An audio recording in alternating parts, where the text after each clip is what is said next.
What's good? What's good? What's good, my peoples? What's goody, my peopleizations? What's goody? So we're gonna have special guests in the building today. We're gonna have Team Crawford and my brother Mickey Bay in the building today. So we're gonna have two special guests in the building today.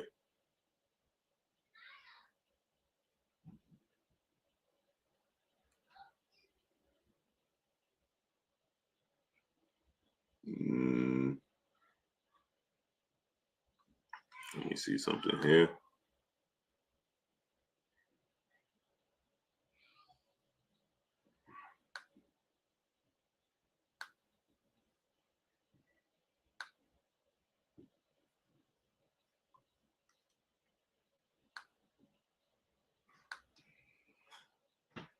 Yeah, so we're gonna have two special guests in the building today.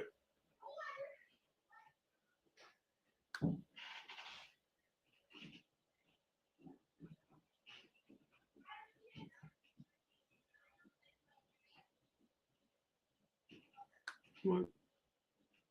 Oh.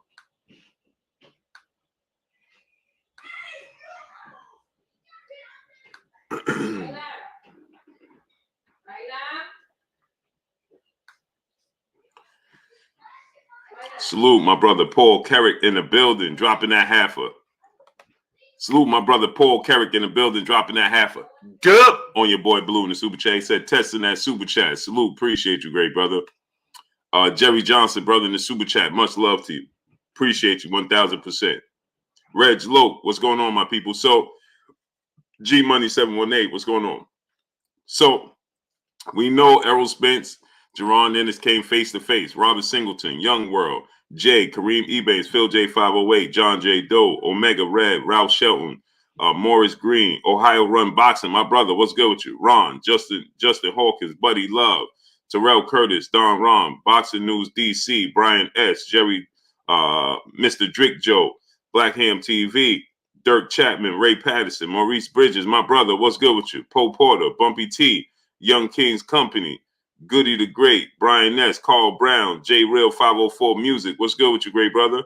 Myron Bromell, Memphis, Maine. Who else we got? Tex Rock, Professor X, Philip P. Flame Walden, Craig Mysick. What's going on? King Judah, my brother. Eric Parham. What's going on? AJ 64. Julius Thomas, Terrell Grace 04. Alice Corona. What's your point? Number one facts. What's going on? Chilltown Majors, Adrian Dones. What's going on? Nathan Williams, what's going on with you? G Money 718, Marky Dan 123, Lions Boxing and Media, Black Ham TV, Crane Enterprise, Jason Arturo Lopez Patilla, Daryl Bedingfield, what's going on? Gerardo Valencia, what's going on with you? Frankie the Trucker, my brother Frank the Trucker in the building. He says salute in the super chat. Salute to you, great brother. Nephew Christian Hurrah, what's up, baby boy? Tex Rock, what's going on? King Swisher, Brian Nelson on Sword of God. Rocco Drama 23. What's going on? Jaime Graciano. What's going on? Priest Dudley. Hakeem Berrien. Abdul Rahim. Vern Davenport Jr. Emmanuel H. My brother. What's going on? Y'all see they playing with the notifications, right? We've been at 190. It's dragging again. Come on, man. We had 170 people in a minute. Now it's taking. Come on, man. Gary Childress. What's going on? Mark, the mayor, yeah. 7 DeWard, what's going on? Terrell Grace 04. Let me go. Subscribe to the basketball channel, man. Blue Kicks, what's going on with you, great brother? What's going on with you, great brothers? Yeah, smash that like button, people. Let's work, man. So, as I told you guys yesterday, everybody was coming and asking me, hey, Blue, the IBF is ordering Virgil Ortiz versus Jerron Boots Ennis. I told you guys that was not going to happen. I told you guys that was not going to happen. I told you if they order the IBF order anything, it won't be Virgil Ortiz versus Jerron Ennis. That's not going to happen because there's no reason for Vern Davenport. What's going on? There's no reason for Virgil Ortiz to take the fight. It's not enticing for him. Okay, it's no point for him to take the fight. You understand? I told you guys this yesterday. That's not going to happen. You understand? And so guess what happened? It ain't going to happen. Smash the like button, people. I know they're not sending out the notification. I know they're dragging and they playing games, but it's all good. Smash the like button, people. I'm the link to the basketball channel. I'm pinning it up. Subscribe to the basketball channel. They playing games. We staying at 213. Elijah and Lawson, El Rivy, A Sword of God, Burgess Meredith. What's going on? Goody the Great, brother in the super chat, dropping that good on your boy Blue in the super chat. Salute, Blue. How is the brother? First up, he said, Blue, how is the brother? First up, I listened to every video you put up. Keep up the good work, my brother. I think people are confusing Mike Tyson being great with custom model for when he was being trained by Kevin Rooney. That's exactly what happened. Well, that's strong. What's going on? DJ 360, what's going on? But see, Boxing News DC, what's going on? Boss Red 357, my brother, what's going on? Carlos Graham, Alex Naives, what's going on? That's exactly what happens. But see, people don't do their own research. So what they do, Goody the Great, is they go and they run back and they repeat something they heard. They don't do their own research, which lets you know they don't know what took place. Julian Desert Chills, what's going on? That informs you they have no clue what actually took place, which means they didn't follow his career. They just basing it off of what they heard. They hear people say he wasn't the same since Custom Model, and they take that narrative and they run and they repeat it. That's exactly what happens. Robert Singleton, brother in the super chat, said, glad Russell made weight, but worry for tomorrow. Exactly. Latique 25, what's going on? And let me salute to my brother Goody the Great, dropping that good on your boy Blue. Yes, so we're gonna have special guests. We're gonna have Team Crawford in the building, and we're gonna have and smash the like button, people. We got 330 people. Get the likes to 330. Okay. Terrell Curtis, brother in the building. My brother Bish, be megastar. If you got sons, daughters, nieces, nephews, little cousins, friends with little kids, have them subscribe to KK Penson TV. My brother Bish, that's his little princess's channel. Drop the link in the chat, Bish. Cheese All Out Fitness, Hulk Nell, what's going on? So that's what happens. People repeat what they heard. So now it's just like this situation. I told you guys yesterday, right? When it came to Jaron Ennis, that people was telling you, oh, Jaron Ennis is going to fight Virgil Ortiz. The IBF going to order Virgil Ortiz versus Jaron Ennis. And I told you, that's not going to happen. Didn't I tell you guys that yesterday? That's not going to happen. Nogara, what's going on? The Chosen One, what's going on? I told you guys yesterday, right? That's not going to happen. Virgil Ortiz Jr., even if the IBF ordered Virgil Ortiz Jr., first of all, we have 330 people. We need to have 330 likes. If they're slowing down the likes and slowing down the visibility, I need y'all to participate. It's free. Q Lee, what's going on? Smash the like button. Get the likes up. We got 330 people. Let's get 330 likes. Smash the like button. So I told you guys yesterday, right? We're going to have two special guests on today. Robert Singleton, what's going on? And so I need y'all to participate. You see what they're doing. They're slowing down the notifications. They're slowing it down, people. Smash the like button. So anyway, get the likes to 330 right now. Smash the like button, people. Victor Griffin, A-Town 631, my brother. What's going on? So I told you guys yesterday that wasn't going to happen. Ashante L7, what's going on? I told you guys yesterday that Virgil Ortiz, the IBF can order Virgil Ortiz all they want. He ain't going to accept it. I told you that, right? And so now, yes, Jaron Ennis, what I told you, the IBF, I already knew this was coming. KG 214, what's going on? KG 412, what's going on? I already told you guys that it's a possibility that the IBF orders the fight. Real talk with Mummin, what's going on?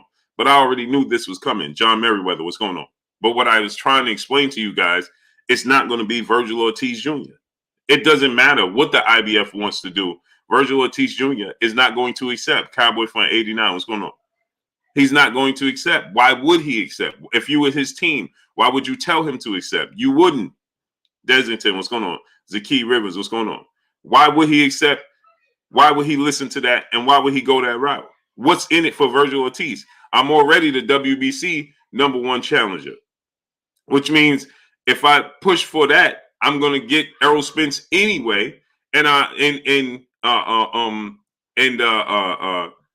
default, I'm going to pick up the IBF title. And if I don't go that route, if the WBC don't work, well, I could always go the route of WBO, fight Terrence Crawford, and then Errol Spence got to come through me anyway because he want to be undisputed. So you see, peace be free. What's going on? It don't make sense for him to go that route. You follow what I'm telling you? AJ Lewis, what's going on? So just like I told you guys going to start listening to me. I told you guys the IBF will order Jerron Ennis versus anybody they want to, but they have to willing oblige him. Hamilton still won. AJ McDaniel, what's going on? Mr. INTJ, what's going on? Darius 25, what's going on? And so what happened? They order it, and guess what? It's going to be Custio Clayton or it's going to be David Avanesian, as I told you guys. And Virgil Ortiz is going to fight Michael McKinson, as I told you guys. He's fighting Michael McKinson. As a matter of fact, next week. Smash the like button, people. The real McCoy, my brother, Casanova James, what's going on? I told y'all to hit the like. Now we got 450 people, and we still don't even have 300 likes. Listen, people, I'm not sending I'm not sending the links out. I'm not doing none of that till y'all participate. Terry Smooth Jr., my brother, what's going on? Roll 1980 Longhorn, what's going on? It don't make sense, man. I got to keep saying smash the like button. Shogun 76, Brother Power, what's going on? You should keep pace. Now we got 450 people, and now we got 250 likes. So we went from being close to it stretching out even further. Smash the like button.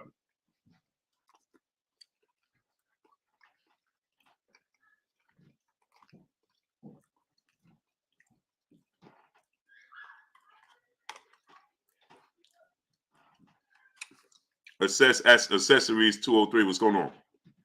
Keyshawn Johnson, my brother, what's going on? Trezin Jefferson, what's going on? Don't make no sense, man. None. Every 10 minutes, I got to say, smash the like button. Smash the like. Why?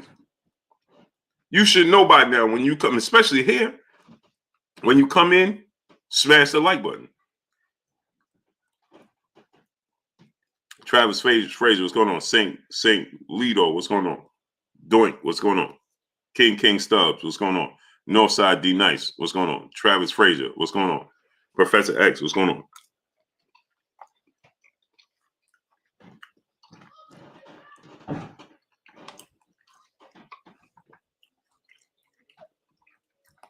Malik Rain, Mr. VA Fitted, what's going on? Sean Miller, Herbie Johnson, what's going on? They're going to be slow to sound notifications because y'all slow to participate. My brother Renee Box Young in the building. What's going on with you? Go subscribe to my brother Renee Box Young. Tay D, what's going on? Christopher Pope Sr., Focus the Guy, what's going on? Devon Webster, my brother, what's going on? Black Image, what's going on? Yeah, if I don't get something in there.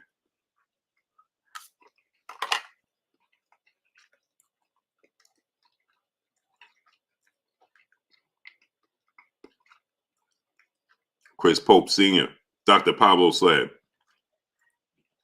Deloney Fam Sports, Quentin Brandley, what's going on? Big Footprints, A. Louie, my brother. Appreciate y'all. Quato Loso, Shamar Rasham Shalom, Darren Garcia, what's going on?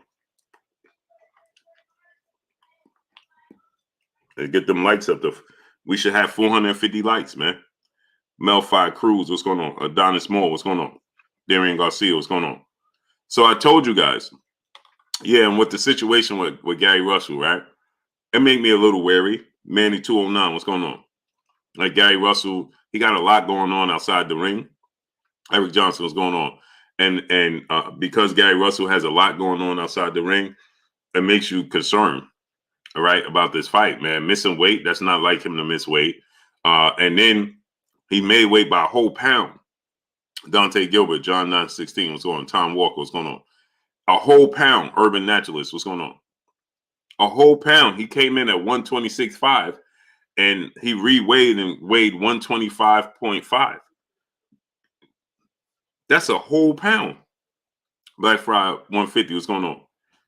So he didn't lose the 0.5, he lost a whole pound. Papa Bates, what's going on? Which means that's an indication to me he worked hard to lose that pound. That's alarming to me. He said he trained himself. He had an injury. And his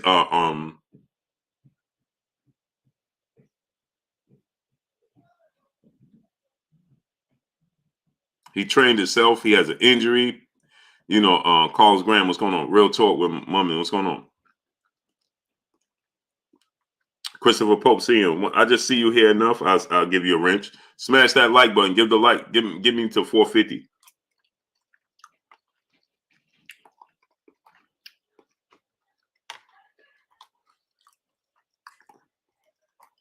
That's alarming, man. Kevin Pinkney, so what's going on? That's alarming, man. Spirit, what's going on? He gave him an hour. He didn't want to take no chances. Understood, man. But that's I don't like that, man. E-Dub, what's going on? Creighton Brooks, what's going on? Juan Arroyo, what's going on? I don't like that, man. I don't like it at all. I don't like that, man. Because it's not it's unlike Gary Russell. Sean M, brother in the super chat, he says, salute, Blue. Just shouting you out. Keep up the great work, brother. Oh, salute to you, great brother. I appreciate you 1000%. Dub Levels, Weird TV, what's going on? Al Football, what's going on, great brother? Yeah, smash the like button, man. Get the likes all the way up, man. Get the likes up.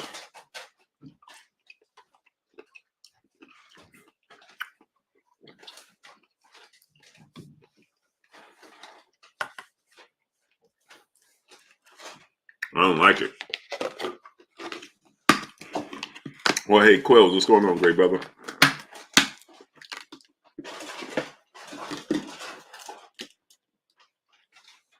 And the main reason I don't like it is because it's not like him. Thank you, big boy. Christy Trotter, peace and blessings, Queen. How you doing today? Andy Rivera, TBE, Dub Levels, Mr. 1535. What's going on? That's why. Jordavius 2310, Tom Walker. What's going on? How you get in the super chat? There's a little money symbol. You click on the little money symbol, and then you just follow the steps. Sure, M, appreciate you. Miss Fit, peace and blessings to you, Queen. How you doing today? Yeah, exactly. Pablo 305, what's going on? Check this. What's going on? I don't like it, man. When he had weight issues and things of that nature with Lomachenko, he lost. King Punch drunk. What's going on, great brother? A17 Boston B, my brother. What's going on? Ja the Real. What's going on, great brother? VT19. What's going on? Ben Saucy Boston. What's going on? He said it's all smoke and mirrors. He said you said Gary Russell going to lose. You didn't watch the video. Carlos Sway. What's going on? Reese, bro, what's going on? I didn't say he was going to lose. I said that he, CIE, Fashion Magazine TV, what's going on? I said that, I put a question mark. Is he going to lose? DeMarcus Jones, what's going on? MMA Kings, what's going on? I said, is he going to lose? Question mark. Because there's a lot, going on there. You understand what I'm saying? I didn't say he was going to lose. Smash the like button. Get the likes up. We should have we got 550 people. Let's get 550 likes. Johnny True Blue Staley, Professor X, what's going on? So now you're going to get Jerron Boots Ennis. Here's the thing, right? Ennis and Errol Spence came face to face on a FaceTime, right? Mr. Krabs, Boston Eugene, what's going on? Mellow Fresh, what's going on? Errol Spence and Jerron Boots Ennis, they came face to face on FaceTime, right? And when they came face to face on FaceTime, they discussed the possible facing each other in the future. You understand? Every White, what's going on? And Errol Spence, he let him know, I see you coming. I know you coming, so on and so forth, right? Well, now he's more than coming. He's officially coming. You understand what I'm saying? And now what happens here is Toby and Norris, what's going on? What's going to happen here is their Jap performance, what's going on? So now what's going to happen here is get the likes up, people. Let's get the likes to 550 people. Let's get 550 likes. Tap, what's going on? Demetrius Bright, Antone Wright, what's going on? So he's going to face against Custio Clayton, Master Khalid, what's going on? Custio Clayton, or he's going to face David Avanesian for the title eliminator, right? And so with that said, he's going to Jerron Ennis wins both those fights. Doesn't matter. and after he wins both those fights, what's going to happen here is this. I'm going to tell you what's going to happen, people. Errol Spence has got 2 fights at welterweight. He's going to fight your Dana Sugas. Okay, he beats your Dana Sugas. Errol Spence is looking to fight Terrence Crawford for undisputed. After he fights, after he fights Terrence Crawford, Paul Hustle, what's going on? After he fights Akeem Workfield, what's going on? After he fights Terrence Crawford, should he beat Terrence Crawford or the winner of Terrence Crawford, Errol Spence? Now, if Terrence Crawford beats Errol Spence, Steve Austin, what's going on? Do you want to try to come down here to eat his chicken? And where's Bear? Bear is in the room. I'm gonna bring him down too. Both of them. Joe Mina, what's going on? Carlos Sway, what's going on? So this is what's going to happen. If Terrence Crawford beats Errol Spence, DeMarcus Jones, what's going on? You could possibly see Terrence Crawford versus Jaron Ennis. Terrence Crawford, I think, is more likely to stick around. C. Will, what's going on? Although Terrence Crawford, he stated he wanted to go up to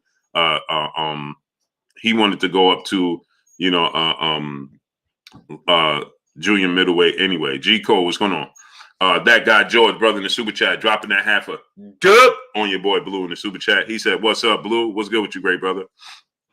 So he stated that he wanted to go up to 154 as well. Come here. Stacy Hagray, what's going on? Box conversation, my brother Reggie Owens. Real talk, what's going on? Tech RD, what's going on? Isidro Bermudez, what's going on?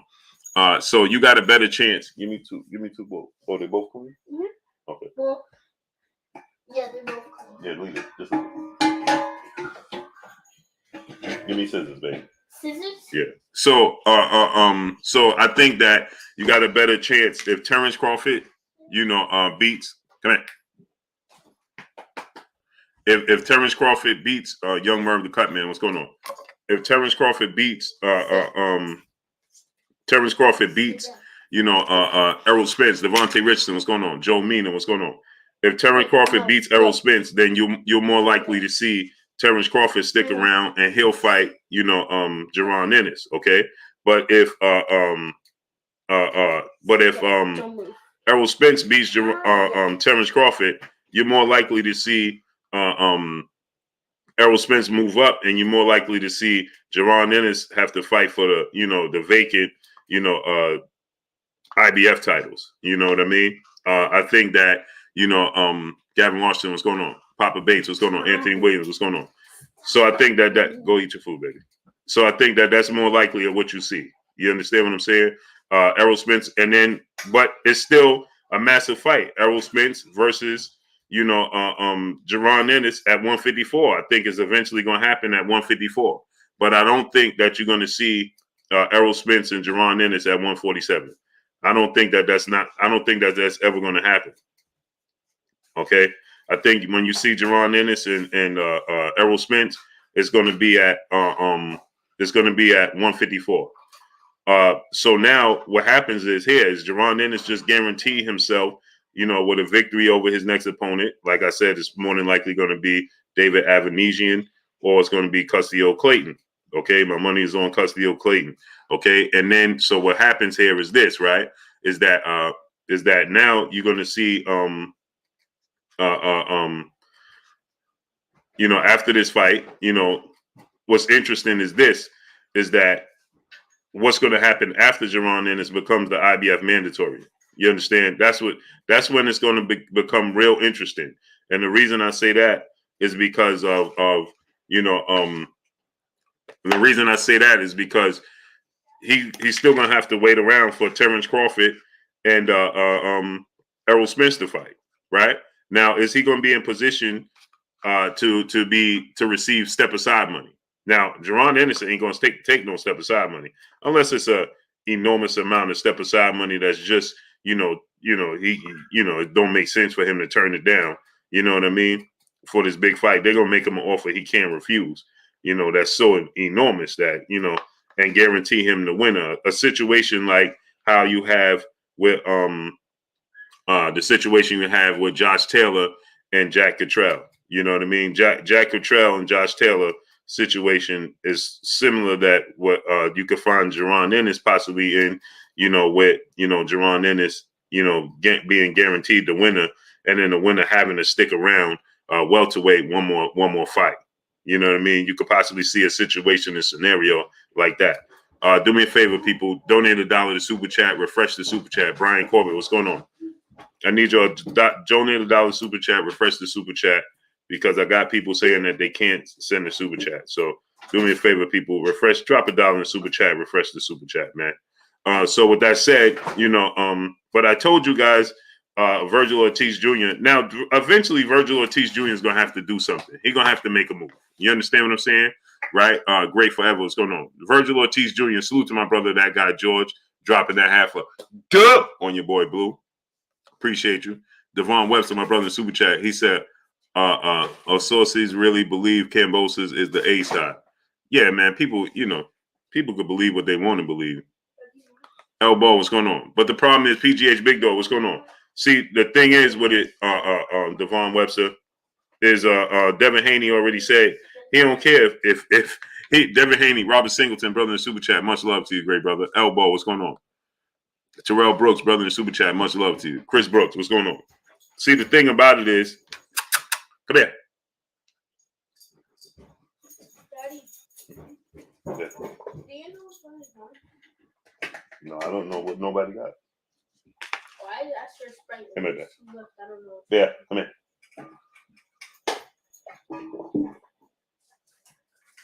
So I at the end of the day, at the end of the day, I think that Sean M, brother in the Super Chat, much love. He said, refreshing the Super Chat. I appreciate you, great brother. Yeah, I don't know why it does that. I have no clue. Jeremiah Johnson, my brother in the Super Chat, much love to you, brother. No. Go ahead. Go ahead, child. Yeah.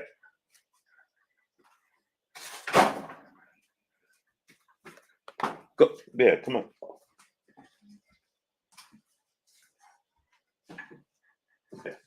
Yeah. So, Willette Strong, peace and blessings to you, Queen. I appreciate you 1,000%.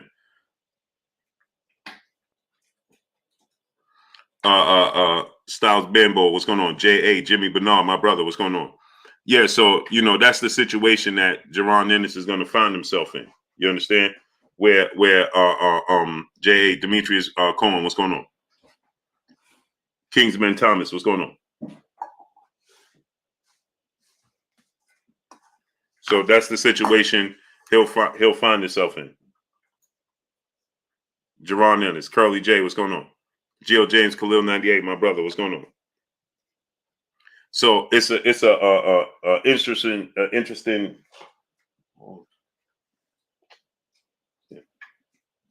It's an interesting position. The Ray Massey show, what's going on? It's an interesting position for Jerron Ennis, but like I said, there's no way Errol Spence is just not going to do it. Not until they get to 154. That's why Errol Spence said, "I'll see you at 154." Errol Spence ain't going to do it until they get to 154. So, like I told you guys, you're not going to see Jerron Ennis and Virgil Ortiz Jr. That's what I was trying to tell y'all yesterday. Mobstown Slim, what's going on? Smash that like button, people. Let's get the likes up. We should have 750 likes easy right now. Smash it. Let's work. Let's work. Get the likes all the way up. Smash the like button. Get the likes up. We got 690 people. We should have 700 likes. Smash the like button. So with that said, it's an interesting position for Jerron Ennis, and to me, it's an unfortunate position at the same time because, and the reason I say that, Big Frank, what's going on? Brian Son of G, my brother in the Super Chat, my brother Blue, the king of boxing talk. Bless you, bro. I appreciate you 1,000%. Terry Smooth Jr., my brother, what's going on? He said, duck. Who's ducking who? Who's ducking who? Terry Smooth. Nobody's ducking nobody. Nobody's ducking anybody. Khalil Mays, what's going on? King Grayson, what's going on? Livia Truth, what's going on? Nobody's ducking anybody. Outside Virgil Ortiz. Bert McCrae, brother in the Cash App. Appreciate you, great brother. DeMarcus Jones, brother in the super chat, dropping that dub on your boy Blue in the super chat. He said Jaron Ennis is Errol's biggest outside of Terrence Crawford. Thoughts on who will hold all the belts at the end of the 2022? I think that Errol Spence is going to hold all the belts at the end of 2022. I think that's what's going to happen. FSU, what's going on? Durag Dan Shanley, what's going on? He said, Russell Davidson, what's going on? Terry Smooth said, Errol ducking boots for now at 147. He's not ducking boots at all. At all. Mike D, what's going on? DeAndre Carey, Monica Sylvie, peace of blessings, queen. Isidro Bermudez, what's going on? How's he ducking Jaron Ennis? He's not ducking him. He's not. Robert Lindo, what's going on?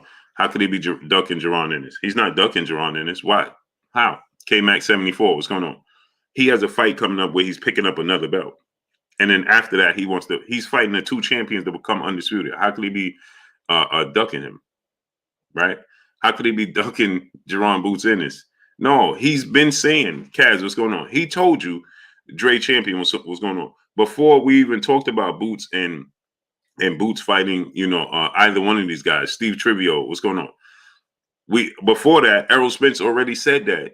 He said, if it comes Yellow Bay, what's going on? If it comes down to me and Keith Thurman, I'm going to 154. I ain't got much time at 154.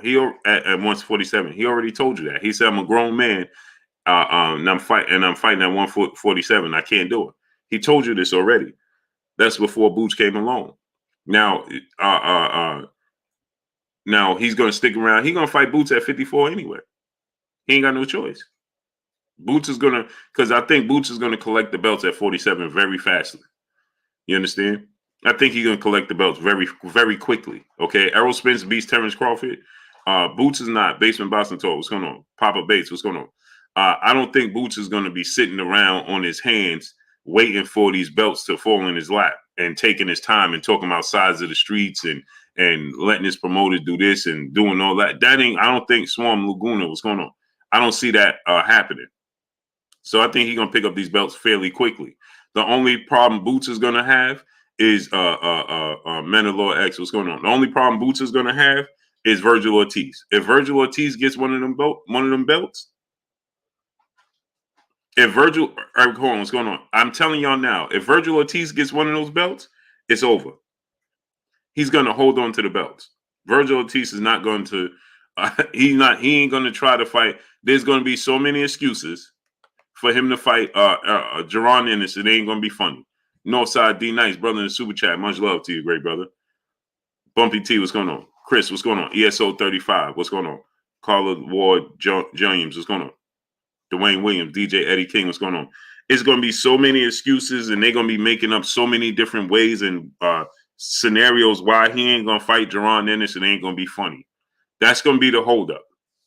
They tell you how confident they are he could beat Ennis and all that. Smash the like button, people. Renee Fontes, what's going on?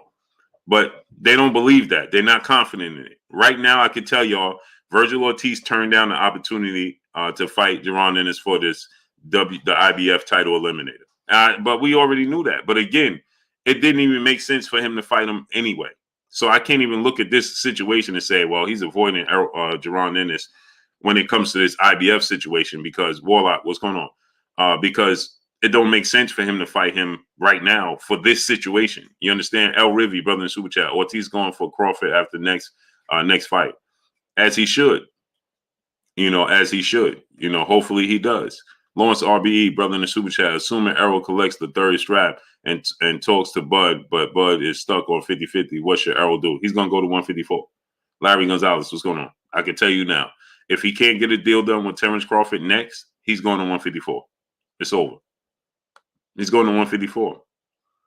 He's going to attempt it. He's going to push for it. But if Everett White, what's going on? If that's the case, he's going to go to 154. Brother Chris in the super chat, he said, I'm excited to see Boots back in the ring. Me too. It looks like it's going to take place in Big Facts and No Cap. What's going on? Look like we could see Boots in March. I'm betting on March. I'm betting you'll see him in March back in the ring. Smash that like button, people. Get the likes all the way up. DP Rocker, what's going on? My feeling is he'll be back in the ring in March. because April to me is going to be jam packed. You're going to have Errol Spence in April. You're going to have what's another fight in April? Jeremy Hauser. What's going on? Now I'm get the likes up, people. Get the likes up. Rodriguez Jackson. What's going on? Bumpy T. What's going on? Get the likes up. I'm not sending the guest the link until y'all get these likes up. Healthy Hustler. What's going on? Nelson Armstrong. What's going on? Zelly 132027. My brother. What's going on? And I'm not sending them out. The Architect One. Where you been at, brother? I'm not sending out the link until y'all get these likes all the way up, man. It don't make no sense. China the Boss. What's going on? Craig Smooth. What's going on? Warlock. My brother in the super chat. Much love to you. Mario Pereira. What's going on? So, Shakur Stevenson. Oh, you got Amanda Serrano versus Katie Taylor. They need to move that fight. If they smart, they move that fight. Shakur Stevenson, Oscar Valdez. That's April 30th. April 16th look like you're gonna get Errol Spence and your Dana Ugis. No. And Amanda Serrano and Katie Taylor. But they need to move that fight. If they smart, they move that fight. Robert Singleton, brother in Super Chat, they need to start giving Boots fights in Philly. Anyway, he could get them. Raleigh F, what's going on? Don Watts, what's going on? I think that Boots should just, be focused on getting fights wherever he could get it. B. Harris, what's going on? Don Watts. Foley Bolton, what's going on? I don't think Trey Dennis, what's going on? Lawrence RB, brother in the Super Chat. If that happens, he does the public blame. He said, if that happened, who does the public blame? Oh, I don't know. Depends how it happens. Tyrese Bass, what's going on? We got to see how it unfolds, how the negotiations start to talk.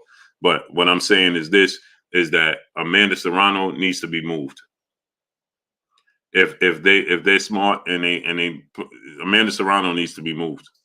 Ain't no way. They better not compete with Shakur Stevenson. I saw Eddie Hearn saying, Amanda Serrano, Katie Taylor is big enough to compete with Shakur Stevenson or Oscar Valdez. Okay. For one, here's the thing. See, Eddie Hearn is not he's not paying attention. Amanda Serrano versus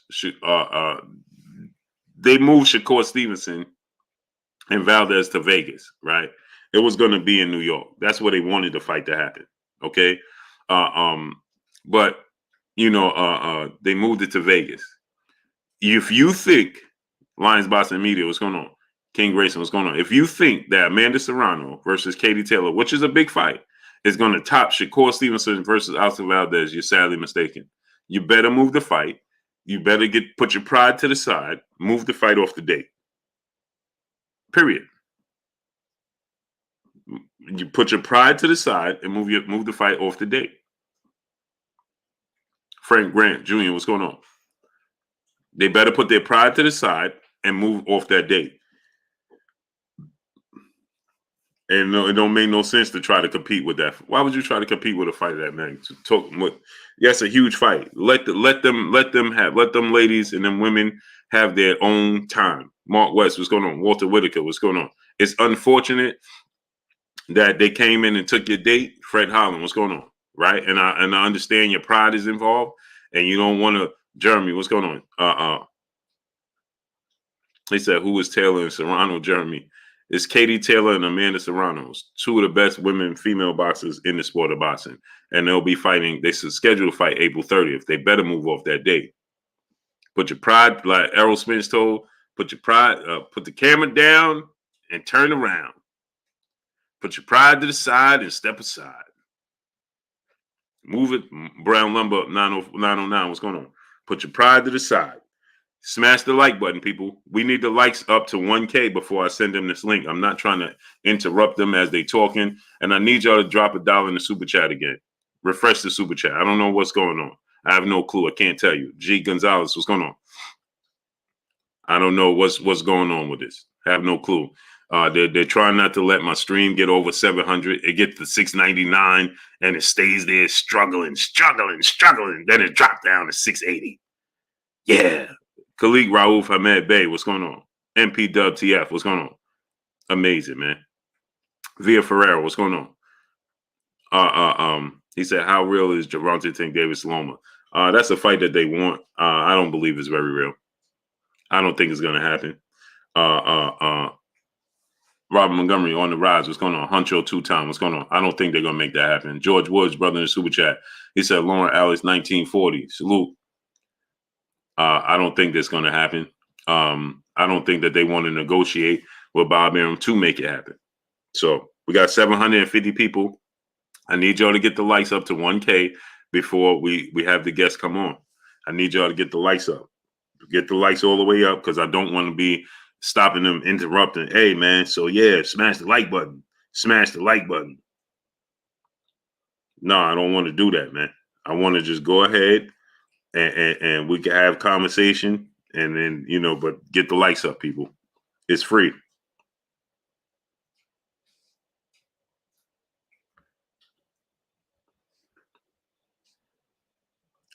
Right? Kurt Kerr, what's going on? Jerry Shepard, what's going on? Get the likes all the way up, people. Nathan Williams, what's going on? Joe Mina, what's going on? Get the likes all the way up, people. Get the likes up, man. Y'all see, it's amazing. Get the likes up, people. And donate $1 super chat. Refresh the super chat. L. Adams, what's going on? Stanley Bailey, Chrissy, what's going on? Raha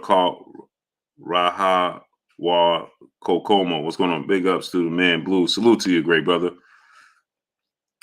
Captain Chayos, what's going on, brother, in the super chat? He said Drew Titan was never a cop. He was a meter maid. Oh, okay. Cedric Powell, what's going on? Why you feel the need to tell me that? For what? Bob the Builder, what's going on? Pablo 305, Zane Kane, aka Styles Sharpton, what's going on? I don't understand. Darnay, Eli, Pitbulls, Master Eden, what's going on? The 14345, what's going on? James, what's going on? Sub-Zero, what's going on? D, what's going on? Full movie episode, what's going on? See, they don't realize that. Dub Neville's, what's going on? Alexander Wright, what's going on? Like, what's your point in saying that? What do you get out of it? What happens next? What happens next? Alexander Wright, what's going on? Smash the like button. Smash it. Check the time. What's going on? Y'all see they're playing with the stream, man. Now it's struggling. It's struggling. No, that's because they're capping it off. Happy Valley Farms, what's going on? Darnell, Eli Pitbulls, what's going on? So anyway, this is a great situation. I want to see what's next for Terrence Crawford. I want to see what's next for Onion 77. What's going on? Now, here's one interesting. Michael Enrique, what's going on? Imagine if Terrence Crawford, he can't get the Keith Thurman fight. You understand? Now, Crunch Time Sports, what's going on? He can't get the Keith Thurman fight in July. What's Terrence Crawford's next move? Is he going to wait for Virgil Ortiz? Now, I believe Virgil Ortiz fights next week, right? I didn't even realize Virgil Ortiz, it came around that fast, but I believe Virgil Ortiz Jr., he fights next week on the 29th, if I'm not mistaken. Let me see. No, March 19th. Wow, man, I'm saying January. March 19th. Okay, get down. March 19th, right? So he Arthur Hawkins, what's going on? He's fighting way in March 19th. So, he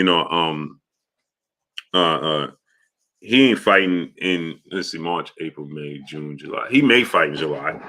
He might fight. Get the likes up to 1K. He might fight in July, Virgil Ortiz Jr. But Terrence Crawford is going to be looking to get back in the ring. Terrence Crawford ain't been in the ring since November when he fought Sean Porter. That's a long time. Michael Enrique, brother in the super chat, dropping that dub on your boy Blue in the super chat. Salute to my brother Michael Enrique, dropping that dub on your boy Blue in the super chat. Sherman Callahan, what's going on? So that's my thing, right? So you look at it from that standpoint. Smash the like button. Get the likes to 1K, people. Get the likes up to 1K. Smash the like button. Let's work. So now, with that said, it's an interesting scenario and situation, because it's open for these guys to fight each other, right? But at the same time, Fred Holland, what's going on? Eric Johnson, what's going on? There's a lot on the line for everybody. So it's open for everybody to fight each other, right? Kenichi Bear, what's going on, great brother? How you feeling? Janina Brissett, what's going on? It's open for these guys to fight each other, but in the same token, right? At the same time, you know, they everybody has a lot on the line except for Terrence Crawford, right? Errol Spence, he wants to fight Terrence Crawford, right? Next. Now he pick up this belt, he's gonna want to fight Terrence Crawford next, right? To become undisputed. But in the same token, John Lindsay, what's going on? In the same token, Terrence Crawford is going to be waiting for Errol Spence. And now, does Terrence Crawford uproot himself? Now, imagine this. If Errol Spence beats Yordenis Ugas in April, you're talking about Terrence Crawford fighting May, June, July, 3 months later. That's a long time. So now, in that time span, right? So you say he fight in July, then he'll fight Errol Spence in what? November, December, right?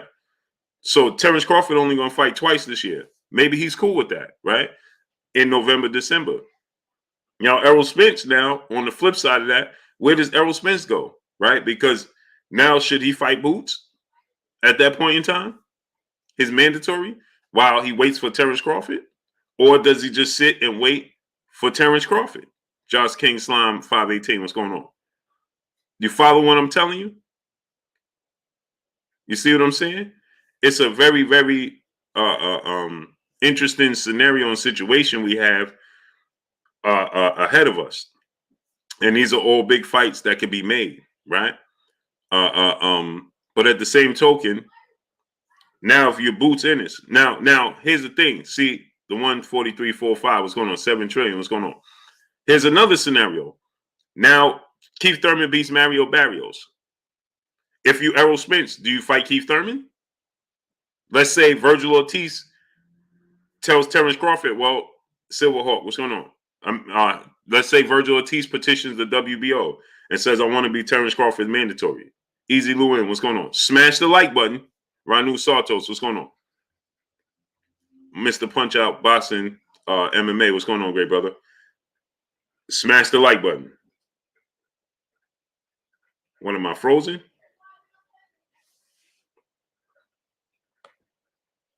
Teron L. Smith, brother, super chat. Hold up, wait a minute. Time to put Pinbin in it. Salute to you, great brother. Am I frozen? Oh, no, I'm not frozen. Not even. Smash that like button, people. Let's get the likes to 1K. Sharky Phil, what's going on? So now, Tone 40, what's going on? So now you Errol Spence, right? You got Keith Thurman, right? Let's say John Walker, what's going on? Let's say Virgil Ortiz after this fight, he says, you know what? I'm going to petition the WBO. I want to be Terrence Crawford mandatory. Smash the like button, people. Get the likes all the way up. Smash the like button, people. Get the likes up. We should have 1K likes. Smash the like button. Sean Coleman, what's going on? Get the likes to 1K, people. So now, Virgil Ortiz petitions the WBO. He tells him, I want to be Terrence Crawford's mandatory. Now he becomes Terrence Crawford mandatory, right? Right? Lou Memorabilia, what's going on? Does Kadeem Lawrence, what's going on? Does Terrence Crawford fight Virgil Ortiz Jr.? Now, does he wait and fight Virgil Ortiz Jr.? Because the problem with that is that if he wait for Virgil, that's not as big of a fight for him, for Terrence Crawford, as Keith Thurman. That's not the money fight that he's looking for with Keith Thurman. At that point in time, I'm gonna tell you right now, Alika Diamond, peace and blessings to you, Queen. Ronald King, what's going on? Aloha. So, King, sorry about that. So, my thing is this, right? Jimmy Bernard, what's going on? Dicebox Graves, what's going on? If I'm Terrence Crawford, that's not a big money fight. What do Terrence Crawford get out of being Virgil Ortiz Jr. at that point in time over fighting Keith Thurman? What does he get out of fighting and beating Virgil Ortiz Jr.? King Folk, what's going on? Tyrone Murphy, what's going on? Oh, easy, what's going on? Right? No, he might as well wait. He want to fight Keith Thurman at 34 years of age. Terrence Crawford wants to fight Keith Thurman and Errol Spence. You know, why would Terrence Crawford want to fight Virgil Ortiz Jr.? What does Virgil Ortiz Jr. do for Terrence Crawford's career? Nothing. Nothing. Smash the like button, people. Get the likes to 1K. 1.1K. Smash the like button. Anwar Willis, my brother, what's going on? Smash the like button, people. Get the likes up to 1.1K. You understand? What does he get out of it? Nothing. Now it's a good fight for the fight fans. It's a good fight for for him, Jay Hoover, '07, my brother. What's going on? It's a good fight for Terrence Crawford to say in the future, yeah, I beat Virgil Ortiz, but Virgil Ortiz does nothing for his career because in 15 years, Crimson Friday, what's going on? In 15 years, nobody's going to be like, unless Virgil Ortiz goes to do big things after that. Melvin Harris, what's going on? Right? If you Terrence Crawford, Virgil Ortiz goes to do big things, win championships, Doughboy, what's going on? Right? Then it makes sense. But it makes sense for him to fight him now to stay active, but it don't make sense for him to fight Virgil Ortiz over fighting Keith Thurman. Jay Lynn, peace of blessings, Queen. Ronald King Jr., what's going on? You follow what I'm saying? Don't make sense for him to fight Virgil Ortiz over Keith Thurman. No. How does that work for Terrence Crawford 34? If he gonna fight Virgil Ortiz right now, Ace Steen, what's going on? Just to stay active, that makes sense. Anthony Wright, what's going on? Black Blood Sports TV, brother Super Chat. Then what would he get from Boots? Boots is a much bigger name than Virgil Ortiz right now. So, and I said the same thing. You didn't pay attention. You're too quick. That's why I tell y'all all the time. Eye of the Tiger, what's going on? That's why I tell you all the time. You have 2 ears and 1 mouth for a reason. Jack Don, what's going on? 2 ears and 1 mouth. I said Lennox was best. What's going on? I said that he should fight Jaron Ennis right now because he don't have anything to do. He don't have a fight. Masham Ayash, what's going on? GB Lifetime, what's going on? He don't have a fight right now, right? So he should fight Jaron Ennis because he has nothing lined up right now. Spirit, what's going on? So I said he should fight Jaron Ennis, just like I said he should fight Virgil Ortiz right now because he don't have a fight. That's what I said. If you listen and stop being quick to try to be right and try to have something up on Blue. Let me say something to have. Let me correct Blue. Let me say. Stop trying to be right as the 1960 block. What's going on? And you see, if you listen, you would have knew what I said. So him fighting Jaron Ennis over Keith Thurman doesn't make sense for him either. So you didn't pay attention. You was quick to type and try to have one up on me opposed to listening. So I said, right, it would make sense for him to wait, not wait.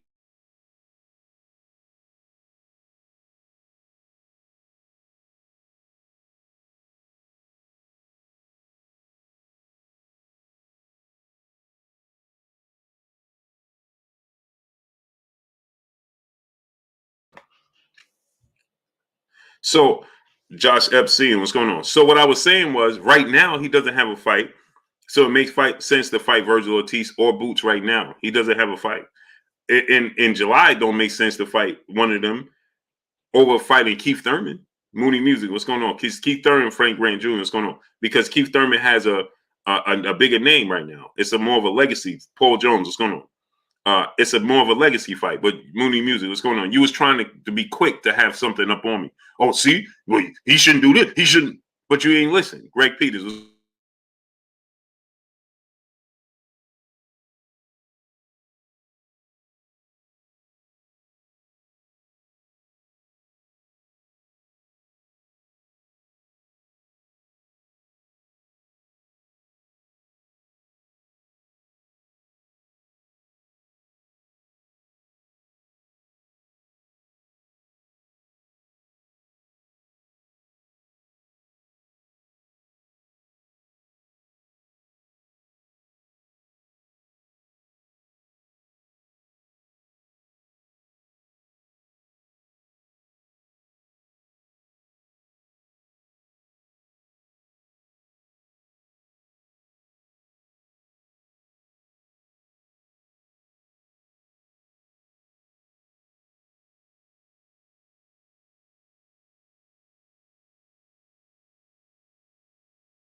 Yeah, smash the like button, man. That's their way of freezing me out.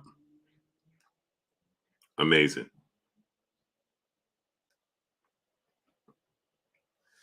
That's their way of that's their way of trying to freeze me out. Right? Chris Brooks, what's going on? Real talk with mommy, what's going on? They interrupted the stream, that's all.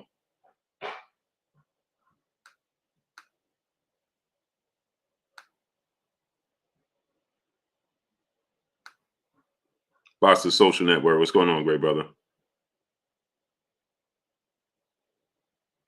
Yeah, they interrupted the screen, that's all. The stream.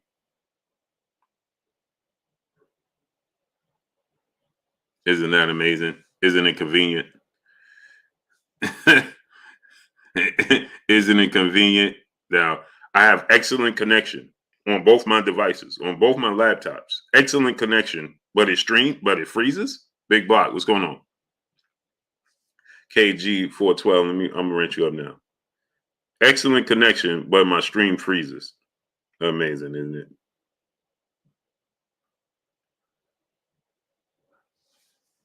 Teron L. Smith from Rent You Up. Yeah, excellent connection, but my stream freezes at 800 people. First, it was dragging to get to the T. Scott. What's going on? Chris Craig, what's going on? Right? Amazing, right? My brother, Pac-Man ATL Tay. Go subscribe to my brother, Pac-Man ATL Tay, man. Smash the like button, man. Get the likes up, man. Done. Tay, drop the link. Bro, Kojak, what's going on? Real Boxing Facts, hosted by my brother, Big Rich, in the building. What's good with you, Big Rich? Knock your block off Seto. What's going on? Go subscribe to my brother, Big Rich, man.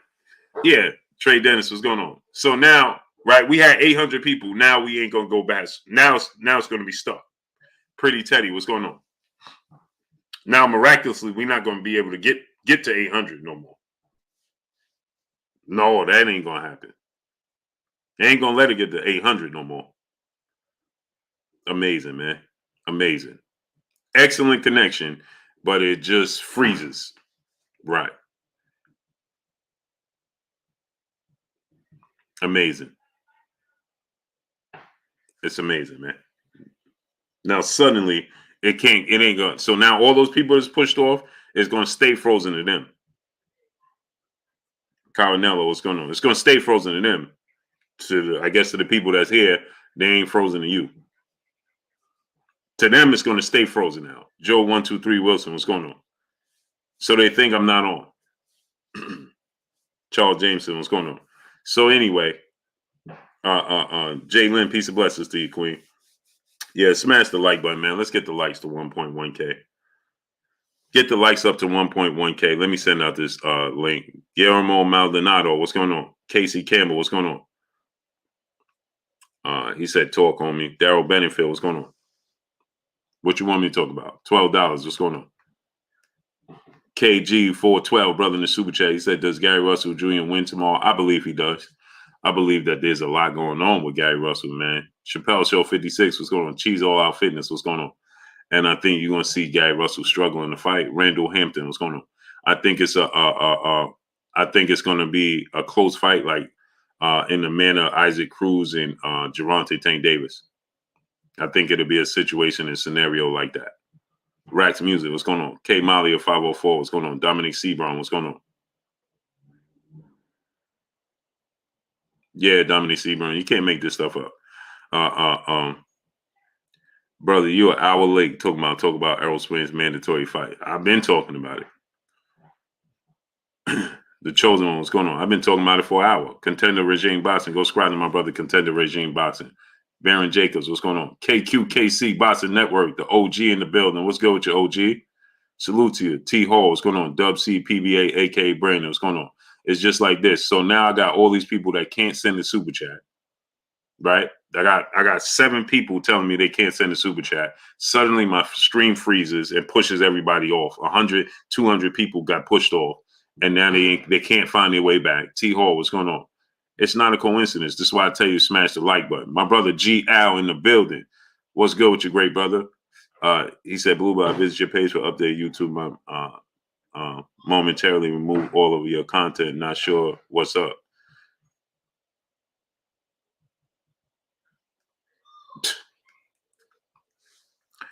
Amazing, brother. I have no clue, man.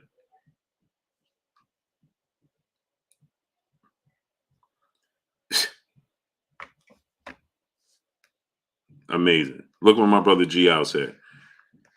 He said, Blue, I visited your page for updates and YouTube momentarily removed all your content. Not sure what's up. They're blocking it. Period. That's what happens. G Al, they're not letting music by showing music. What's going on? They're not sending out my notifications. They're blocking it. And you see right now, second, I have excellent connection on everything. Excellent connection. It just pushes me off, freezes. I'm frozen, pushes me off. And then 200 plus people get pushed off and can't find their way back suddenly. And then I got 7, 8 people telling me in my inbox on Instagram that they can't send a super chat. And they're showing me pictures that it's not letting them send super chats. Teron L. Smith, brother in super chat, said third channel, they done. Mistake on purpose, freeze. Yep. Mm-hmm. They did it on purpose. Salute my brother Teron L. Smith in the super chat. JMS, what's going on? Get Everett D. Reeves, what's going on? Real Boxing Facts, hosted by my brother Big Rich in the building in the super chat, dropping that dub on your boy Blue in the super chat. Keep talking about boots. It's not right what they are doing. Facts. He gonna get his opportunity though. It's growing. His opportunity is definitely growing. You know, now he gonna fight Rich. I don't know if you know, but he gonna fight Custio Clayton for the IBF mandatory position. And then after that, he definitely gonna get more opportunities. It's just Muhammad Islam. What's going on? Chappelle Show 56, brother in the super chat. Much love to you, brother. I appreciate you. Brother Blue, you think Crawford should move up to 154 for a little? Nah, stay right where he at. Tim Allen, what's going on? Yep, it sure is, GL. Sure is, man. Eric, Pat Cannon. What's going on, my brother Pat Cannon? Pretty Teddy, brother in the super chat, dropping that half a dub on your boy Blue in the super chat. YouTube, but we were still here rocking with you, Blue. I appreciate you, great brother. Yeah, I got people in my in my inbox. They telling me they can't send super chats. You pushing people now. If I froze, right, Charles Granger, what's going on? If I had 840 people here and I froze, when I come back, where'd they go? Where'd they go? Smoke Weed TV, what's going on? They can't find their way back? Look, Eric Johnson, I'm back, but I can't send a super chat. Right. Marky Dan 123, brother in super chat. They know the LBC trying to silence us. Facts. CB Black, what's going on? My brother Eric Johnson, I'm back, but I can't send a super chat. Kate Causey, what's going on? Eric Salazar, brother in super chat, cutting my hair right now, but I'm still here. Blue. Salute to my brother Eric Salazar, man. What you getting fresh for? Where you headed? Black Swan, what's going on? Let me send out this links, man. Where you headed, man? Ace, what's going on? I'm going to send out these links. Smash the like button, people.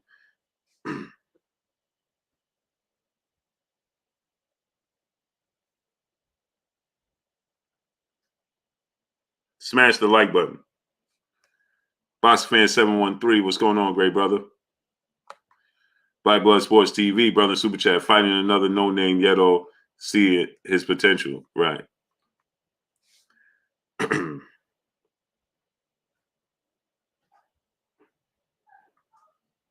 Smash that like button. Get the likes to 1.1K, people. Smash the like button, people. Get the likes up to 1.1K. Low Dog 606, what's going on, great brother? I need y'all to smash that like button.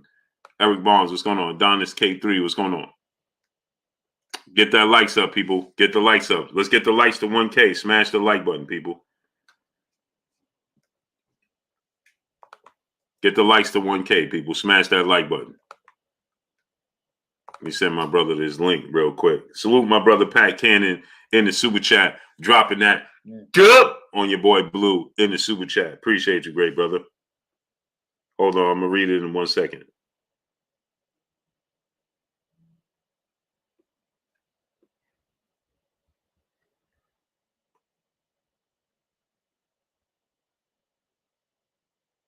Hold on. Let me send this link. Then I'm gonna read your super chat.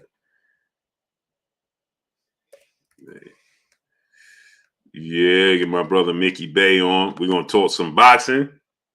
Tevin Farmer is avoiding my brother Mickey Bay. Now he talking about fighting Ryan Garcia. Now I know what that is. Ryan Garcia gonna try to pay him. They're gonna pay him overwhelming amount of money. My brother Pat Cannon in the super chat dropping that dub on your boy Blue in the super chat. He said my wife told me to drop a dub on your boy Blue. LOL, we love the show. I appreciate you, great brother. Tell the wife I appreciate her 1000%, man. Incredible. A Green Moore. What's going on? Appreciate my brother Pat Cannon. I appreciate you, great brother. Holland Delgado, what's going on? Ty Baby, peace of blessings, Queen. How you doing today? Vinny Nelson, what's going on, great brother? Yeah, man. Man, the Bulls lost again, man. Come on, man. Loving out Gaither, what's going on? Bulls lost again. Let me get my brother Mickey Bay in here. So you see, now suddenly we had 840 people. Where'd they go? Young Zeus, what's going on? Where'd they go? They just suddenly didn't want to come back? No, they can't come back. It's amazing, man. It's amazing.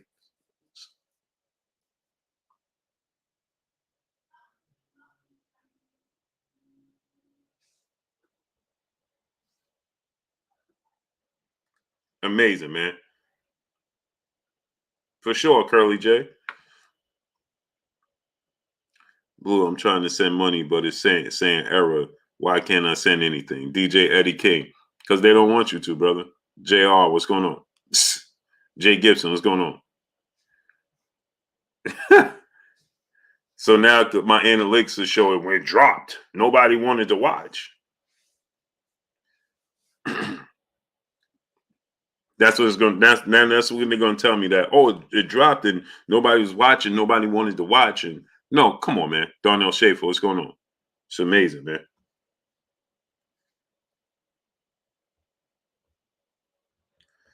Smash the like button, people. Get the likes to 1.1K. Ace, what's going on?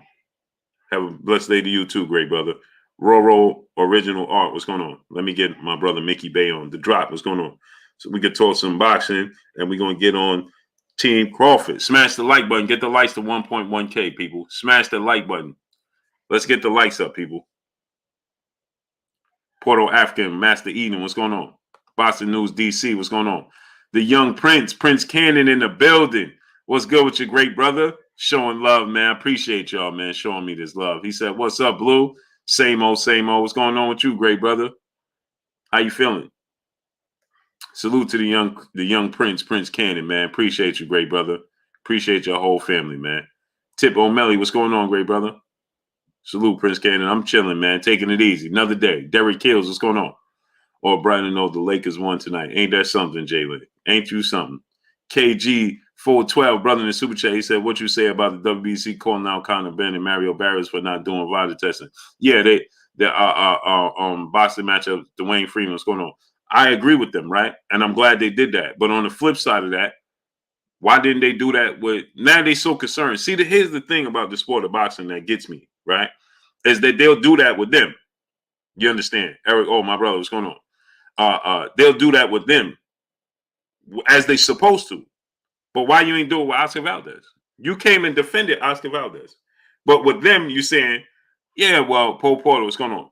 With them, you saying they need to Nicholas Simmons, what's going on? Chris Bird, what's going on? You drop them out the rankings until they get in the clean boxing program. But what you have it for? If you're gonna have fighters fail, Nicholas Simmons, what's going on? If you're gonna have fighters fail, and then when those fighters fail, you're going to give them a pardon and a pass because of their status in the sport, then what's the point? Robert Thornton, what's going on? Because we can see clear as day what's going on.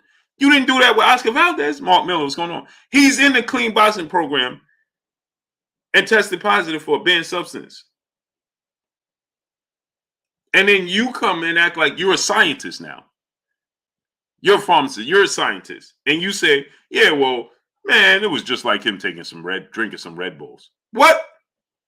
Who are you to say what is a performance enhancer or not.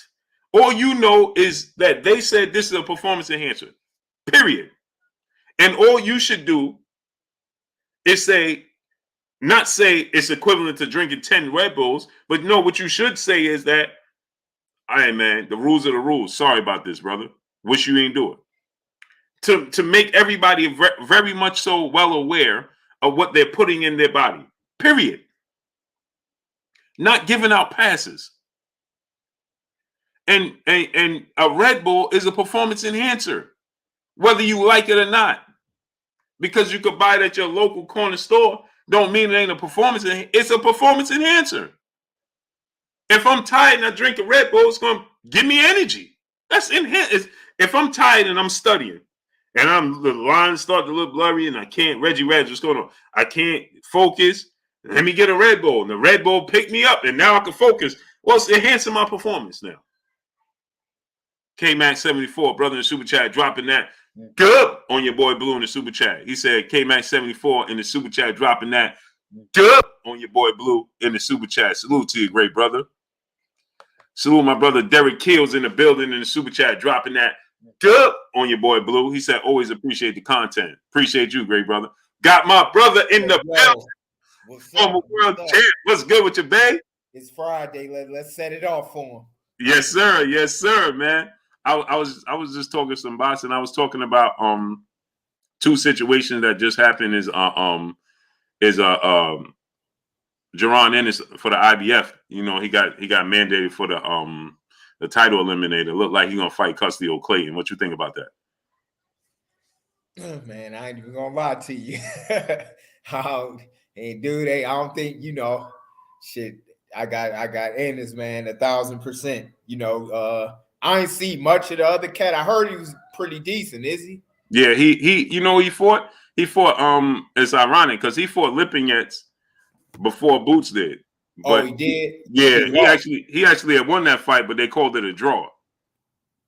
Oh, okay. Oh, so it should be a decent fight then. Yeah. He kind of muscular, athletic. Yeah, no, Boots. He gonna have to fight like a Crawford. You know, like literally. I don't see nobody. None of these young cats, up and coming cats, or contenders. I had a chance to. I was just out there. I had a chance to. I always seen them, but seeing people in the gym. And, when I get a feel and get to talk to a fighter and see where their head is at, he got everything that it take to be. Yeah, mentally. I mean, this cat going to be a problem to deal with. Outside of his skills, just his mentality is sick. So in a good way, but it's going to be hard to deal with him. I'll be trying to salute to the GOAT and the brother in the super chat. He said, yo, Blue, hope all is well, big bro. What's the chances we get Boots versus Errol before Errol versus Bud? Nah, chance of that is slim. Magnum Man Inc. What's going on? It's very slim. Very slim. Even though he's gonna become Errol mandatory, Errol gonna move up, man. I don't think he want to even be at 147 no more. He just there collect these. He got 2 fights. Hey! He got two fights left, and I think after those, he want that Crawford fight and this Ugas fight. He done, man. Reality pop star brother in the super chat. He said hashtag Blue Buzz Sports TV, hashtag pop star. Yes, sir. Salute to you, great brother. Yeah. So but babe. So because when it comes from me, they think I'm just being a fan. But you a world champion, right? You back active, and you a trainer, and you a historian in the sport, and you've been around the sport forever. And I try to explain to them what I see in Boots in the gym. I was just there on Friday, and I was trying to tell them, but just explaining to them what you see, and they don't believe me, man. Man, I'm gonna be all the way real. I'm gonna take Devin Haney out the equation because, of course, that's my guy. Other than him, he the best young fighter in boxing. To me, hands down. I mean, and I like some other great fighters. I like Shakur a lot. Those 3 to me are, real special fighters. But Boots, I think that Boots got it all. Like, he can do it all.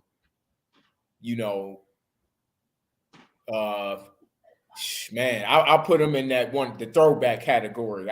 Me and Devin talk all the time, and I talk to my young guys about throwback fighters. It's the difference between being real good, have a natural talent, and being that throwback fighter. I think that Boots is a throwback. And, it's probably credited to his dad, Bosley. Bosley been around the game, he old school. And I'm big on the old school teachings. Because that's where I come from. And Boots got it. Like, man, it's going to be somebody will have to land a lucky shot, which I don't see happening. I hope don't happen. I don't really, it's going to be a problem. Like, like you was just saying, Spence and guys like Crawford, they probably going to move up or whatever. Who knows? But these contenders and young guys, I don't see nobody even giving them a close fight, to be honest with you, from what I've seen. I said the same thing, right? So I got two dudes in here. They consistently they're like, nah, you overstating Boots, you overstating them, and two dudes in here. They always talking about Conor Ben and Virgil Ortiz versus Boots, and I'm like, I like them, but yeah, look, here's stop Conor Ben. The way that he fight, he don't got nothing coming. I ain't saying he ain't a good fighter. He a dog and he could fight. I got to see more on him, but I'm gonna be honest though. I gotta really now Ortiz. I got to see how he can fight when he go to do. He got all knockouts. Yeah, he got 18 fights. Go 10, 12 rounds, 10 rounds against somebody solid. He definitely could fight, but he ain't beating no Boots in my opinion at all. But I just got to see him work. He might be the best after Boots to me in that division coming up. But Boots just to me is like the Devin of 147. Just on another level. You could throw them two young cats in there with anybody, which is hard and special to do. People don't realize that you asking for a lot putting Devin in there 21, 22 with guys like Linares and JoJo. Let's think of it like this. You think you're going to be able to put a 21, 22-year-old in there with Boots and Devin when they 29 or 30? Right. Hell no. They're going to get smoked and get their career ended. Right. So people don't really realize that these dudes are still kids pretty much. They're young. They just becoming adults. They not even like fully. You're not going to want to put them in there with a 21, 22-year-old. Right. So when I see the kind of fighters like that dude Lipinets and Devin not only he beat 3-4 world champions straight, Gamboa. And then Linares, then JoJo back to back. And then if he finna fight probably Cambosis, hopefully. At 23, come on, that's just sick. That's a hell of a resume. He went through the chat. And I'm excited that Shakur is gonna get Valdez. I see him beating him real convincingly as well. Got Dub _ right side brother in super chat dropping that half a Dub on us in the super chat. Salute Blue, Mickey Bay in the building. I'm late, didn't get the notification. Salute Mickey, appreciate you. He said bleeding, but he meant blessings us with your presence. Devin Boots and Shakur in any order. And then he came back in the super chat. He said, them all three real, great, real good fighters. I'm backing all three of them. I back Devin. Of course, Devin. I back Boots and Shakur to go. They could fight another 10, 15 years, if they stay healthy and they want to. They got all excellent fighters. Yeah. And now, man, what you, man? This Tevin Farmer, I'm hearing Tevin Farmer, and he getting cold feet on me, man. You know what I'm saying? I'm supposed to be Tevin Farmer. Because him, like I say, man, cats, even though I didn't got older, man, it made it bad that people now know Cambosis is the truth. At first, cats didn't, when I fought him, because we actually fought to fight Tiafimo. Now, I was coming off a 3.5-year layoff. So people didn't know who he was, but now they see that and they like, damn, it was a split decision. I came off the bench, trained a month and almost beat him. They kind of, get cold feet and fighting me because they know I don't live a destructive life. I can come in at this stage and beat anybody.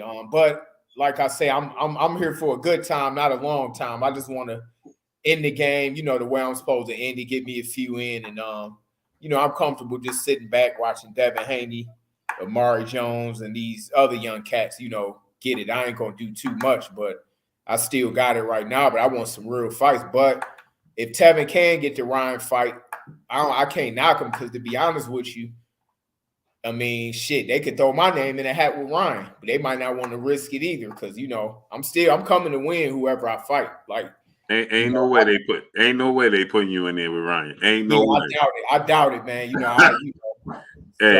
Ain't no way, man. That is all wrong for Ryan. Oh yeah, so I'm gonna definitely get in there a few more times this year and put on some throwback performances, and I'm gonna show a lot of skill, defense, everything in the ring just a few more times just to make my point and then get out of the game.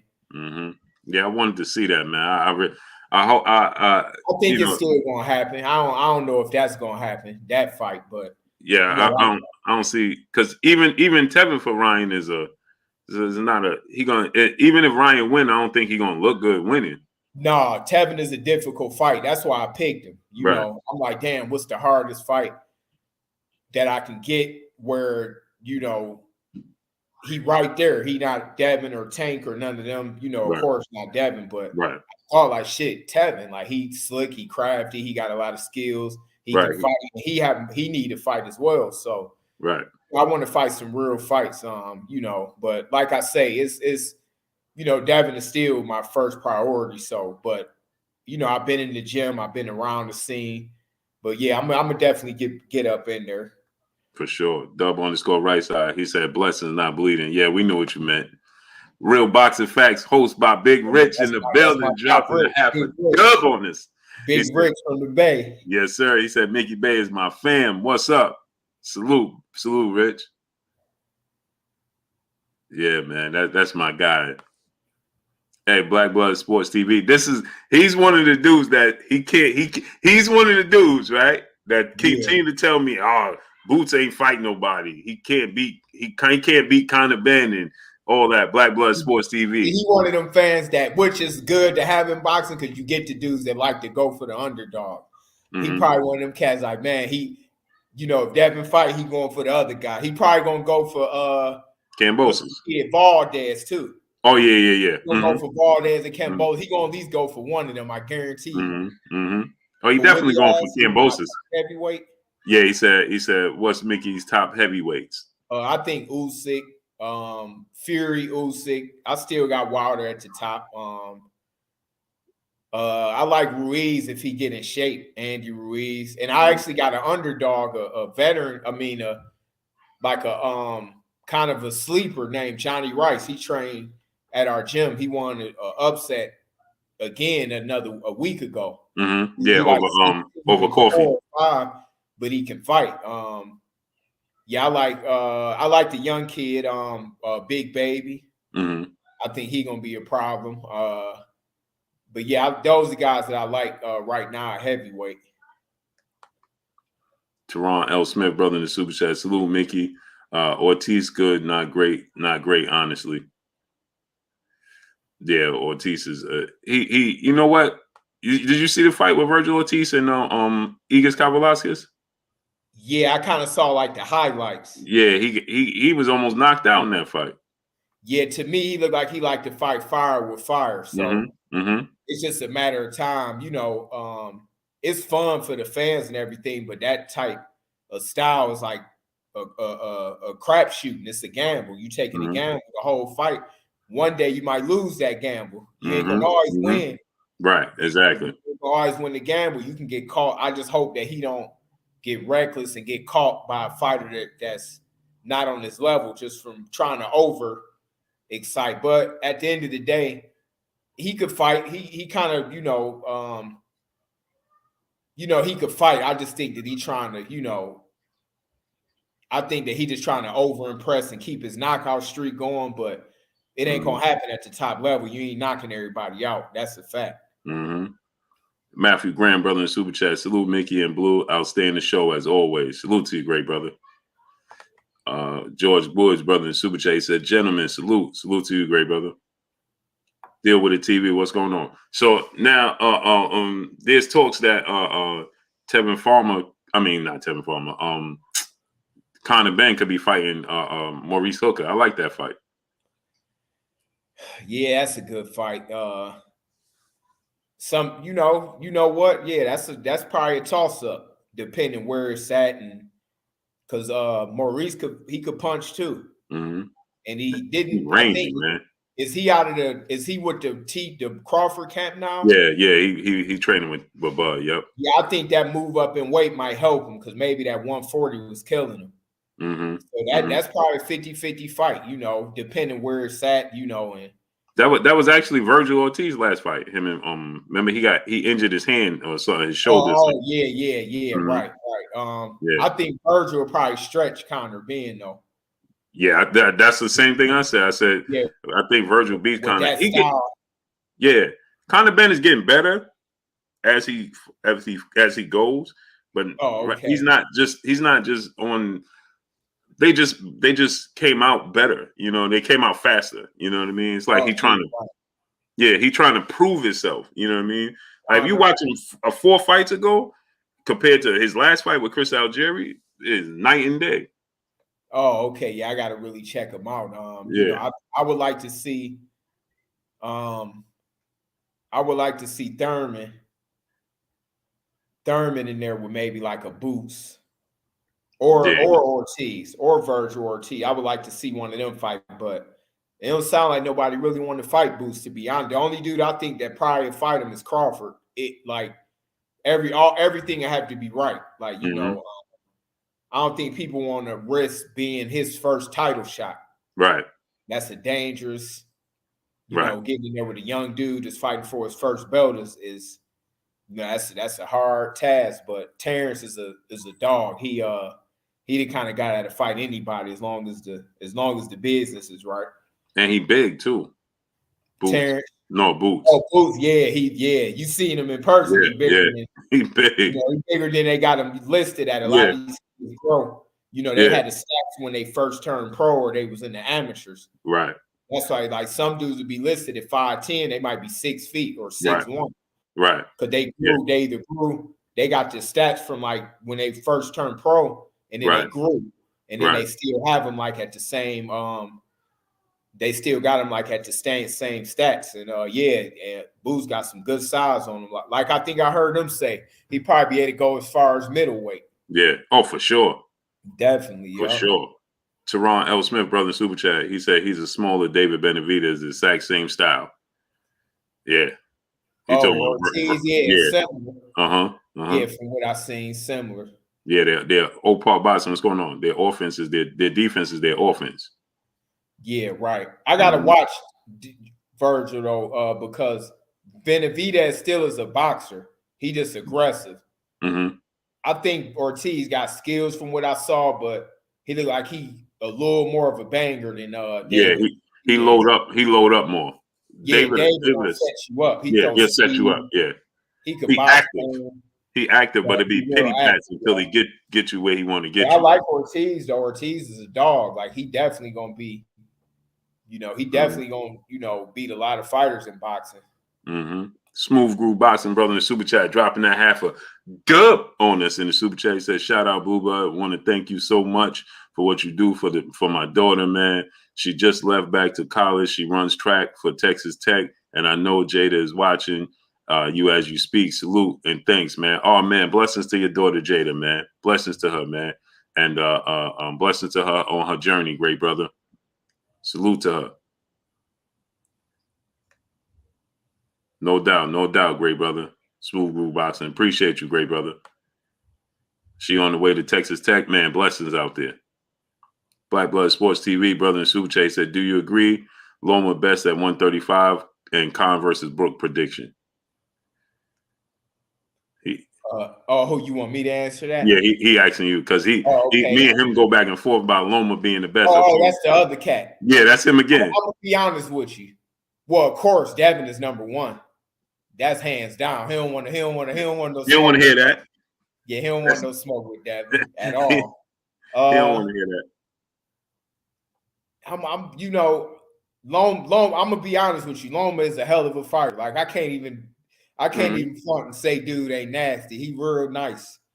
Loma is one of my favorite fighters to watch. Like in boxing. Like I don't turn on the TV and watch boxing unless it's a future opponent of one of my guys or somebody that really can fight, like that really know what they're doing, and he one of them. So I'm just trying to figure out if I put him a step ahead of Tank. I know Devin is number one. He definitely, I think he could beat everybody. The only one I don't know about, other than, of course, Devin, I know he can't beat, is Tank. But Tank, I don't know, man. As good as Tank is, I don't know why he's so hesitant to. At the end of the day, if you really want these fights, your promoter can't hold you back. But for so long, at a certain point, you hide behind him. I ain't saying that he hiding behind him, but Tank is a monster. If he on this game and he focused, I think that he got a shot to beat Lomachenko. I think that I would favor him over Lomachenko. Me too. But anybody else, I don't see him beating him. Like, Devin and Tank. Other than that, like, I don't see nobody. I actually want to see Lomachenko versus Shakur. Me too. At 130, I think that's one of the best fighters one of the best fights in boxing. I would love to see that fight. I don't see nobody at 130 giving Shakur even a competitive fight, to be honest with you. Yeah, me neither. Unless I don't think that Valdez fight gonna be competitive. No, it's not. No, I don't think so. I think he's gonna get his socks boxed off. I think Gary Russell can go up to 130 and give Shakur some work. Yeah. Good fight. Yeah, I think that'd be his best bet. Or if Lomachenko go down, but Loma is nice, man. I give him his props. Like, he could fight. He know what he's doing in the ring. But he definitely can't beat Devin, and him and Tank is like up and down. Like whoever had the best night, I think will win that fight. But Tank gotta, he gotta want these kind of fights. And Khan and Brooke, for some reason, I think Khan might beat him. I think Khan might beat him. At first, I was thinking Brooke, but Brooke had all them injuries. The eye injuries. Both of them too. So to me, Khan is a boxer, but he get real offensive, and he got fast hands. All he got to do is unload a few combinations, and he might. To me, Brooke always been the best technical fighter out of the two. Like, he is a better all around fighter than Khan to me, but Khan the kind of guy that could throw you off. Like, if he have a good night, just with his offense and that speed, he don't really got the defense or the eyes or the reflexes, but he got the offensive ability and the speed. So Khan could pick better. I mean, Brooke picked better shots. He could pick better shots than Khan. But Khan is kind of like Manny Pacquiao. Like, he'll just run shots off on you. They overwhelm you. Because he know he got the speed. So they overwhelm you. You could damn near flip a coin on that one. That's a good fight. Yeah, I like the fight. I know a lot of people. I mean, I ain't expecting they ain't in the ranking system. You know what I mean? It's like it's a good fight just for boxing. Yeah, no, it's a good fight still. At this, it's still a good fight. Yeah. Young King's company brother in super chat 147 and 54 boots is like Thanos, inevitable. Facts, I agree, bro. Yeah, man. Yeah, he can go. Yeah, he definitely one of my favorite fighters in the game for sure. Yeah, I'm telling you, man, that dude is different, man. Yeah, he can go fight. CP brother in super chat dropping that dub on us in the super chat. If Bud fights Ennis before Spence, Spence will fight Ennis for undisputed. Devin loses to Tank. If Bud fights Ennis before Spence, I don't see Spence. I don't know. I don't think he's gonna stick around. I agree with you said, Blue. I think he's gonna go to 154. Yeah, he's been that way for a while. I think he's struggling. He probably go up. His whole career been there. Listen, Devin ain't losing to Tank. Tank could fight, but believe me, that he got a mean left, but that left ain't gonna be enough for Devin. He gonna see it. He gonna get out the way of it. He gonna have to. He ain't putting Devin down like he do these other cats. Like, believe me, it's harder when he know that Tank been in there with Devin. So he already know what it's like to be in there with him. But people discover that it's harder to beat Devin when they get in there. Like it might look easier, like Floyd, like he always said, oh, it look easier till you get in there. They thinking, oh man, this dude don't got this. When you get in there and you fighting air, dude don't get tired. He fast. He got good defense. He could move. He got it all. Like I mean, and I tell people this, right, babe? They don't realize, and you could test to this, right?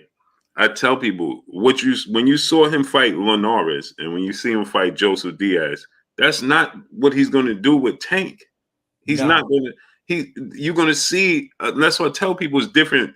It's different styles. Styles make fights. He understands what Tank brings to the table. You're going to see a different version of him, and I tell people, then you're going to be upset because he's going to be using his range. He's going to be boxing him. He's going to make him miss.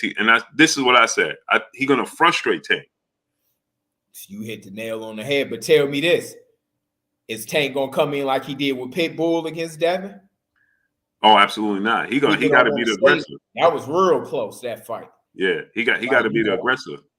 Yeah, like don't get me wrong, Tank. I mean, I'm glad dude think that because I think him and Devin can be. I'm talking about a mega fight. I think they can I think that can be that fight that Mayweather.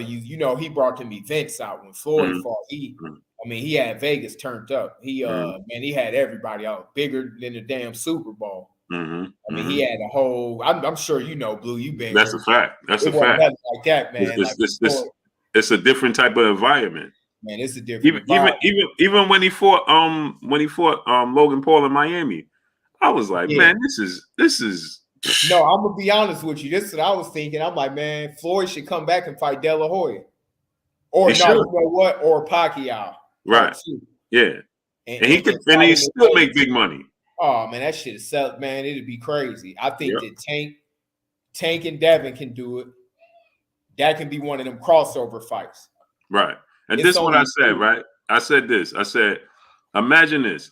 If Tank fight Lomachenko and beat Lomachenko, Dev fight Kambosos and beat Kambosos, and then they fight each other for. Oh man. Now we all see who down. Tell me this. Why Devin won all these fights and they not letting Tank get these fights? They not saying that, they're not calling people out. They ain't saying I want this fight or that fight. Mayweather and them basically saying we're not gonna fight this guy, we're not gonna fight that guy. Devin, we willing to go over to Australia and fight Kambosos. Devin is hungry for the fight. But that'd be huge, though, man. Him and Tank in Vegas would be. That'd be sick. That'd be one of the top 3 or 4 fights in boxing. Enormous, man. Especially coming off of those 2 wins, man, it's over, man. Yeah, it would be. That would. A lot of people rooting for Devin. A lot of people rooting for Tank. Exactly. That's how it gotta be. I think that'd be like Hearns versus Sugar Ray Leonard or something back in the day.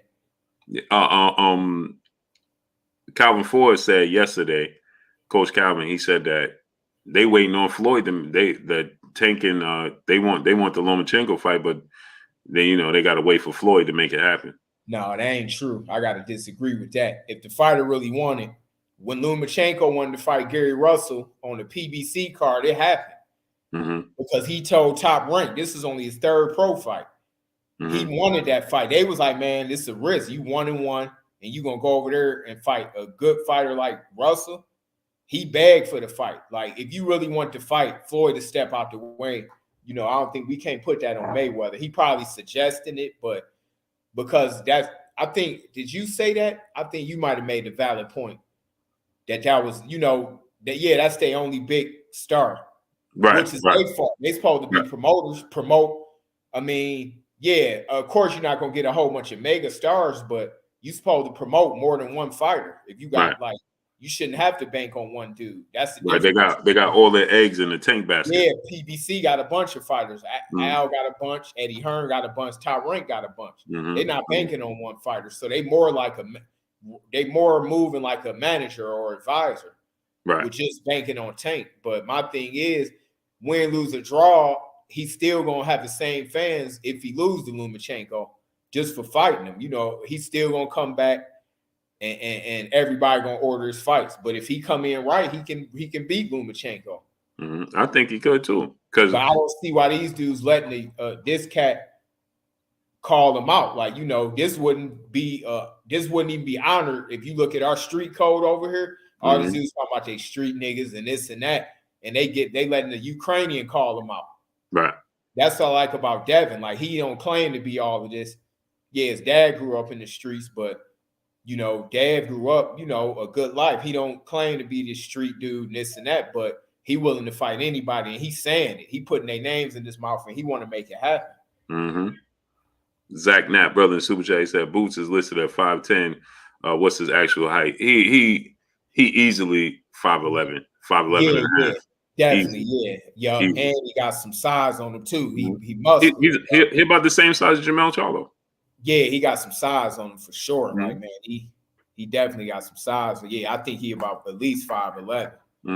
If y'all ever seen Jamel Charlo, because Jamal's a little bigger than Jamel. Yeah, he about his size. Yeah, he about the same size as Jamel. Like the same build and everything. Yeah, they're about the same size.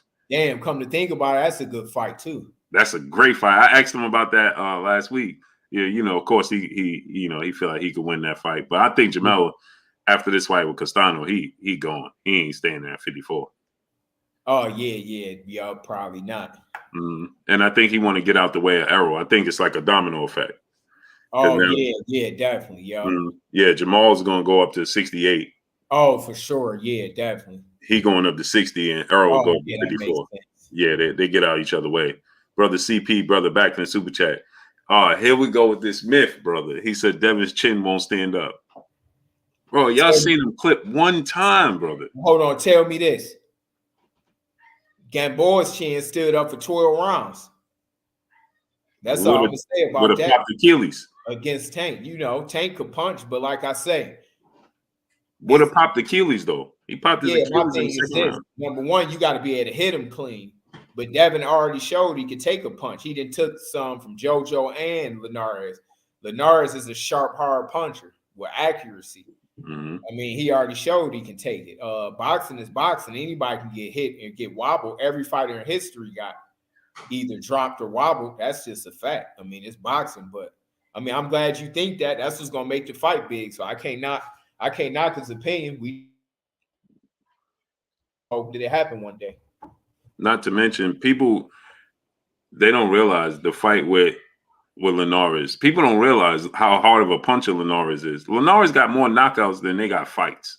Yeah, I mean, like I told Dad, listen, you might not realize it. We've been boxing before you've been born. Like, right. Linares is boxing longer than he been born. He got experience. He gonna land a punch. Right. I mean, that's a good fighter, champion. He been fighting more years than Devin been boxing. If you don't think he gonna land a punch, but that's the thing. People don't. They're not familiar. They didn't really. Most people didn't really watch Linares. They know about his name, but they didn't really watch him. The dude got more knockouts than Dev got fights. Put him in with another 21, 22-year-old to see what happened.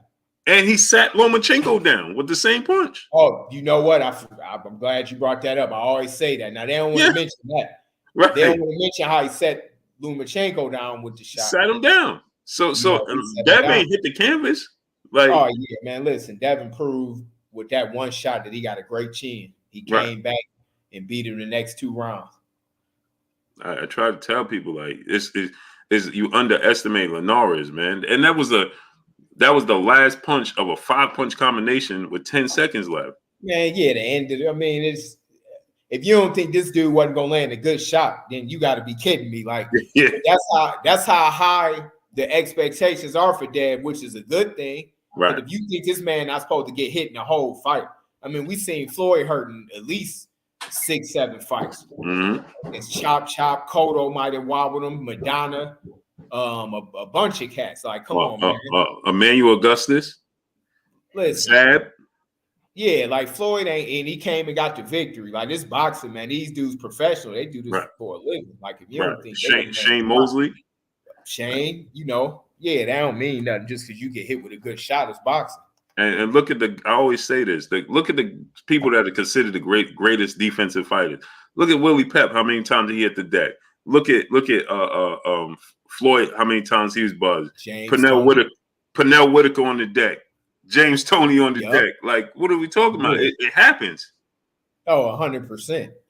It happens. I mean, Muhammad Ali. You know what I'm saying? Oh, yeah, man. It's boxing, man. You fight against another professional that do this. Like, it's going to happen. Fact. Dub_right side brother in super chat. Most Doug fighters in boxing, Dev, Boots, and Shakur. They also the most skillful and skills pay the bills. Let me know, bae. Yeah, I agree.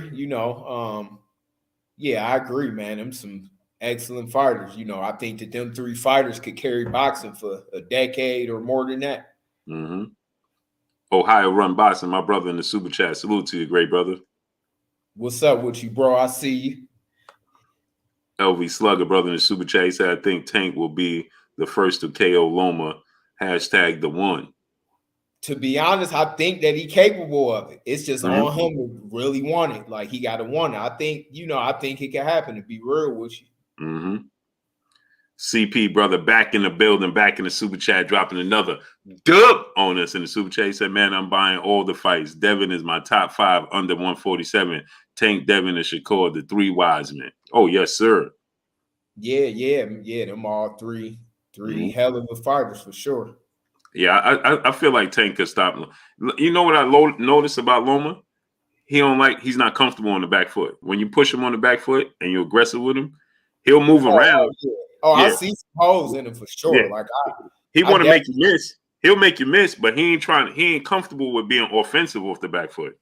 Yeah, and then with Tank, he ain't gonna be able to. If him and Tank did fight, he ain't gonna be able to just do some of the stuff he be doing. That I see him doing. Like he ain't gonna be able to do it with Devin.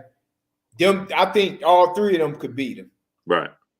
Like, Devin hands down. Like, because Devin, if he want to, he gonna just have him hitting air. He gonna just he won't even be able to get in on Devin if he don't want him to. Right. Unless he want to invite him in just to to give him some on the inside. But Shakur, him being a little smaller than Devin and Tank, he probably give him the hardest fight out of all of them. But Shakur is on point. He younger. He on point. He got good range. How to use his range. Tank. It mattered with this to me with Tank. Yeah, it's all. I say this all the time, babe. I say only 3 people could beat Tank: Dev, Shakur, and himself. Yeah, man. As long as Tank, you hit that on the nose, because we just got to see when he face obstacles, like when he can't knock a guy out and some the guy's moving or they outboxing, is he gonna be like the Mike Tyson kind of fighter that just get frustrated? He got hella skills. He can box. He got speed. He got power. But if he fight Lomachenko, you're gonna lose some rounds for sure. He not gonna just beat him. He gonna lose some rounds. So what if it's 5-5, 4-4? Lomachenko got it up here. I mean, he trained his mind. Like, see, Devin and Shakur, the way that they fight, they prepare to go 12 rounds. They might stop you, but they style is more like, if it come, I'm not gonna force it. The opponents that Tank fight, he could make mistakes and still come back and knock them out. Now with Lomachenko, I think that Santa Cruz, the fight was close up until the knockout. Cruz was close. And what's the other guy? Barrios. Now him fighting Lomachenko, he can't afford to have that kind of night to where it's that close, because at the end of the day, what if you down by a little bit and you can't just throw the home run punch? He got to be able to keep it cool in his head. Now he got all of the tools that it take. So I love to see it happen. Yeah, he just can't, because Lomachenko ain't gonna make the mistakes that Barrios and Santa Cruz made. He's not gonna just sit there and be there for the bombs. He's gonna use the lateral movement on him. Right. Marky Dan 123 brother in super chat. He said add Steve Fulton to that list. Yeah, Steve Fulton is nice too. Yeah, he could fight. Yeah, he to me that's he definitely is the best 122 pounder for sure. He talking about going all the way as high as 130. What you think about him and Shakur? I think he's too small. I don't see him doing nothing with Shakur. And I like Fulton, but I don't know if he is talking about the future. Was he talking about now or the future? Yeah, he's talking about the future. He want to move up right now. He's not sure if he want to. He want to try to become undisputed at 22, But you know the politics in the sport of boxing. Yeah, right. Yeah, I see him doing good at 26 if he move up. You know, Fulton could fight. He got a lot of heart. And he got good conditioning. You know, I see him doing good at featherweight. I don't know about 130 yet, but maybe in the future. What you think about the Ghost, Frank Martin? That's my guy. I love that dude, man. Oh yeah, he could fight. He another good up and coming fighter. Yeah, he could fight. Let me see. I was thinking about somebody. I'm like, man, I'd like to see him fight. Yeah, that dude is a man. I think he could beat Loma too. Who, Frank Martin? Yeah. I don't know yet. I'm gonna be real. This probably one of the few times we probably gonna disagree. We don't disagree much because we be on the same page. But I just think it's because his experience ain't there yet. Right. Yeah, but I mean, dude could fight. I seen his last fight. He's man, that dude, and he's strong and slick. DJ, what's up? Yeah, he out of Detroit too, right? Yeah, I know. I talked to his dad maybe like a couple months ago. So that say a lot. I kind of know the mindset because I'm from back there. I know that he came up under some good schooling and got a lot of heart. But damn, it was an opponent I was thinking about. I would like to see him fight. It got to come to me. It was somebody I thought about him fighting. I got to remember who it was. I want to see him and Isaac Cruz. Yeah, you know what? Somebody like Isaac. Yeah, shit. Hey, yeah, definitely. Isaac Cruz. Now, you know what? I would like to see Frank Martin and Ryan Garcia. Yeah, I think that's another. They ain't gonna. And his style is Ryan Garcia with slow feet like that. Yeah, him and Isaac Cruz. Yeah, would be a good fight. And he a southpaw too. Slick southpaws. Ryan ain't gonna put Ryan in there.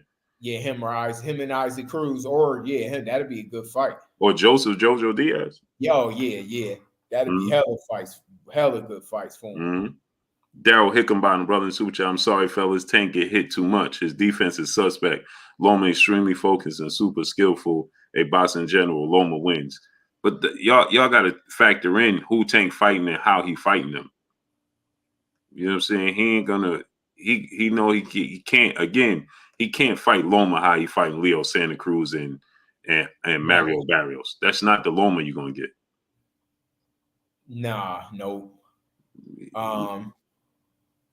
Man, I got that fight 50-50, to be honest with you. Tank versus Lomachenko. I don't know, man. That's a hard one to call. I think, man, my first thought say Tank gonna win because as long as he's aggressive. If he trying to box, he gotta be aggressive. He gotta think because he a better athlete and he's a better boxer than Teofimo. So if he take what Teo did the first 7 rounds, just press the fight. Yeah, he got to press him. Yeah, you got to press him. You can't let him. You can't let him. You can't if you let him do all that. And once he's comfortable and he coming forward, and he used the angles, you in trouble. You gotta do that shit. Yeah, you can't let him get comfortable. No. Yeah, he didn't master that. Yeah, or once he get comfortable and he could get you where he wants you, right in them little pockets, and you in trouble. Yeah. No, you in trouble. Dub_right side brother back in Super Chat. May have missed it, babe. What you see happening tomorrow with Gary Russell, Maxeo. I'm hearing a lot of people moving forward 50-50. Yeah, I was going to ask you about that, right? Because Gary you saw he missed weight today. Yeah. He missed weight. He said he injured. Is going through. His dad just had surgery a couple weeks ago. He lost his brother. It's like it's brewing to be a perfect situation for Maxeo, man. I still think Gary wins. Yeah. You know what I mean? I just think he's too sharp. He stay in the gym. I don't see Gary. But I think because of the situation, it's going to make it tougher though. But what you think though? I think Gary gonna win, but I think he gonna have to dig down a little bit on this one. The same thing I said. Yeah, I think it's gonna be one where he ain't gonna be able to just smoke him because dude want that belt. Right. But Gary is one of them fighters that he'll get you late. Right. He'll let dude come with all that fire and he catch him slipping and end up catching him.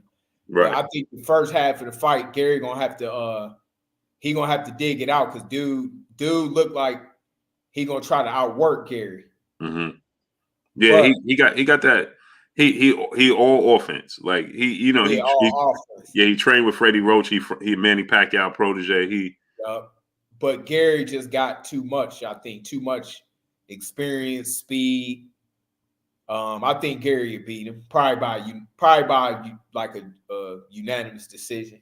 Yeah, I got a split decision because I think I wouldn't doubt that. I Yeah. wouldn't doubt it. Yep. And the only reason I say that is because just everything going on with Gary. Yeah. Dude might put the pressure on, and one of the judges might give it to him just because of that. Yeah, you know how that goes. Pacquiao fighter on top of it. Yep. We got Chris the protege, Matthews Richardson, Steel Boxing brother in the super chat, dropping that half a dub on us in the super chat. I remember watching Mickey spar Chris Algieri at Bones Adam Gym. It was a great learn. It was a great learn. A lot of moves that day. Salute King and salute Blue. Next heavyweight champ right here, the protege on IG. Salute to you, great brother. You where you at, brother? Where you training out of? He must be in Vegas. Yeah, he gotta be in Vegas. Yeah, he said Richard Steele. Okay, yeah, I sparred with Chris Algieri a couple times out here in Vegas a couple years ago. Man, Matter of fact, that was my first time back in the ring for a while too. But that's how I kind of got the Kambosos fight. Because people seen me, it was like, damn, you looking sharp. Like shit, you need to be fighting. And I think I fought him. It might have been a month. Somehow that's what led up to that fight. Me sparring with him and Comey, and some witnesses saw what I done, and they was like, "You need to be in the ring." Yeah, that's this man. That's what these young dudes don't understand, man. You get in shape with a full camp. Oh yeah, man, definitely. That experience means a lot. Oh, he's Jeff Mayweather is his trainer, and his Richard Steele is his uncle. Oh, cool. Oh, okay. Yeah. Well, yeah. He in good hands then. Yeah. S550J, what's up, great brother? Demetrius Armstrong, brother in Super Chat. He said, I see Devin stopping Hoy. George, I think George style is perfect for Dev. Oh, 100%. Yeah, I see the same thing happening. I got the blueprint. That was my last fight, Kambosos. Right. So, I know a lot of things that Dev can do. That'd actually be a great match for the fans because the style matchup, right? Like I'm talking about that's gonna be a good one for the fans. That fight, right? I love that match. I love it. Young Zeus 19, brother in Super Chat. If Tank laid the body work on Loma, hold that high guard and stay on the bicycle. Loma taking the L, fellas. I mean, I agree. That's really how you would have to fight him. I tried to give away a lot in case Devin fight Loma, but the body is definitely it's something that I can see that he don't like. A lot of people can't really exploit it, but that's one thing that stick out to me big time. That's one of his biggest weaknesses is body shots. Mm-hmm. Lomachenko, he ain't got many weaknesses, but that's one of them for sure. Between that and pressing them backwards. Pressing them back, pressing them back to the body like Salido did. Mm-hmm. Yeah, he'll attempt to make you miss, but he won't attempt to make you pay when you miss. No, him. That's something that that he don't really like that body. Yeah. He'll just try to move around, which most people don't. But right. I see some holes in Loma as good as he is. It's just a matter of who is talented enough to exploit it. Because you can tell a dude all day, do this, do that. Loma, not the kind of dude you can get it off on unless you the absolute truth. Like you got to be Devin Haney, a Shakur, or a Tank. Right, you got to be a skill. You ain't gonna just. It's easier said than done. Yeah, that dude like that, like with this shit, it got to be. It got to be a fraction of a second that you got to get it there. Right, you got to be talented. You ain't gonna just go in there. You gotta have them the three guys I see they got the talent. Yeah. To really exploit. Like Devin to smoke him the worst. Like I already know how Devin to beat him. Mm-hmm. Now let me ask you about this, right? You see what's going on with Terrence Crawford with Bob Arum going to court? Oh yeah. And you think that that's going to now a few things, right? Because I was like, man, nobody coming to be. He seemed to have no allies now. You know what I mean? You got George Foreman speaking against him, Muhammad Ali's daughter speaking against him, Tim Bradley speaking against. It's like, man, it's so I'm like, man, do you think that's going to affect his career move? Because Bob got reach. I don't think so, just because how high up Terrence is, but honestly, what I think is something bigger behind the scenes that he can't talk about. Terrence, he not suing them for what people think.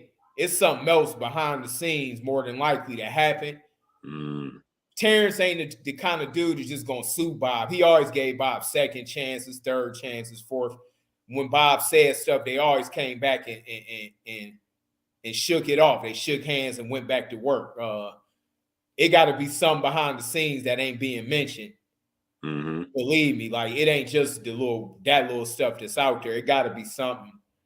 And it's funny you said that, right? Because I kept saying to myself, I'm like, hey, you gonna after all of this, you suing him for $10 million? That don't like $10 million. That don't add up to me. Like, yeah, it seemed like it would be something else or more to it. Like $10 million is like, yeah, man. It's kind of odd. It's real. I think that's why most people ain't speaking on it, because they seen Terrence keep re-signing with him. Bob is kind of tricky, like, cause he older, so who like, and I ain't defending him. I had a lot of dealings with Bob since like before I turned pro, just from signing with him before and talking to him. Like Bob is like, sometimes I don't know, that age shit can make you say some crazy shit. I ain't saying yeah, no, you don't, but talking to Bob, to me, I never seen him as a racist, like, but he a fucking hustler though. I always seen him like, man, this dude is a hustler. He the kind of dude that if he could, he'd sign Devin Haney and Tank tomorrow. Like he just, to me, he followed the money. Like he more about the money and where he think. And the only thing about black fighters is we gotta support our own better, because they promote flags a lot at Top Rank. That's just which anybody would do, but to me, that's their niche. Like they niche is promoting flags. Like, so if Terrence Crawford was from like Jamaica or like somewhere like that, like they would know how to. I think they would have a better. That's how they'd promote him. But they'd put Jamaica behind him. So with him not being from, they used to, they took him to Omaha and all of that. But I just think when it came for Terrence to cross over, but at the same time, fighters got to learn to do for self too. Devin Haney did for self. Floyd Mayweather did for self. These big fighters doing for self. You got the internet now to where you ain't got to wait on Bob Barron. See, them kind of dudes, they got to meet in the middle. They not finna, they don't know how to blow up like they more like, they going to take whatever you got and they take it to the next level by just putting you on the network. Same as Al and them. They not finna make, Tank already had the superstardom behind him. He got a good publicist. He got a good team. He got Floyd backing him. Devin Haney and his dad promoted the hell out of him before he went to Eddie Hearn. But to be honest with you, I think that's what boxing is missing more than anything. Like, I don't know if we talked about this before, but I think it need to be a collective meeting where everybody sit in there in the room. I'm talking about Blue Blood Sports, Fight High, all of the sites, all of the promoters. But see, promoters again, it's weird because it's like gang territory to them. Gang territory. Like they like it ain't my brand no more, but in the sense it is. These dudes is like territorial, like they Bloods and Crips almost. I think that's the problem. Is like, to me, the best promoter in the history of boxing is Don King, as far as like actually promoting events. Don promoted the event, and he didn't just get a site. He didn't just get the fight date, the TV channel in the arena, and just don't promote it. Every time Don had fights, you knew what was going on. Like he did it like a real, like you know how you from New York, shit. Y'all probably got the best hustlers on planet Earth. Mm-hmm. You got to do this like a party in the 80s or 90s. Like you think about it, in New York, I guarantee you everybody knew when it was going to be like a big party at a certain club. Mm-hmm. Because it's getting promoted. They didn't just say, all right, it's a party on March 5th, and then you don't hear nothing about it. You see commercials here and there, and that's it. They got to get people that's going to do grassroots promoting and go out there and promote. Like you can't expect for everybody to know it's a boxing match if they don't hear about it. Mm-hmm. But these dudes like to hold all their money. Sometimes it takes. So that ain't Terrence and the fighter's fault, but in the way it is because you got to still do for self. That's what fighters got to learn. But at the same time, if you call yourself a promoter, you're supposed to promote the fighters or get help promoting those kind of fighters. Like you got to say, all right, Terrence, a black dude, he from Omaha. They did good selling it out at home, but you got to take it to the next level. Like, man, let me get somebody that understand these kind of cats. Mm-hmm. Then it'll look different if you like, damn, let me get a crew of black dudes. That ain't saying that you being racist or that it's business. So at the end of the day, it'd be smart to be like, man, let me get some black dudes that's more in this hip hop market, or let me go link up with Blue Blood or this person, that person, and get some ideas and sit down with them and let me merge. You know, that's what need to be done in the sport. Because to me, these guys I don't think they really know the new generation and how the new promotion is done. Like, look what Devin Haney is doing, Tank is doing. I mean, that's how it need to be done, but I don't think a lot of these cats know how to do it, these older promoters. Yeah, you got to self-promote. Young King's Company, brother in Super Chat. Bob pulled the Don King on Terrence Bud Crawford. Robert Singleton, brother in Super Chat, he said, great interview going with the champ. Salute to you. Hey, I got Team Crawford, they get ready to come in. Bernie. He going to come in now. I'm going to send him the link. Oh, okay, cool. Hold on. But the crazy thing is, man, Terrence really should be, his whole story is crazy. Like the whole world should know about his story. I agreed. Like, I mean, the stuff he went through out the ring and to still reach pound for pound, he the pound for pound best fighter in the world. Hey, put him over Canelo, man, and I can explain why. Oh, please do right now. please do for him, because when see. That's what I love. See, they can't tell me, hey, Blue, you was never a professional. They can't say that. You was a world champion. So and these guys still ain't gonna, they gonna still debate with me too, believe it or not. But all right, here's why I put him number one over Canelo. All right, Terrence Crawford, he had the belt for a minute.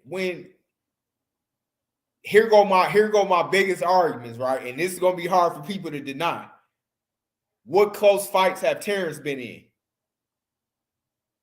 Mm-hmm. Ever. He shut everybody out. Now, Canelo, I thought he lost to Triple G the first fight.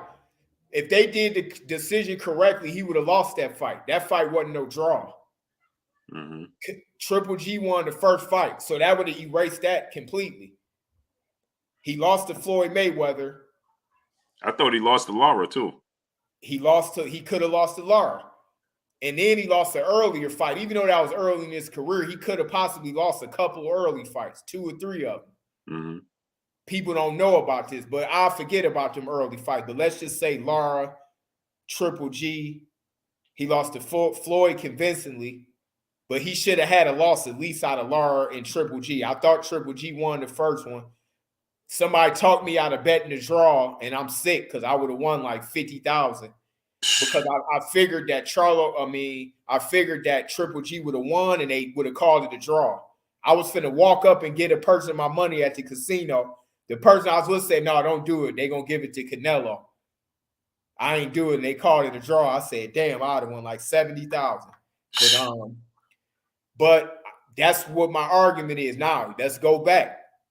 Who really beat Terrence Crawford and who gave him a tough fight until you heard the final bell? Right. Think about it. Now, he fought Porter's last fight. Great fight up until he stopped Sean. That's a hell of a hard thing to do, is to stop Sean Porter. But Boom. even up into the stoppage, I thought that he was up 2 rounds. Oh, he was winning. Yeah. But what I'm saying is he closed the show, so he eliminated that. Right. It's fights where Canelo didn't eliminate that. Right. Triple G, he fought him twice, right? The second one was real close. Mm-hmm. If they fought again, believe me, it'd be close again. Trust me, it'd be another majority decision type fight. He might edge him 7-5. He might beat him 8-4, 7-5, but he won't shut him out. And that's that's Triple G at 40 years old. Now, Terrence, who gave this man, who really beat this cat? Mm-hmm. And he don't got a loss on his record. And he had to go overseas to fight fights. He fought Gamboa as an underdog. He went over there, fought Ricky Burns. He fought overseas. He fought Amir Khan. He fought good fighters. Even dudes, people sleep on cats like he fought the one cat. Victor Postal. He fought the Dominican that won the gold medal. Oh yeah, was it Derry Jean? Lundy. He stopped all of these cats. He didn't have a close fight. Now, Canelo had fights that could have went the other way. Mm-hmm. So that's the argument right there, that he almost lost and Terrence didn't come close to losing. He did any fight that was close, he ended up stopping him, like the Porter fight and a couple more. He ended up knocking him out. So that eliminated that. Mm-hmm. So anybody can write in and tell me who really beat Crawford and who gave him a close fight up until you heard the final bell. And then on the flip side with Canelo, we just named 3 or 4 fighters that pretty much beat him. He could have 3-4 losses on his record. Excellent fighter though. I put him number 2, but Crawford is hands down number 1 right now. Mm-hmm. Yeah, I got him number 1. Yeah, it's hands down. I mean, when you look at it like that, that take the favoritism out of it. Mm-hmm. Just look at, all right, who really beat Terrence? Who went to the 12th round with him? And you could say, oh man, let's see who gets the decision. He dispatched everybody where you knew who won. With Canelo, he had fingernail biters to where you like, damn, let's see who gets a decision. Mm-hmm. He had a bunch of those. Another fight was close with him until that open score was him and Austin Trout. Another one, yeah, him and Austin Trout. But remember the open score and Austin Trout corner was like, what? They had him, all 3 judges had him like he ain't even win more than 2 rounds. Like and remember they had a landslide and he got out of character and he got dropped, remember? Yeah. Terrence is number 1 right now. Mm-hmm. Like, Dub. Blank. Dub _, right side, brother in super chat. We getting Bay and Team Crawford. More supers coming. Tonight is a great night. Salute to you, great brother. Boss Rad 357, brother in super chat. He said, I say, while Black Fighters not doing skits with IG and Facebook contest creators and stream with gamers like Ninja and Dr. Disrespect, they play video game. Yeah, it's many ways today, Boss Red 357, in my opinion, right? Thomas Mullen, Mickey Murray, what's going on? That fighters today's time, man. If Floyd Mayweather had the social media like he do today, Oscar, man, listen, man, you thought the numbers he did was inflated now. Oh man, it'd be bananas. Yeah, it'd be crazy.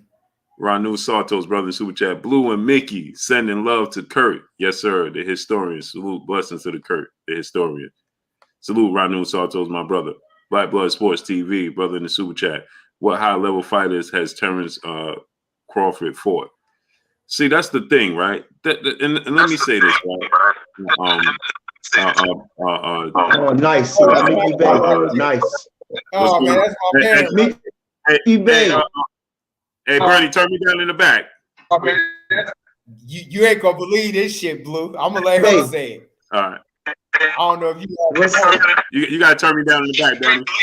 This shit, Blue. I'm gonna let her say What's up? What's up, champ? In the back. Turn me down in the back. Mickey Bay, what's up with my guy, What's man? up, man? Good. In the back. Turn me down in the back.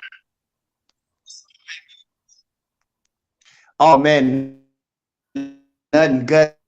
Glad to see you doing well, man. Glad to see you doing well. Oh yeah, man. Hey, I'm glad to see you, man. Somebody that been around the game. You know, that's family to Terrence. You know, I see you pushing him and everything. That's a beautiful thing. Yeah, I'm getting feedback on your end, Bernie. Yeah. In the back.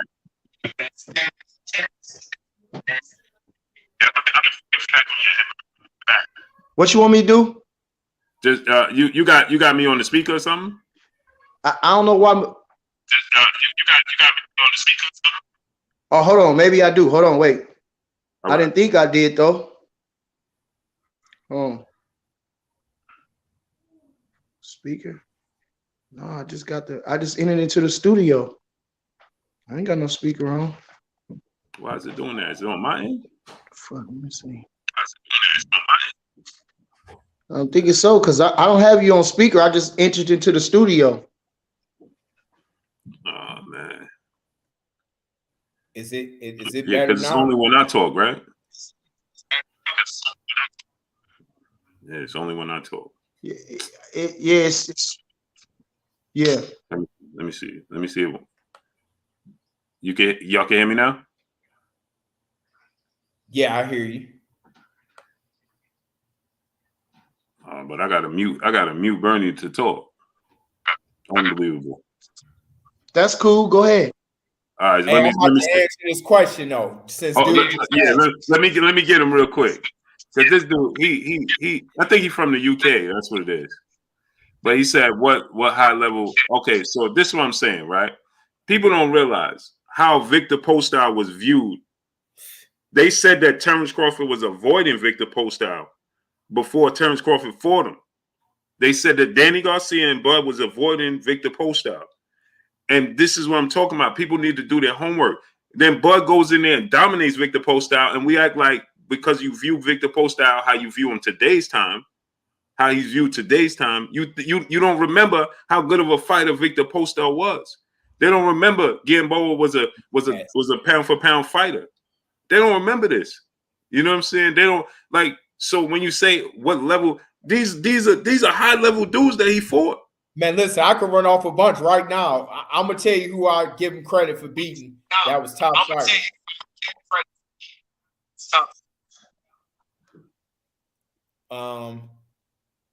Of course, Porter, K.O. Brook, the dude. What's the dude that he fought before Brook? The dude that fought Ortiz. Igis Kavalasis. Amir Khan. Jose Benavidez Jr. was a bad boy. Jeff Horn. Felix Diaz. Postal.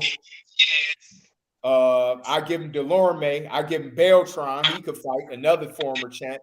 I give him Gamboa. I give him Ricky Burns. I just named you damn near like 10 right there. But not even to mention, he fought Brettis Prescott on short notice, and he was the underdog in that fight. Man, but not even to mention, Kill Marv, he beat plenty of champions. He was the underdog against Brettis Prescott. They told him he shouldn't have took the fight. It's the way he beat these cats that they take credit from. Yep. They don't understand, man. That's what I said. Like, it's okay to be a fan of this fighter and a fan of that fighter. But when you got to do your research, you got to do your homework on it. When you say he ain't fight this person, we could do that with everybody's resume. If that's the case. Well, it's cool to love Bud now. Just because he beat Sean Porter, it's cool to all the channels, but they still kind of saying bad stuff about him too. But it's cool for Bud now. It's cool to give him his props. It's cool to see things from his side now, you know. And I mean, that's just how it is. That's just a paraphrase for life, you know. First they love you, then they hate you, then they love you again, you know. Yep. What's new? Nothing new. Man. Oh, you're freezing, champ. Man. Nothing's new. You're freezing out. You don't want to fight. Come on. You freezing out. Oh, you know, like I say. Hey, try to go back out and come back in. Okay. Hey, try to go back out and come back in. Okay, I'll log out and come back in. All right. Leave. He coming back for you. You see him, right, babe? Yeah, okay, yeah, I know that sign now. Okay. Yeah. Black blood, okay, all right, black blood. All right, here goes the thing, though. All right, you say, look at his resume, Canelo fought much better comp. One thing you got to realize, he might have fought a little better comp because they put him up way more money to fight him. So a lot of dudes is more willing to fight him. But at the same time, he lost to some of these cats. And Terrence didn't. Terrence wiped everybody out. He ain't had a close fight. He didn't go to a final bell with having a close fight. Yeah. Drew Reed, brother, Super Chat, he said, I don't know how you can be a fan of boxing and dislike Bud so much at the point that is looking suspect. Hey, you know what it is, man. It's just people don't understand boxing. They don't know boxing, and they don't do their homework. You know, it's one thing when people say, "Oh, who you feel?" If you feel like Errol could beat Bud or Bud could beat Errol, and it's the biggest fight in boxing, that's one thing. But when we start nitpicking people's resumes, we could do that with everybody's resume. You know what I'm saying? Like I said, it's a lot of people. Most people don't even understand how Victor Postol was perceived at that time. They don't know nothing about Victor Postol. He was the boogeyman at 140. He was the guy that nobody wanted. Danny Garcia was avoiding Victor Postol, and Danny Garcia dropped the belts to move up, not to fight Victor Postol. And then when Bud was talking about moving up, oh, Bud is avoiding Victor. Then Bud said, let's make the fight happen with Victor Postol. Then look at the way he beats Victor Postol. Now Victor Postol is overrated. Like this is what we do in the sport of boxing, man. Alan Maddox, brother in Super Chat, dropping that dub on us in the Super Chat. He says, salute Blue and Bay. Real thoughts. We talking about Loma's chin. Salido came in 20 pounds overweight plus multi-fouls. Tio didn't knock Loma out. Took Comey's best shots and beat him. Loma got off canvas. KO Linares.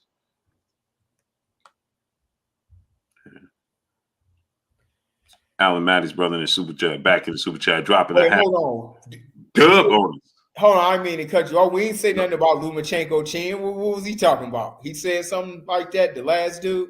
Yeah, he said Loma came in. He said Salido came in 20 pounds over 20 pounds, bro.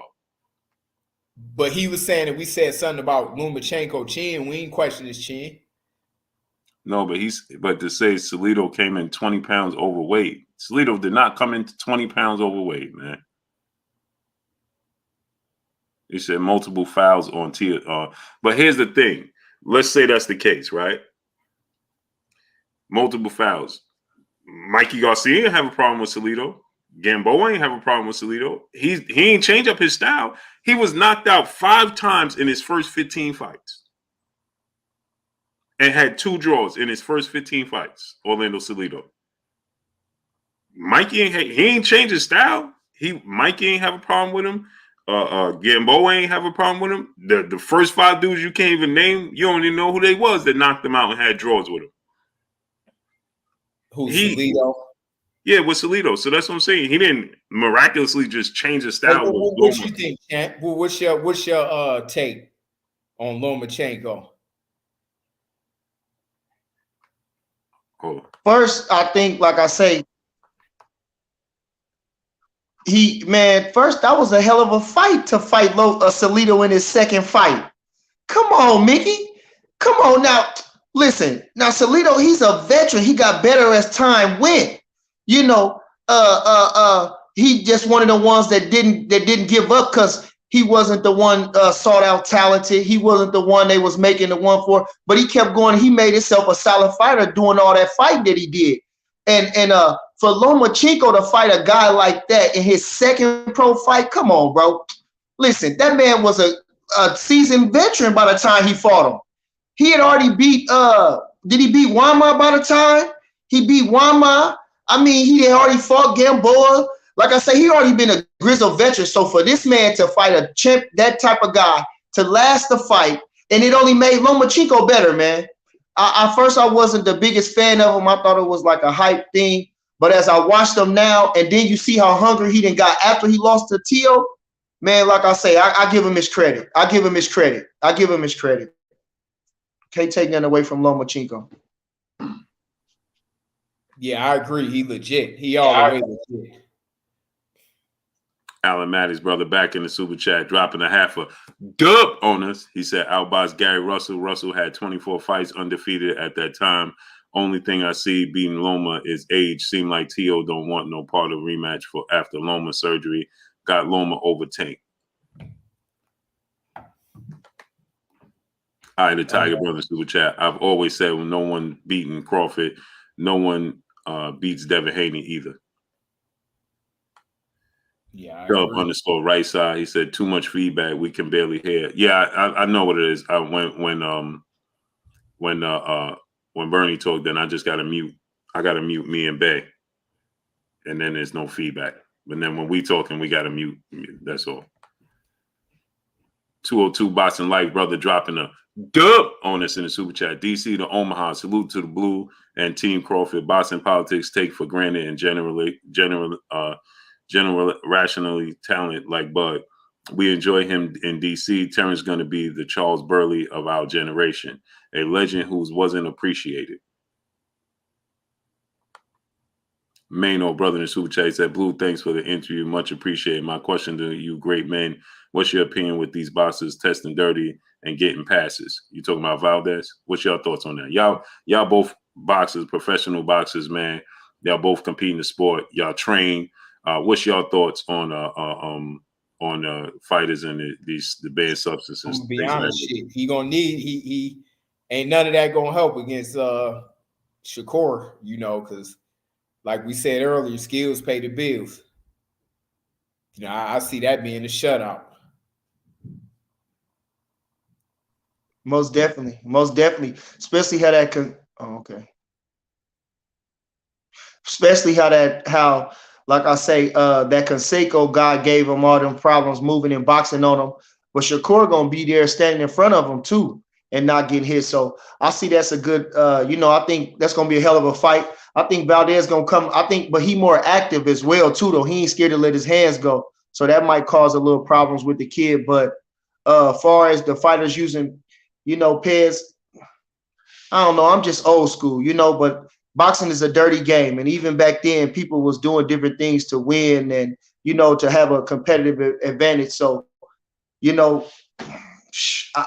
I don't agree with it, but, when you want fame and you want money so much, you people get desperate, and I call them type of people desperate. You understand? When you doing stuff like that, you desperate.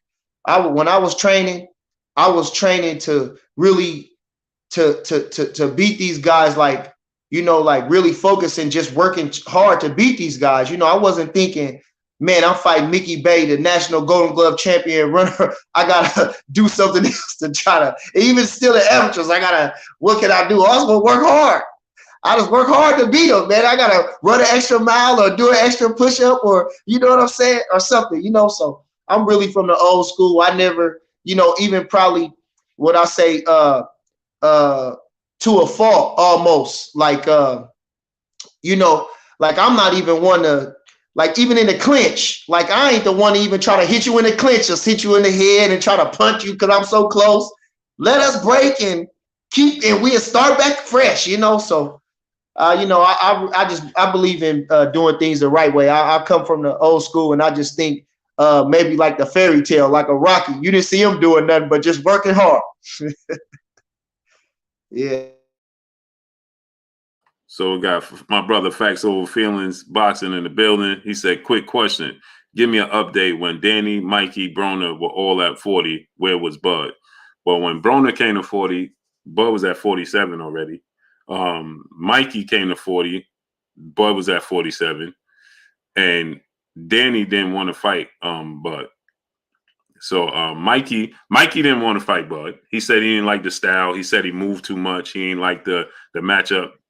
You go look at the interview with Mikey Garcia. He said he didn't like the style matchup. He said that Bud moved too much. It wasn't entertaining when they fought in the amateurs, Bud won, but it wasn't. He did a lot of moving, and so Mikey ain't like the matchup. So Mikey said he didn't want to fight. When Broner moved to 140, Bud wasn't even at 140. I don't think. I think he was because Broner jumped over 40 and went to 47 from 35 and fought Marcos Maidana and Paulie Malignaggi and those dudes at 47. Then when he lost to Maidana, he came down to 140, but he skipped over 140. So they missed each other then, right? And Danny Garcia just didn't want to fight. Danny Garcia, he didn't never seem interested in fighting Bud. But I'll let Bernie answer that. Go ahead, Bernie. You can hear? Oh, now I can't unmute him, man. Come on, man. Hold on, Bernie, because I'm everybody. Go ahead. Everybody. Hold on, Bernie, because okay. Okay. You ready? Listen, everybody keep calling and saying dumb stuff. Listen, Bud is not the type of guy that ducks and runs and hides from anybody. All he been having to do is put whoever they put in front of him. Y'all done seen the politics and being in place where they holding them back, they keeping them away from everything. It's over with. I mean, y'all keep saying the same stupid things, and nobody is calling for Bud. Of course, people saying people's name for clout chasing and stuff like that, but nobody is actively seeking Bud. Like nobody is putting in right. Nobody is trying to send a representative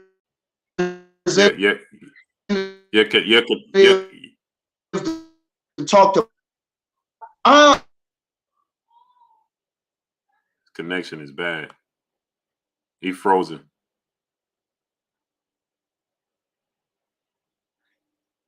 Froze out.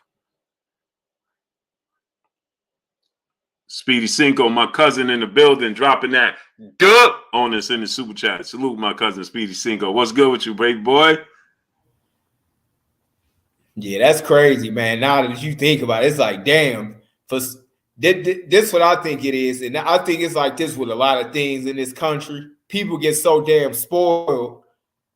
Let me see. See, I think that's why people get more appreciation being from other countries. We got so much talent in this country that we got to do like fucking 100 times. Like, you notice when you talk about these foreign fighters, they'll fight tooth and nail for these cats. But you mentioned Crawford, you mentioned Devin, you mentioned even LeBron James. I don't care who it is. Something always got to come up. Like, I mean, you got to go dig up. You got to look under the rug to see. Like, damn, is this something I can come up with? But now you ask about one of these like overseas cats, they gonna find a way to make them. Like, we understand, we know Lomachenko is nice, but at the same time, he still lost a couple. Anybody could lose, but what I'm saying is Terrence never even came close to losing. So what is all the question about? That make him number one pound for pound over Canelo, and people don't state this argument. Canelo lost to me to Triple G the first time. Him and Lara could have went either way, and he lost to Mayweather. So why is it an argument on who was number one pound for pound, and Terrence didn't even have a close fight yet going to the final bell? JL Squad brother in Super Chat said, Bernie, keep pressing for the city. Hashtag Blue Blood. Hey, did you know that Bernie was a good fighter too? You knew that, Blue? Oh, yeah, for sure. Yeah, he's a real good fighter, yeah. Go ahead, Bernie. I got to mute us so you can talk.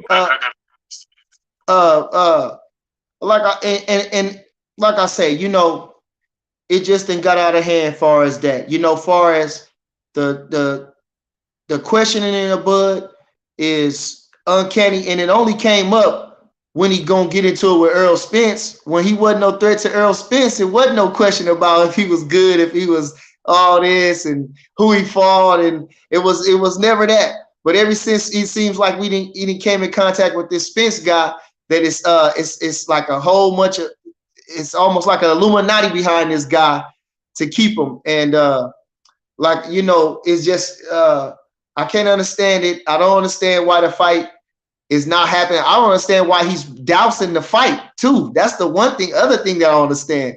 At the same time, if we gonna prolong the fight, still keep hyping the fight, still keep tagging the people along and keep dangling them on the street, keep saying and making it good. Like I say, you ain't got to talk about his mama or say nothing derogatory about him, but keep saying we gonna fight. I'm gonna kick his ass. I'm gonna stop him. Say any small little thing to, keep hyping the fight. Don't keep dousing the fight.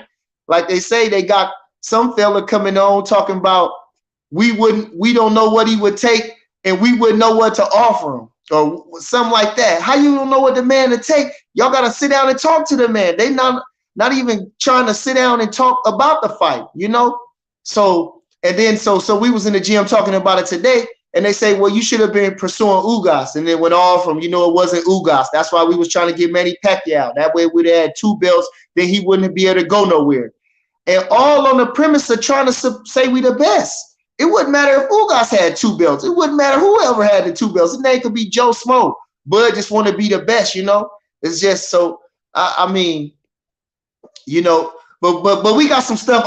When we was talking in the gym today, so he revealed to me a little plan. I'm gonna drop that on my show Sunday. Since this is Friday, I'm gonna do a little show on Sunday, and I promise this is not no cap to like make the show good or to get people to click in. I'm gonna tell you the truth. What he said. So like I said, you just gotta do what you gotta do. The kid just gotta keep going on, and the thing too as well is his fans is not pressing him, at least on social media, on the sites, for the fight. They got everything to derogatize Crawford instead of just saying Errol Spence, So again, we got to see this now. As far as this Spence thing, if anything is gonna come out about it, it's gonna come out after this fight. If this man don't mention Crawford after this fight and try to fight Keith Thurman, because they saying Keith Thurman in the WBC eliminator or something like that, so they already trying to angle that. If this man don't fight Bud Crawford after this, man, how is that your fighter? How is that your champion? Come on, Mickey. Listen, every year you had a nemesis at the Nationals, almost, right? At the Nationals, come on, we trying to beat them. Every time I said, okay, I got Mickey Bay, I got Aaron Garcia, I got these type of guys. Okay, I know who we going to. Come on, man. Them the only guys I'm worried about. Listen, that gotta happen. That's one of the biggest fights. Hey, you got a headset you can put in? You said what now? Put a headset in, it'll take the echo away. All right. Let me see. Like some headphones or something? Like earplugs? Yeah. Right. Go ahead, babe. What you was gonna say? I'm gonna be honest with you, man. That's so huge of a fight, Terrence. I can guarantee you, it's even dudes. They shouldn't even have to go to this measure. But I guarantee you, there's people in other countries that have put so much money up, it'd be undeniable. But at the same time, this should be a Las Vegas fight at the MGM Grand or the T-Mobile Arena. It's a Las Vegas fight. That's a huge. I'm talking about a huge fight. One of them Tank versus Devin Haney. That's the older, they the younger guys. But I'm saying, to me, that's the top. I put that in the top 3 fights in boxing. Terrence Crawford versus Errol Spence. I think it's the biggest fight in boxing. That fight is so huge that the MGM Grand in Las Vegas would be packed for that. For sure. When he said that this is what I didn't agree with, right? When you say there's no, let me get these super chats real quick. Sean M. brother in the super chat said, Bernie, thanks for coming on. Smash the like button, people. Young Zeus 19 brother in the super chat dropping a half a dub on us in the super chat. So was Jeff Horn a C-level fighter before or after he roughed up Pacquiao, or was it after Bud swept 9 rounds and stopped him? Pac-Man beat Thurman 3 years after that, so they can't say Pac was old. Yeah, but we know what that is. Hindsight is always 20/20. 202 Boxing Life, brother, back in the super chat, dropping a dub on us in the super chat. Bud beat the best at 135, the best at 140. When he was there at 147, he was trying to get the best, but can't, and still KO the next best to what he could do. Yeah, people forget who was who before they fought Bud. Exactly. They don't remember the Mikey Garcia. I was pushing for that. This ain't Mo, brother in super chat. Peace, Blue, Mick, and Bernie. He needs headphones or earbuds to stop the fever. Yeah, that's right. We just put it in now. Yeah. Good. Fred Lang, 20789, brother in super chat, dropping the half a dub on us in the super chat. He said the fact of the matter is what people don't want to admit is that everyone that fights Crawford, he makes them look ordinary, and then their careers never be the same. Sean Porter didn't even look the same. Alan Maddox, brother, back in the super chat. I got Bud over Spence. No cakewalk, no distance to Spence. Also Boots. For real, he the next star out of all the upcoming fighters. Love for you, Blue. Salute, Alan Maddox. Appreciate you, great brother. Sean M, brother, in the super chat, dropping that dub on us in the super chat. Question: Bud should ask Warren Buffett, is it wise for Spence to do 50-50 split? Strictly business, nothing personal. I was just watching a special on Warren Buffett when I was on the airplane. Dub _ right side, brother in super chat. Lateral movement is a part of great ring generalship. What's your thoughts on great ring generalship being called running or boring? Yeah, we're going to get to that. What Roger Mayweather said, people not knowing shit about boxing. Don't know nothing about boxing. DJ Curtis 79, brother in super chat, dropping a half a dub on us in the super chat. Bernie Jerron Ennis is calling out Bud. I understand that Bud is trying to fight for the belts. But do you think he can beat Boots? DJ Curtis 79. You know he gonna say he think he can beat Boots. Drew Reed, brother. No. He not. Listen. Go ahead, Bernie. He is not calling out Bud. Boots is not calling out Bud. These is the people that don't want to see Bud fight Spence is saying throwing Boots up in there. Listen, I said this. Listen, well, I gotta disagree with you because I was with Boots.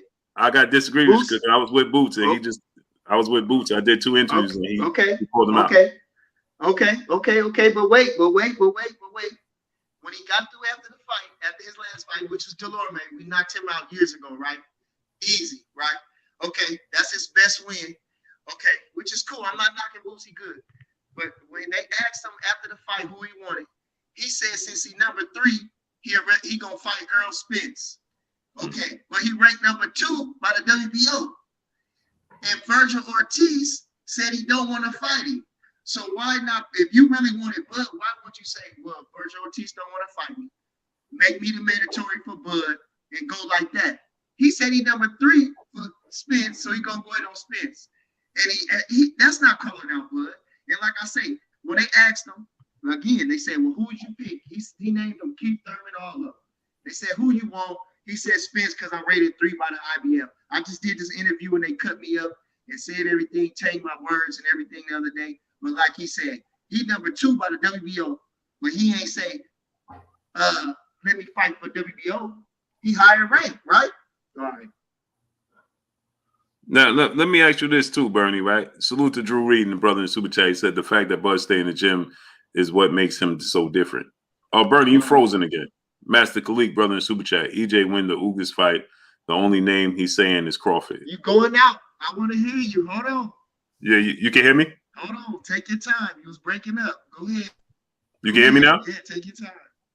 All right. So what happened with Virgil Ortiz was saying he wanted to fight Bud. He was saying that after the Maurice Hooker fight, he was going to call out Bud.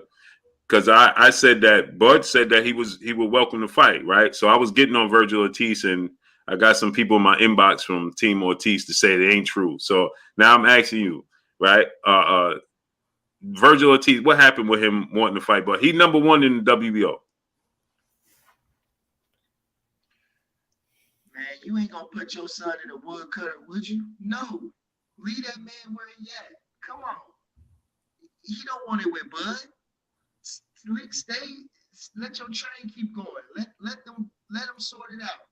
They say he don't want it with Ennis. Okay, because I figured them the top 2 why don't they go ahead and fight each other? Then maybe they align for them, maybe, one of the next ones. But like I say, nobody calling for Bud Crawford. Bud Crawford can fight and everything, but I never seen so much nonsense in my life. So much talking outside of thing when it's not that hard. Like I say, if you're number 2 and he telling everybody else, go tell the WBO, go participate them. You got people behind you if you want that. That's not Boots calling out for Bud. Of course he's a fighter. He's going to fight him. He want to fight, or he will take his chances. Who wouldn't? But at the same time, is he looking for Bud? No, he's not looking for Bud because he know Bud a dog. Bud is an animal. He's a meat. All right, frozen again. Like I say, Spence, he like to put at the same time, so you creating a monster with Bud, because they hold him back, so you figuring, he got more anger to spew out on you. Why not take this fluffed up champ that's got the easy roll, and like I say, he softened himself up with drink, women, and partying. Come on. So yeah, he got the prestige, but he got less to deal with. He's a come straight forward fighter. Again, he parties, and he got the soft road. He got the plus road. So like I said, they got the cards laid out for him. Man, come on, but he's a weaker target again because of his lifestyle. So that's just the way I figure it. And in the publicity, the public eye, like I said, they make it Spence the man. So again, like I say, you put a pit bull in the dark. That's what they say. That's what I heard. I don't know. But they put him in the dark to make him mean. They keep him in the basement in the dark to make him mean. That's what they doing to Bud. They keeping him in the dark and they're making him mean. That's why you better stay away. Stay away.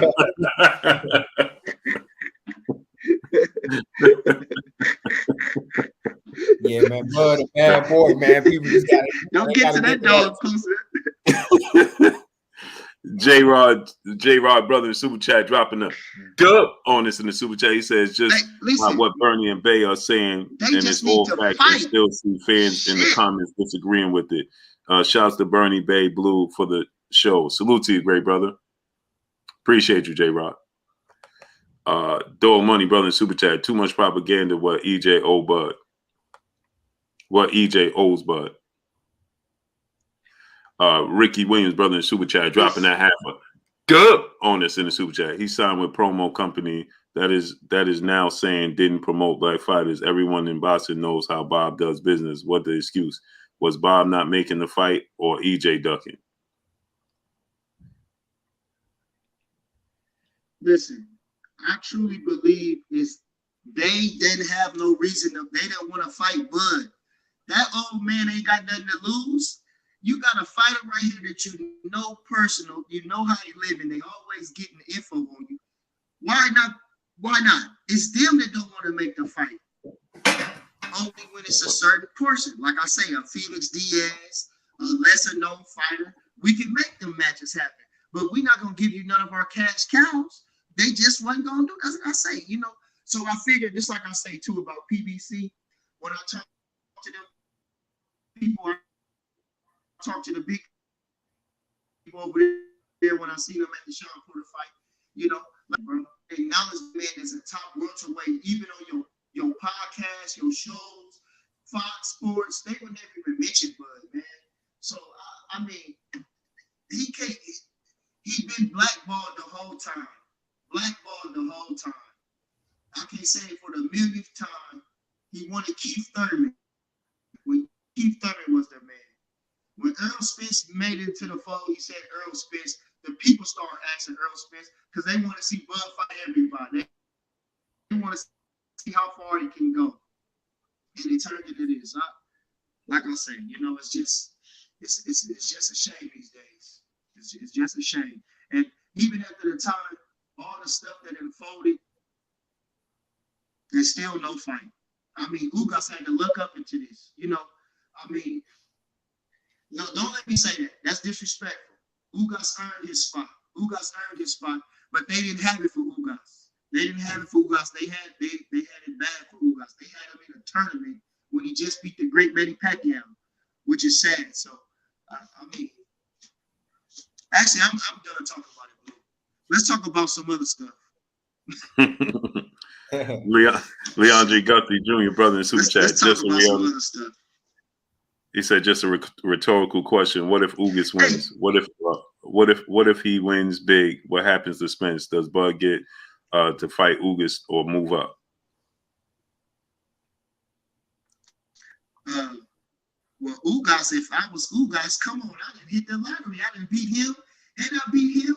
If I'm Ugas, I don't get to talking and acting like I'm Errol Spence. Oh, he gets 60-40. Oh, he get this 50-50. Come on, Crawford, let's go. I didn't hit the whole round ticket. What? Come on. I'm supposed to have beat Sean Porter, and I didn't. They get to him still. I guess another shot. They didn't even have me in the fight for the championship. I guess a short notice fight with Manny Pacquiao wins the world championship. So outright, my dream come true for real now. I ain't no interim, I ain't no regular. I'm a true world champion. And I got a top icon legend name on my record. Come on, don't be greedy and foolish. And if you get to beat Errol Spence, I don't want nobody next. Show me the money. I'm Jerry Maguire. So I think, brother, this ain't Mo. I think if Ugas win, we better off getting the fight.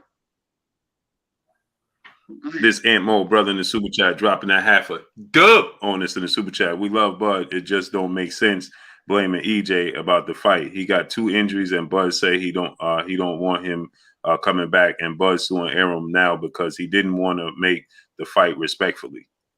So he's saying that you can't have it both ways. He's suing Bob Arum, saying that Bob Arum didn't want to make the fight for Errol Spence and owing the money. And now, but you can't say it's Errol Spence's fault for not wanting to make the fight, right? Because Bud is saying that. Listen to this, because we talked about this today in the gym. Go ahead. You can hear me? I miss you. Go ahead. Say what you was gonna say. Because you keep breaking up. Man. Let me mute myself. But what I wanted to say was this, was that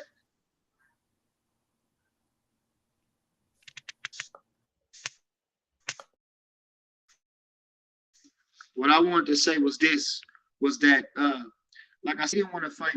Bud said he didn't want to fight him. That's how Bud, like I said, he don't want no excuses. Y'all can't see this coming from this man. Y'all keep downing this man. The man didn't want no excuses. So after he was there at the Danny Garcia fight, okay, you just came back from an accident. You fought a top welterweight. You looked great. I thought he looked great. I didn't think he missed a beat. The man's at the fight. Now we can make the fight. You had a tune-up fight against a top-notch guy. Okay, I called it a tune-up because obviously it wasn't him, right? It wasn't the man you wanted to see. So it was a feature fight. He looked great. Now we can fight. That was to see if you was all together. And it looked like you was all together. So now we can make the fight. The man said cows and chickens. And that's still y'all fighter. Come on. Come on. The man said cows and chickens. Fuck it, man. I don't know. Like I said, pick him. I'm so sick of him. I'm so sick of him. I'm so sick of him. I'm so sick of him. And it's just nonsense. Now let me ask you this question, right? So my thing is this, it's right? The one, but you can't make all the money. My thing is this, right? Like, so it just looked like this. I can't hear you, Blue. You can hear me now? You can hear me now? Go ahead. Can you hear me now? I'm delayed to you too, babe? Nah, you on point on mine. Go ahead. Oh. I'll let Bay in. Bay, what you think about this situation, Bay? Man, I think it's one of them things to where PBC want to keep the belts and the money in house. I think they want to keep everything in house. I just think that's it. That's the main thing to me. Because like you said, Champ, Terrence, I don't think that, like you say, Bob ain't worried. I think that he know in his mind that Terrence will win. So with them over there, if he lose, I think they'd rather him lose than them keep it in their backyard. Keep letting them fight PBC fighters. If he lose to Ugas, oh well, it's a win-win for us. If he lose to Thurman, oh well, it's a win-win to us. But to me, I think it's a battle of Al versus Bob Arum too. It ain't just Terrence and it ain't just Terrence versus Spence. It's Al Heyman and PBC versus Top Rank. That's the part that's crazy is beyond Terrence versus Spence. It's them two going against each other too, like, them two giants. So, and Bob is older, he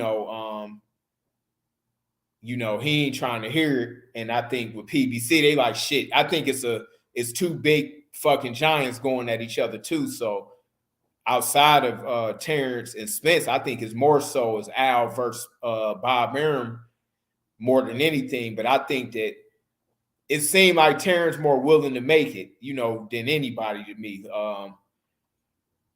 I think that Terrence would go over to PBC. Am I right? Give him the bread that he deserves and make it happen. Like, it ain't no way. If Terrence could be saying make it 60-40 my way, if he's saying 50-50, he meeting him halfway. Errol is an excellent fighter. I like him too personally, but I believe it's 50-50 is fair. It ain't like Terrence saying, he's saying that he'd do 50-50. I don't think that Errol, I don't see where Errol can argue that it should be 60-40 his way. I don't see how. Like, well, let me say this, right? Because the 60-40, I think it suffice because Errol has done the bigger pay-per-view numbers. He the bigger draw. So we look at the pay-per-view numbers, right? Based off of today's climate, what pay-per-view is today's time, right? It ain't the Floyd Mayweather. They ain't doing no 1.5. That ain't gonna happen, right? Based off of today's climate, Errol doing the bigger pay-per-view numbers. You compare the two with Errol and Sean Porter and Bud and Sean Porter, right? Errol did the bigger pay-per-view numbers. That's why I say Errol can make a case for the 60-40. But the only thing is he fought him pre-pandemic. He fought him before the pandemic. Spence did. That might have had something to do with it, but I think they even as far as like they start them. It ain't one over the other. Like, some fights you could argue, I think. But you got to keep them. That's clearly 50-50. But you got to keep this in mind, babe. Bud's first two pay-per-views was pre-pandemic too. And his first one, Victor Postal and Amir Khan. Yeah, see, that's where I think it was the opponents maybe. But the fact that he came in and he stopped Sean Porter, I don't know. That shit like on the seesaw. This is my thing, right? In the ring, for sure, yeah. 50-50. But as far as Bud, like in 2020, Errol Spence did the biggest gate, even bigger than Canelo in 2020. All right, I'll put it to you like this. I would do it like this. This maybe could make it fair. 50-50 purse, and then 55-45 in Spence pay-per-view. Is that fair? Hey, Bernie is frozen. Bernie, you froze. Go ahead. You can hear me, Bernie? Is that fair? What you think, Blue? Yes. What y'all think on Yes. All right, 50-50 on the purses. And then, all right, since Errol proved the pay-per-view, he get a bigger share in the pay-per-view? Yeah, 55-45. Listen, at the same time, listen. All that is cool. Negotiation. That's how you start. Negotiation. Yeah, If you want to fight, see, like I'm saying, okay, it ain't okay. That's sound great. Okay, but we fuck with you heavy. I know you dislike that. Okay, but the pay-per-view, okay. Can we do it? At least that's some start to start the conversation. Right. This man ain't starting no conversation. This man, listen, like I say, he not looking at Bud, like I say, like you say, in the ring, because Bud is perceived as such a threat. All his other opponents fail in comparison. So that's why it's 50-50. All this pay-per-view and all this. That shouldn't even be. That shouldn't even be on a champion's mind, bro. These guys is already rich. Now, after you beat a Bud Crawford, okay. Now then, come on. I didn't beat the man that y'all said.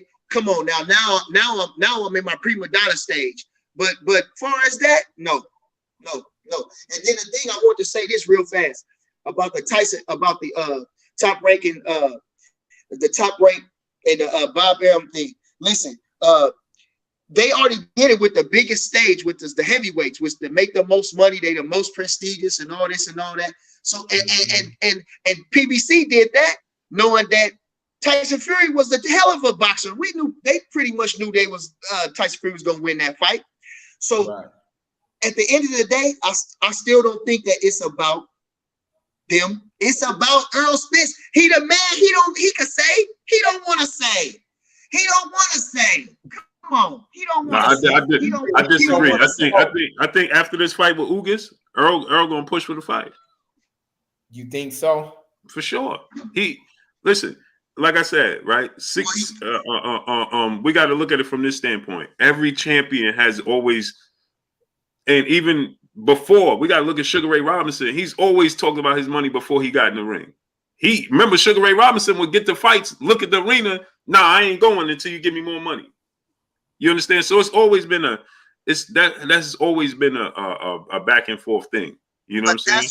That's when he was Ray Robinson. Errol Spence ain't no fucking nowhere near nowhere near Ray Robinson. What I'm saying is I'm just saying overall, as you know, it being on fighters' minds to, you know what I'm saying, and it should be on, and like I said, it should be on. It should be on Bud's mind as well. Listen, let me tell you what he said. Let me tell you what he said. In that, because I watched, it's a documentary. He said he was the best there was, and he knew it. Errol Spence ain't the best. Now, you talk about a Canelo, yeah. Okay, you got somebody like that, who the best they was, who can say this and can change and do all that. Yeah. Errol Spence ain't made it there yet. Now, he beat a Bud Crawford. No, we can't say that, though, because Errol did a bigger gate than Canelo did in 2020. His Danny Garcia fight was bigger. His Danny Garcia fight did bigger numbers than Canelo. This is my only thing, but I don't get in people business. Mm-hmm. The only thing I wish, but it's hard to say because Terrence did an honorable move by staying with Bob Arum top rank. But honestly, I wish he'd have went to PBC a few years ago. I think that he would be like even further ahead, like as far as undeniably, because everybody loved Crawford. Like that's like he's so good, like a Floyd. You know, when they that good, people try to find ways to discredit him, and everybody want to see him lose. Like they turn him into a villain because they win it so convincingly that it made people mad at him almost. It make them really hate on him.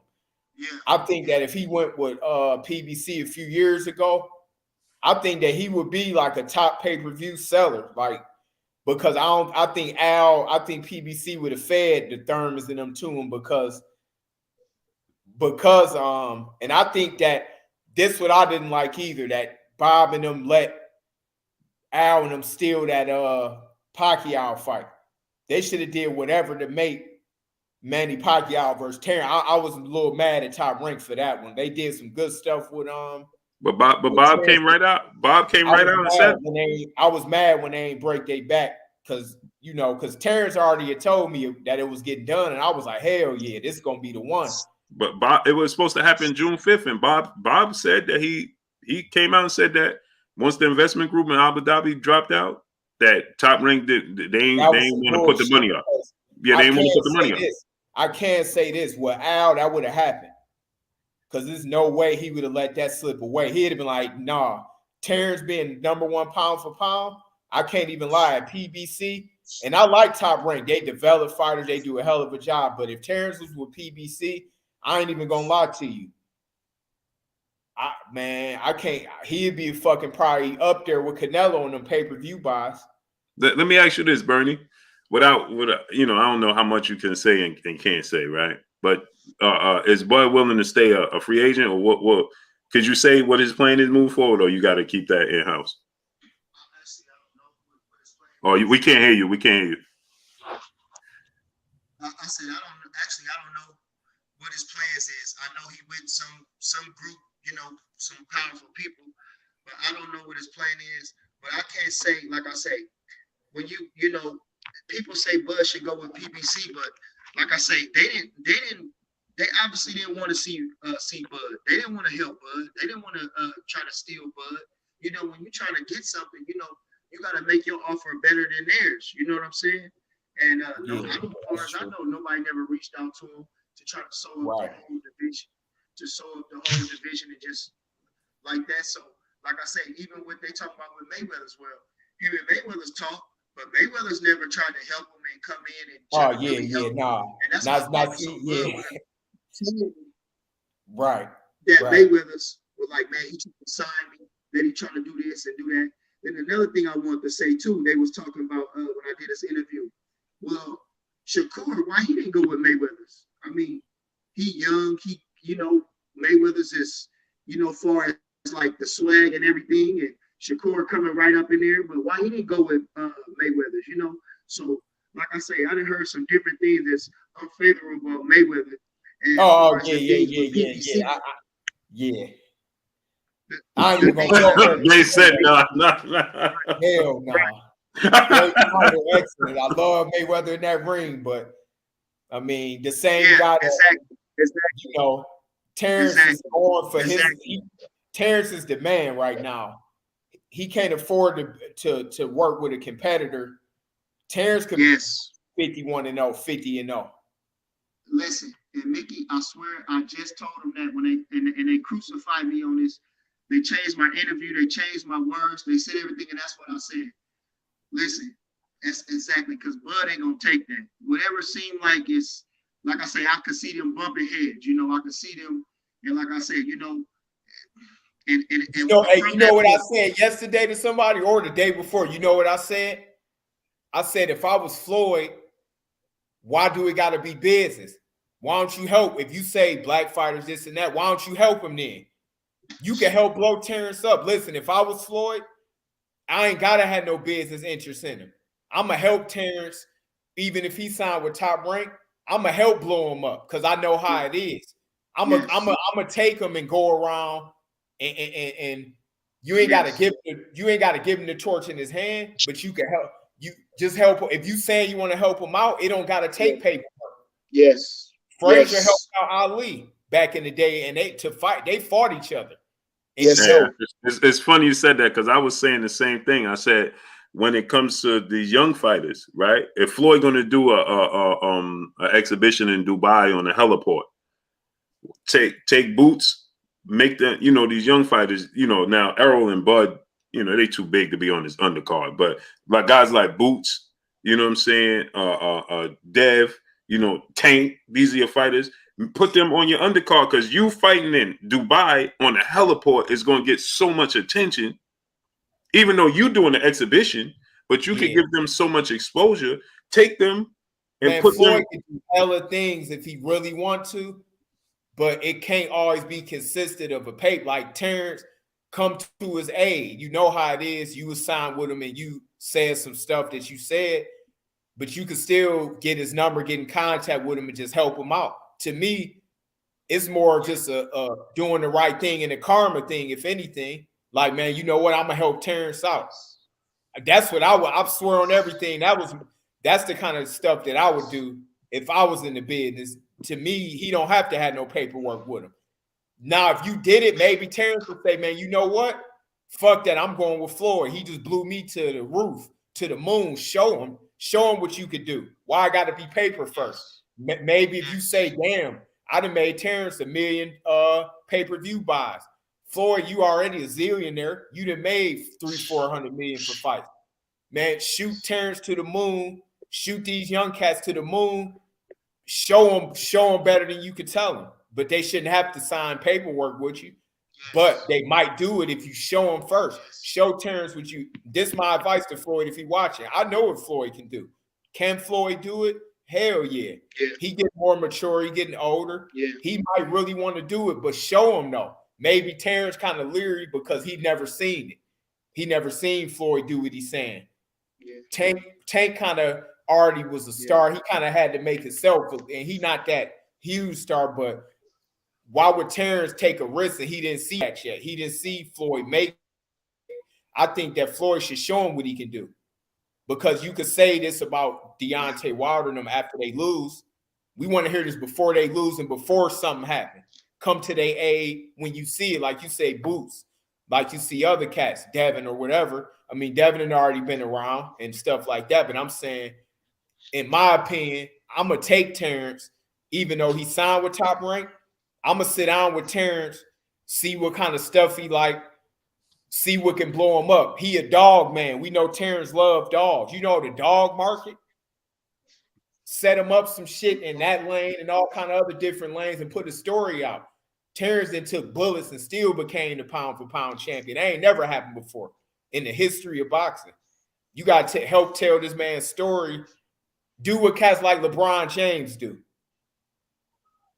You see what LeBron do. Yeah. LeBron hired his best friend to be an agent to help all of these cats. His best friend got like 8 billion in clients now. Another guy I grew up with back home, Rich. It don't got to be just him and his people. He letting him help all kind of people. Mm-hmm. I think he should come to his aid and show what he can do. I know what Floyd can do.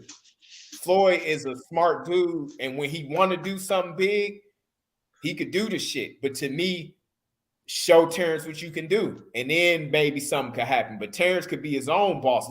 Show him how to be his own boss, and show him what you did, how you got the all access and you was the one producing it. You know, I've seen all of this stuff from being with him where you got to get the camera crew on your own. Go ahead and show Terrence this. Just do it for the blessing. See, why everything shouldn't have to be just money. Do it for the blessing. But most people don't think like that. Yes, sir. This Aunt Mo brother in the super chat, he said he got the Manny fight. He said he got the Manny fight, and it was for the belt. Nobody taking Bud over Manny just because Bud don't have a fight. Come on, bro. We got C Love brother in the super chat. He said BFTV broke it down. Bud took 40% for Amir Khan, so why not take the fight 40% for Errol Spence? 60-40, call his bluff. We got salute C Love. Appreciate you, brother, in the super chat.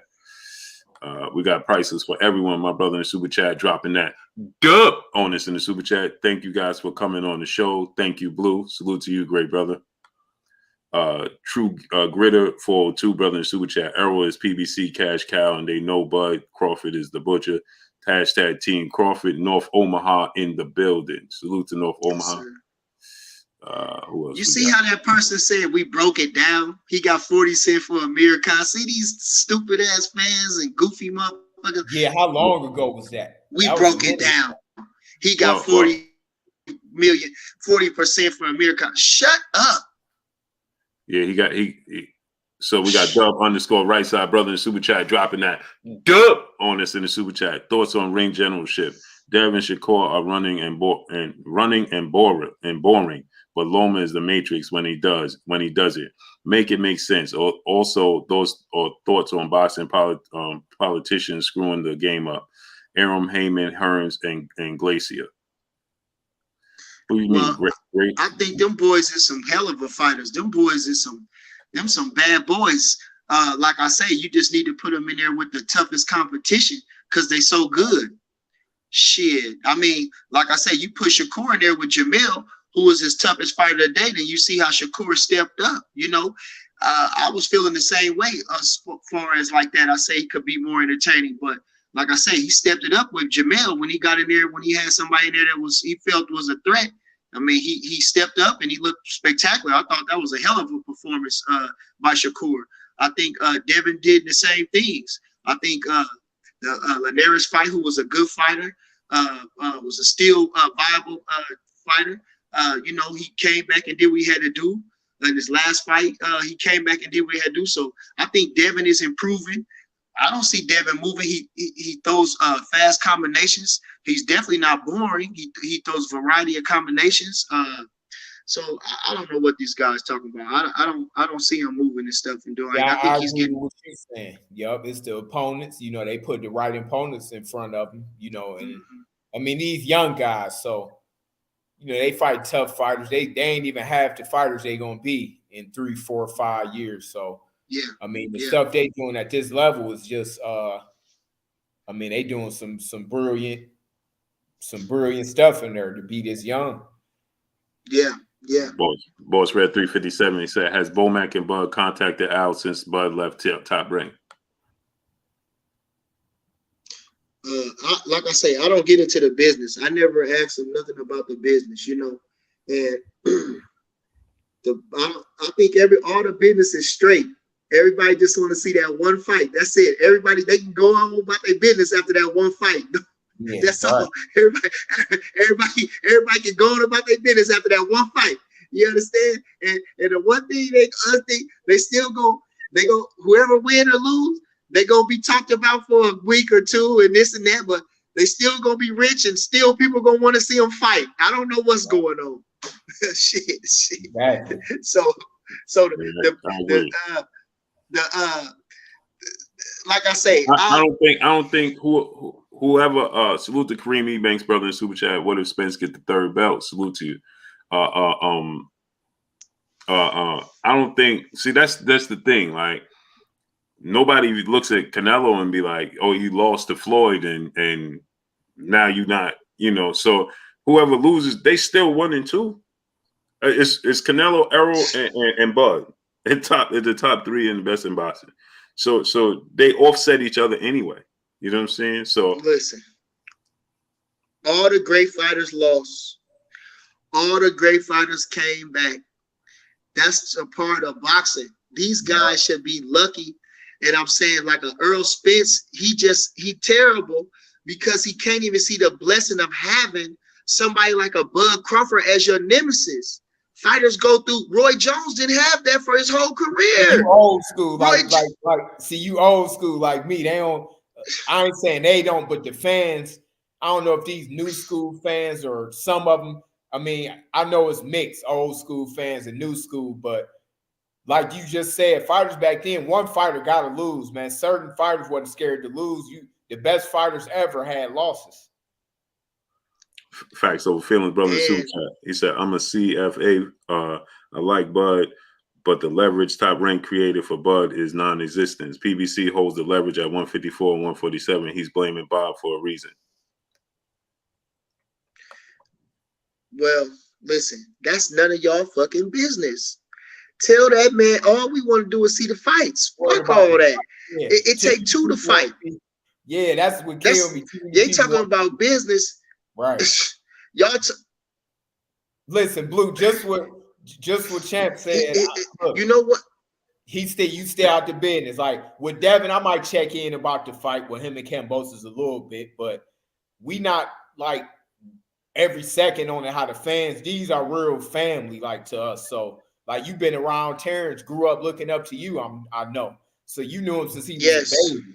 Yes. Same as me and Devin, like we not on their backs every second about the business. Like if I talked to Devin yesterday, I might ask about it here and there, like how everything going, like what's good. But at the end of the day, we know our guys. We got old school fighters, man. They really want to fight, and they're gonna do whatever to make it happen. I don't know what's going on Spence's part. It gotta be him just wanting to split. Because I do consider Spence a dog and a throwback fighter too, but I don't know what's going on if they just trying to price him out or what. T-Bone Boxing, brother in Super Chat. Spence have more belts. Do that matter? Man down.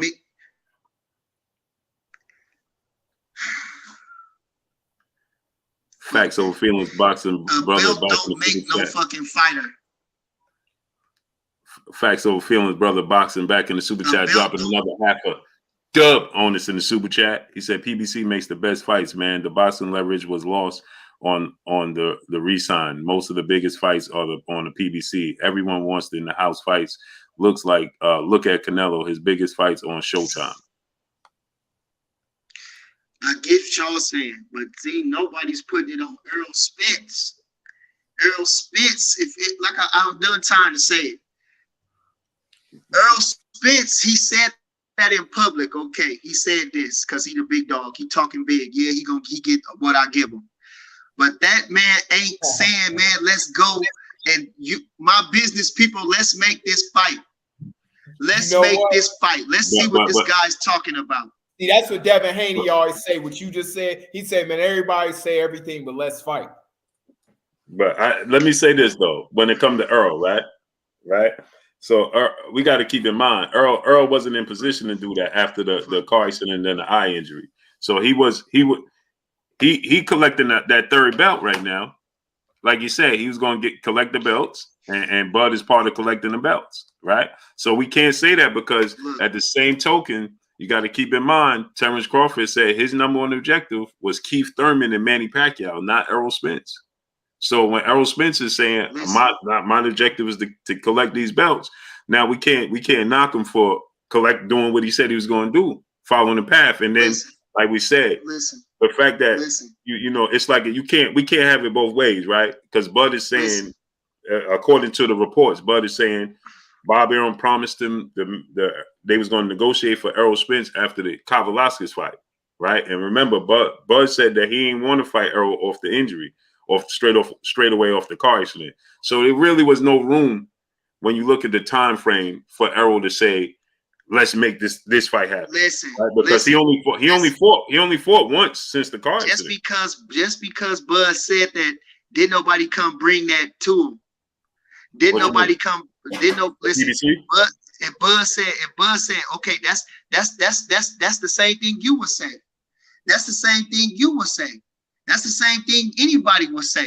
Well, I don't want to have an advantage. I want all my points. That's just to say that. But if you gonna say, no, I don't give a fuck about no accident, I still want to fight your ass. Then okay, well then I'm gonna give you what you asked for. You understand? See what I'm saying? Now come on now. Like I said, but then too, you gotta look at it this. Bud is saying that he promised Top Rank he'll fight Igis Kavaliauskas with the hopes of fighting Errol Spence on the back end to satisfy their relationship with ESPN, to renew the contract with ESPN. And then he was promised that they'll negotiate for Errol on the back end. That's what Bud said. So and that's why he took about that. And you got to pull that quote up, and his contract just ended. I mean that's in the statements. That's in the statements made by the I guess that's whoever's defending him with the situation with Top Rank. Okay, listen to this. I'm done talking about it. We gonna talk something else. Listen, the man didn't ever come at the man for the damn fight. Fuck all the shit. Everybody got plans, but plans change. The man didn't want to make the damn fight, Blue Blood. Fuck, stop it. The man don't want to make the goddamn fight. But we can say that. But you gotta say that shit about Bud, because Bud the type of motherfucker that want to fight. You know he want to fight. The man don't want the damn fight. Want to fight? No, he don't want the damn fight. He don't want the damn fight. He don't want the damn fight. He gonna force the man into the fight, but he don't want the damn fight. What's the difference? What's the difference between Earl's approach and Bud's approach? Bud's approach been bring it on from day fucking one. I don't got no excuses. That's not true though. No, listen, every excuse came from what the man said. Oh, okay, I don't want to fight him no more because I'm tired of chasing him. Like I say, how much time can I say I want to fight the motherfuckers? How many times can I say it? But we can't say that either. How many times can I say it? But Bernie, we can't say that either, because if that's the case, then why wasn't he tired of chasing Manny Pacquiao? Manny Pacquiao was moving the goalposts on him. According to the reports, Manny Pacquiao was moving the goalposts on him. Okay, listen, Bud was going along with, they said he wasn't chasing no Manny Pacquiao. He was going along, if they say we're going to get you Manny Pacquiao, okay. But I ain't hanging my hat on it. If they give me who wouldn't take Manny Pacquiao? Everybody was going to take that fight. Anybody. All of them wanted the fucking Manny Pacquiao fight. Agreed, but he kept saying my number one objective is to secure. When he sat down with Andre Ward, he said number one objective is to secure. We know why to do that, though. You know why to do that? so I can have the bargaining fucking chips so I can get this motherfucker. Just like Shane Mosley wanted to beat Oscar De La Hoya. Floyd May want to beat Oscar De La Hoya. Everybody want to. But that's what I'm saying. If we're gonna say, but that's what I'm saying. If we're gonna say, what? Be that. But if we're gonna say that, if we're gonna say he using it for leverage, then we're gonna say, huh? what I'm saying is, if we're gonna say Bud used it for leverage for those fights, then you got to say the same thing. It's the same thing. We got to say Errol using the same using leverage for the Bud fight with the 60-40. It's not that he don't want the fight. He just he knows he's aware that it's the biggest fight, and he wants to get the biggest share of the fight. Listen, yeah, okay, but okay. Errol worried about to get the fucking fight. Bud looking for leverage to get the damn fight. That's the difference. Do you see what I'm saying? He looking to cash out, and Bud looking to fucking get the glory. That's the whole point about it. You don't listen to that. This man he looking for leverage so I can get the motherfucker into the ring. Goddamn. This motherfucker looking for leverage so he can get more money. Come on. He don't want the fucking fight. But that's what I'm saying. But then we could always play devil advocate with that, because now I could look at it and say, if that's the case, then why don't Terrence Crawford take 60-40 if he's just looking to make the fight? Why he say he need 50-50? If he just looking to make the fight, it's about the legacy and about being a dog. Okay. Then just take the 60-40. Wait a minute. Wait. Wait a minute. Okay, listen. First, Blue Blood. See, you know what I'm saying? First of all, when we talking, I'm from the street. I'm really from the street. I'm from the old school. I'm from the street. So everything I'm saying, come on, you can tell. You know what I'm saying is real. Now, repeat your question so I can answer it again. Go ahead. Repeat it. What'd you say? I said. You said that Bud is looking at it just for legacy and just to make the fight. So I'm saying, if that's the case, if Errol is looking Errol is looking at it from a financial standpoint, then just take the 60-40. And once you beat Errol, then you the man like Floyd with Oscar. Yeah. Now listen, first of all, Errol Spence none of his people has never contacted Bud about a supposedly 60-40 split. Whatever that would be. Nobody never contacted this man to say, would you be willing to take a 60-40 split? Then you got to say this. First of all, Bud is a real one. So you can't just talk to Bud like that or whatever we give him. So now it become a problem. Yeah, but that he said that after Bud said that he was done with the fight. Now I got a ego. I'm the pound for pound motherfucker around this motherfucker. Come on, nigga. You can't just talk to me like that. Now, if you come and talk to me sensible and make it make sense, okay. But you talking to me out in the public, talking down, talking shit, nigga, fuck you. I ain't taking no 50. I ain't taking no 60-40, nigga. It's 50-50 or fuck you. And I'm tired of asking you for the fucking fight. How much times I gotta ask you for the fight? I ain't never asked about no fucking money, and I came up harder than you. I didn't come up with no Olympics. They kept me out the Olympics. I didn't come up with nobody pressing me. Little pussy ass motherfucker, fuck you. I ain't taking shit off you, nigga. And I'm the little nigga. They talk about you, the big nigga. You the biggie man. Show me, motherfucker. That's what I'm saying. But then you lose the business of boxing though, because now what happens is you made it personal. Man, you know what? Fanon said this. He said, okay. Fanon said no, because it is personal. I'm telling you, just like I say. I know how he thinks. That's what I'm saying. And any real man gonna feel that way. That's what I'm trying to say. Any real man gonna feel that way. It ain't the way. Sometimes it ain't what you do, is how you do it. The first time that man came over, the man got on the screen after the fight when he came back from the accident. He told Bud 60-40, 80-20, whatever we give him. That's how he talked to Bud. Come on, you can't talk to no OG like that.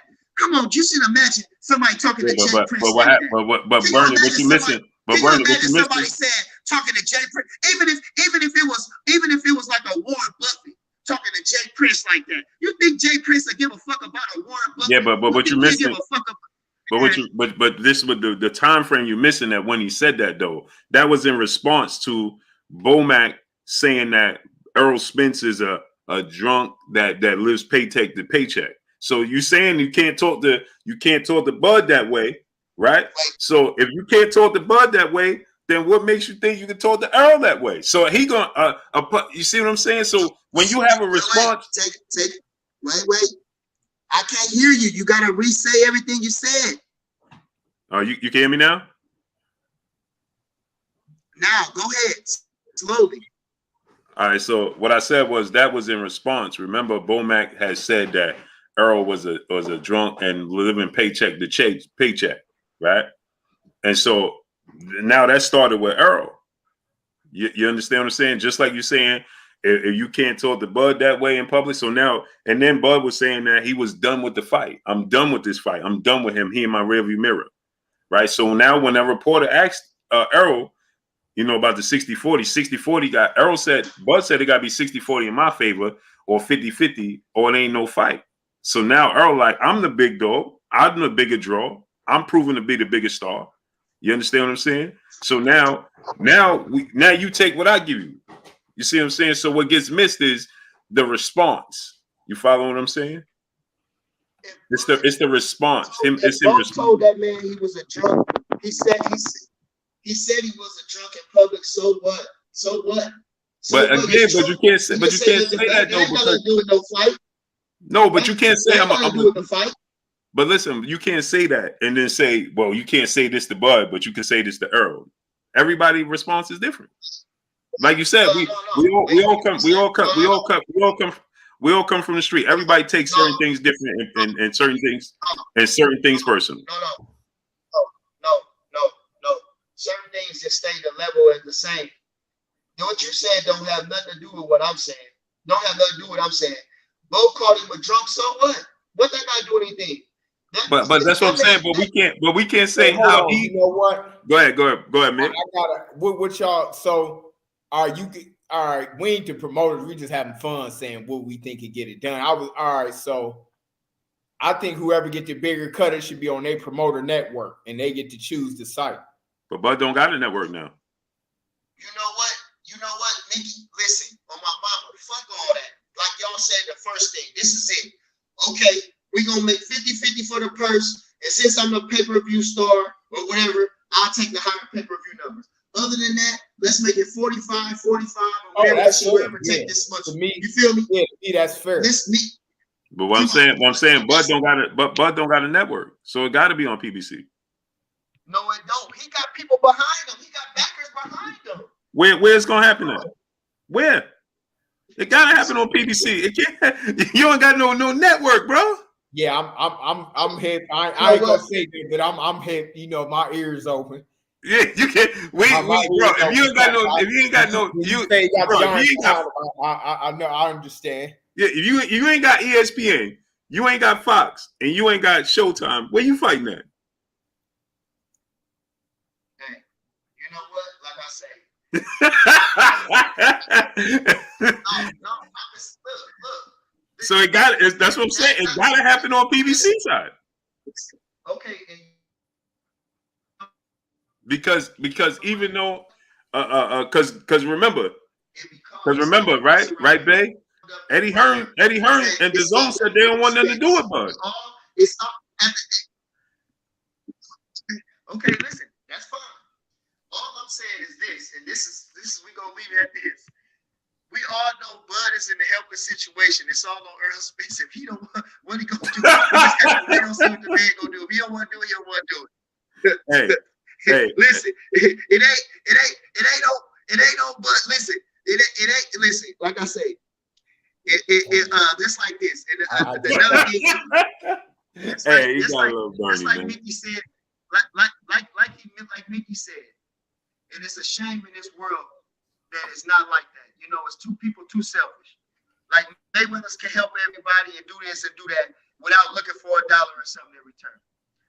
Okay, fighters like you said, Joe Frazier and Ali. You seen the movie, you heard stories, right? Errol Spence in the same way. These boys that talked on the phone, they did all this. Listen, help the man did. Help him help you be great. Even if you being great by taking on the challenge. You got all the cards in your pocket. Do something. Oh man don't You know what? But that's on Bud though. Bud gotta wanna go with Al in the PBC. That ain't on Earl. Earl ain't in the position that Floyd is in. That's they in two different levels. Floyd could do that. He could throw him a life raft. Earl can't. All Earl could do is say, "Listen, come to the PBC." But if you don't want to deal, you don't want to do business. No, let's make the fight. Let's make the fight. Let's make the right. fight. But that's what I'm saying. But even right. But that's what I'm saying. So even if Errol said, "Let's make the fight," it's still Bud got to come to Errol. There's no 50-50. You understand what I'm saying? Let me Go ahead, Bert. I'm gonna speak as a neutral person. The only thing that was slipped on is that I'm thinking about. Okay, hold on. How many belts do Errol got? 3 after this Ugas fight. But no, I'm saying after Ugas he'll have 3. So if he beat Ugas, he gonna beat Ugas. But who knows? Hopefully, Ugas ain't nothing to sleep on, so we don't know. But let's say Ugas win, right? Right, but Ben? this even it out though. Terrence pound for pound, and there's more belts over there. I think that it should be 50-50, but I think that he should fight over at PBC on Showtime or something like that. Showtime pay-per-view, but 50-50. But he ain't got no choice. Where they gonna fight? He can't fight at ESPN. All I'm telling you this: we got Bud Crawford to beat the fuck out of. We gonna beat the fuck out of Earl Spence. Every time I think about it, I can't wait till we beat his ass. If that's not, in the ring. Listen. Earl Spence don't want to fight. He ain't no fucking throwback fighter. Hey. Listen, he don't want to fight. Listen, Joe Louis said after Max Schmeling, after he lost to Max.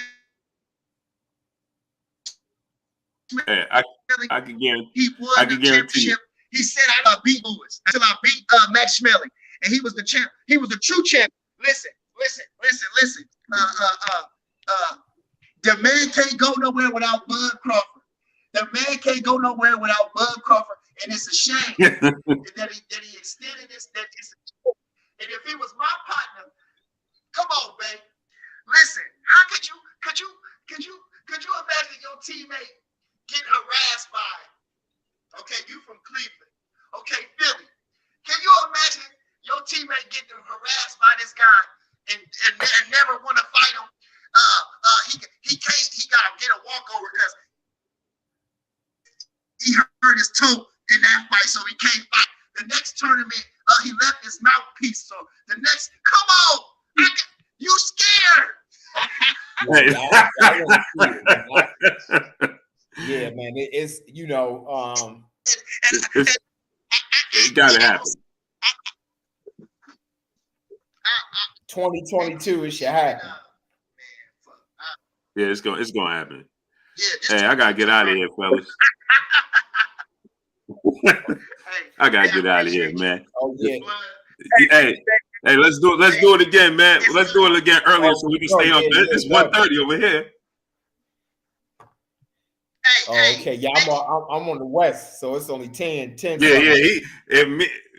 Bernie, what is it's got to be 12:30 to Bernie. It's 12:15 here. Yeah. Hey, Mickey, hold on. Let me ask you one question. You remember when y'all fought? You and Bud fought. Where was it? Tennessee. Oh yeah, yup. Bud, Matt Rivillard, y'all fought in Tennessee. Yeah, yup. Tennessee. Yeah, nice. Oh yeah, no man. Listen, and this is why with Bud, it's for me seeing how he came up. He didn't have no like you mentioned. You was like it wasn't no silver spoon. People was counting him out and trying to get damn near. I ain't gonna say trying to get him beat, but he was on the B side a few times. That's why I put him over Canelo, because when Canelo came over here, it was already a red carpet. Terrence had to earn his way. Like he had to really earn fighting the dude that knocked out Khan, and then fucking Gamboa, then Ricky Burns over in England, and then he had to still keep. So it's easier to fight when the dude rolled the red carpet out. Terrence had to fight with his back against the wall, and he wiped everybody out. So to me, hands down, he number one pound for pound. And I look at it like this. I thought about it. Who would win if Canelo was 147? I think Terrence would beat him. Hey, Earl want to fight, man. Earl want to fight, man. 60-40, make it happen. Make it happen, man. Earl lover, and you know what? That says volumes about your character because you ain't demanding that man fight. You steady demanding how much money he gonna get, and you ain't gonna get a dime of that money. Listen. You ain't even gonna be in the VIP section with him when he up there getting drunk and spending all that money. You ain't even listen. You arguing before about the money. Hey, listen what I'm doing, man. I want to tell the people the truth about the fights and make the fights happen. So we could get the fights happen. Period. Yeah, that's fight got paid, man. I think it's gonna happen this year. Yeah. I believe this is my all jokes aside. I believe after this fight with Ugas, Errol Spence win, I believe he gonna push for the fight with Bud. Now, let me ask you this question, Bernie, before we get off, though. All jokes aside. Is Bud?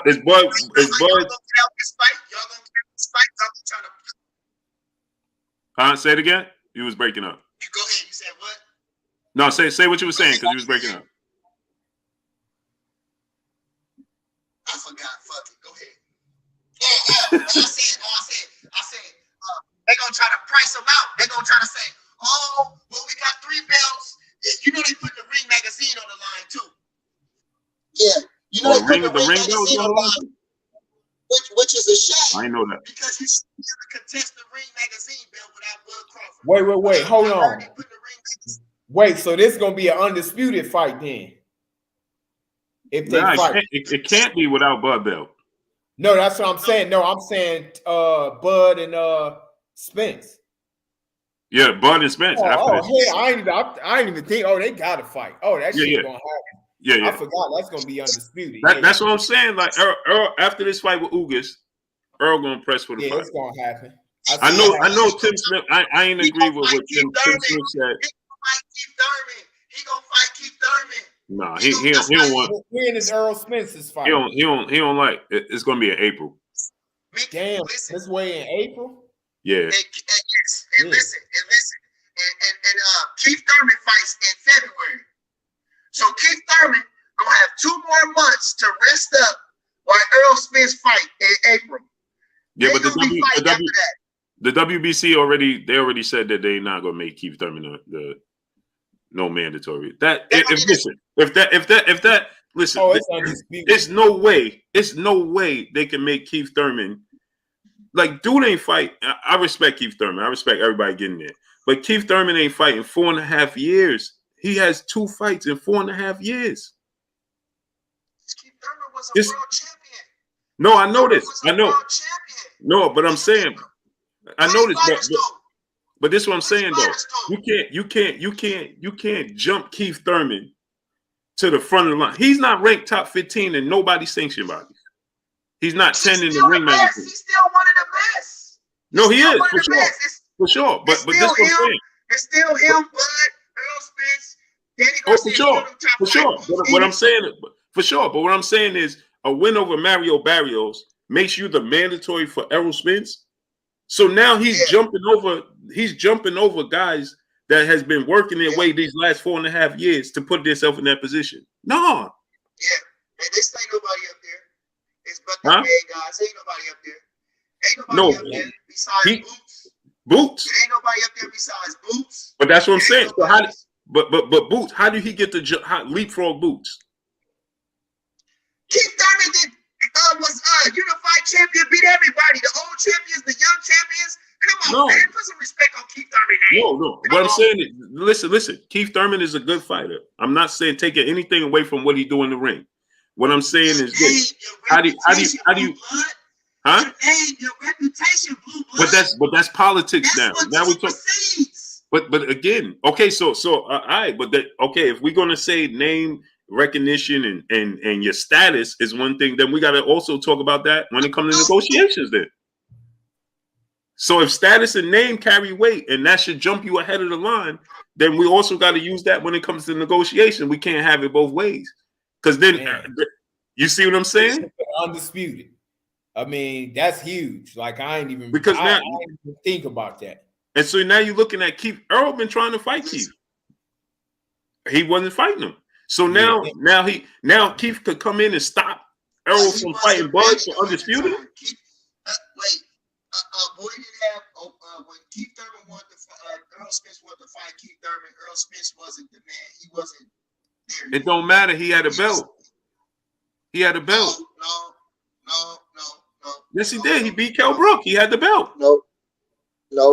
But he wasn't the man yet. He wasn't the man yet. Yeah, but it don't matter though. Keith, he had a belt though. Danny Garcia wasn't the man. Danny Garcia came from a lower weight class. But he was WBC champion. He was a bona fide star. Earl had the belt. He went to hold on. Keith wanted. Now watch this now. Keith said that Kell Brook was the man to beat. No. Bro, listen. I can't wait till we beat his fucking ass. Listen. Blue blood. Bro, listen. Keith Thurman said Kell Brook was the man to beat, right? Earl beat Keith Thurman in the UK for his belt. Keith Thurman was trying to fight Kell Brook. Kell Brook fought Keith Errol Thurman Spence. would have beat Errol Spence's ass, man. Come on. It's that coulda, woulda, shoulda. It sounds good. He didn't fight him. Blue blood. You buy me a steak dinner. Hey, Bay, am I right, Bay? Bay, am I right, Bay? Yeah, man. Listen. You buy me a steak dinner. Okay, check this out. Keith Thurman was trying to fight Kell Brook. Keith Thurman said Kell Brook was the man to beat, right? He didn't get the fight with Kell Brook. Errol was the mandatory for Kell Brook. Errol went to the UK. He beat Kell Brook. He came back. Then he said, now me and you fight. It's only right. You No, he didn't. Yes, he did. He didn't want. Yes, No, he he did. didn't. No, When he he didn't. fought Lamont Peterson, he was trying to fight Keith Thurman. Facts. Before he fought Lamont Peterson, he was trying to fight Keith Thurman. Keith Thurman is on record. Hold on. Keith Thurman is on record, and Keith Thurman said on record, "I dropped the ball. I thought I was trying to wait and let the fight marinate because I thought it was my Manny Pacquiao Floyd Mayweather fight." That's what Keith Thurman said. He said, "I dropped the ball." Okay. He do seem like he wasn't too quick to want to fight. Yeah, he wasn't trying to. After Errol beat Kell Brook, before he fought Lamont Peterson, he was trying to fight Keith Thurman. Keith Thurman wasn't trying to fight him. That's why he fought Lamont Peterson. All right, well, I ain't taking nothing away from Keith Thurman. Keith Thurman is a fighter. No, for sure. What I'm saying is, this is what I'm saying. What I'm saying is, I don't want to see Keith. They position him. What I'm saying is, I don't want to see They Keith Thurman positioning him. stop the Terrence Crawford and Errol Spence fight. No. That's what I'm saying. No. He should be able to fight the winner. But you know what? So this is it. All right. So this is it. So now we're gonna say it right here. We're gonna go back where we was from. If this man don't call out Bud Crawford after this fight, and Bud Crawford's not his next fight, Blue Blood, I don't want to hear you say shit about that motherfucker. You hear me? I don't want you to take up for him now one other time. That's all I'm trying to say. I don't want you to make no other excuse for that man. That's all. I ain't making no excuse. I'm just telling the truth. I ain't making no excuse. I'm just telling the truth.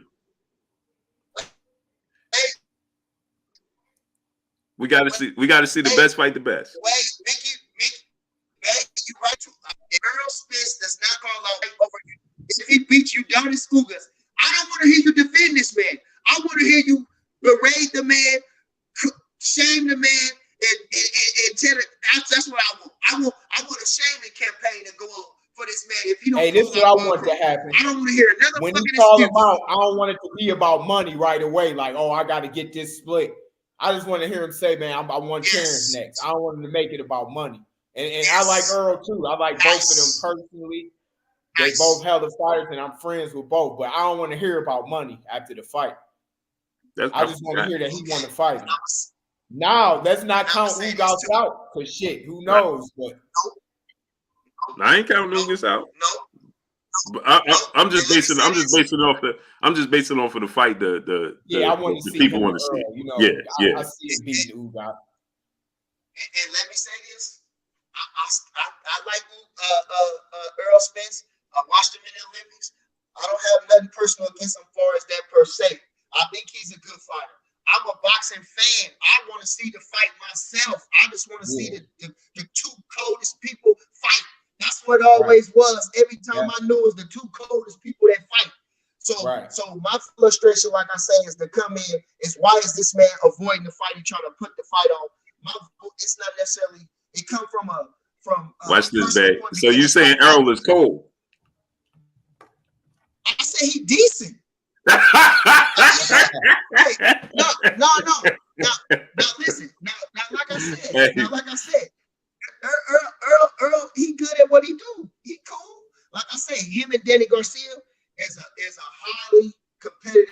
It's a great fight to watch all the good stuff they was doing. Him and Danny Garcia was a high level fight. You know, like I say, both of them showing great amount of skills and everything that they did there was really good that night.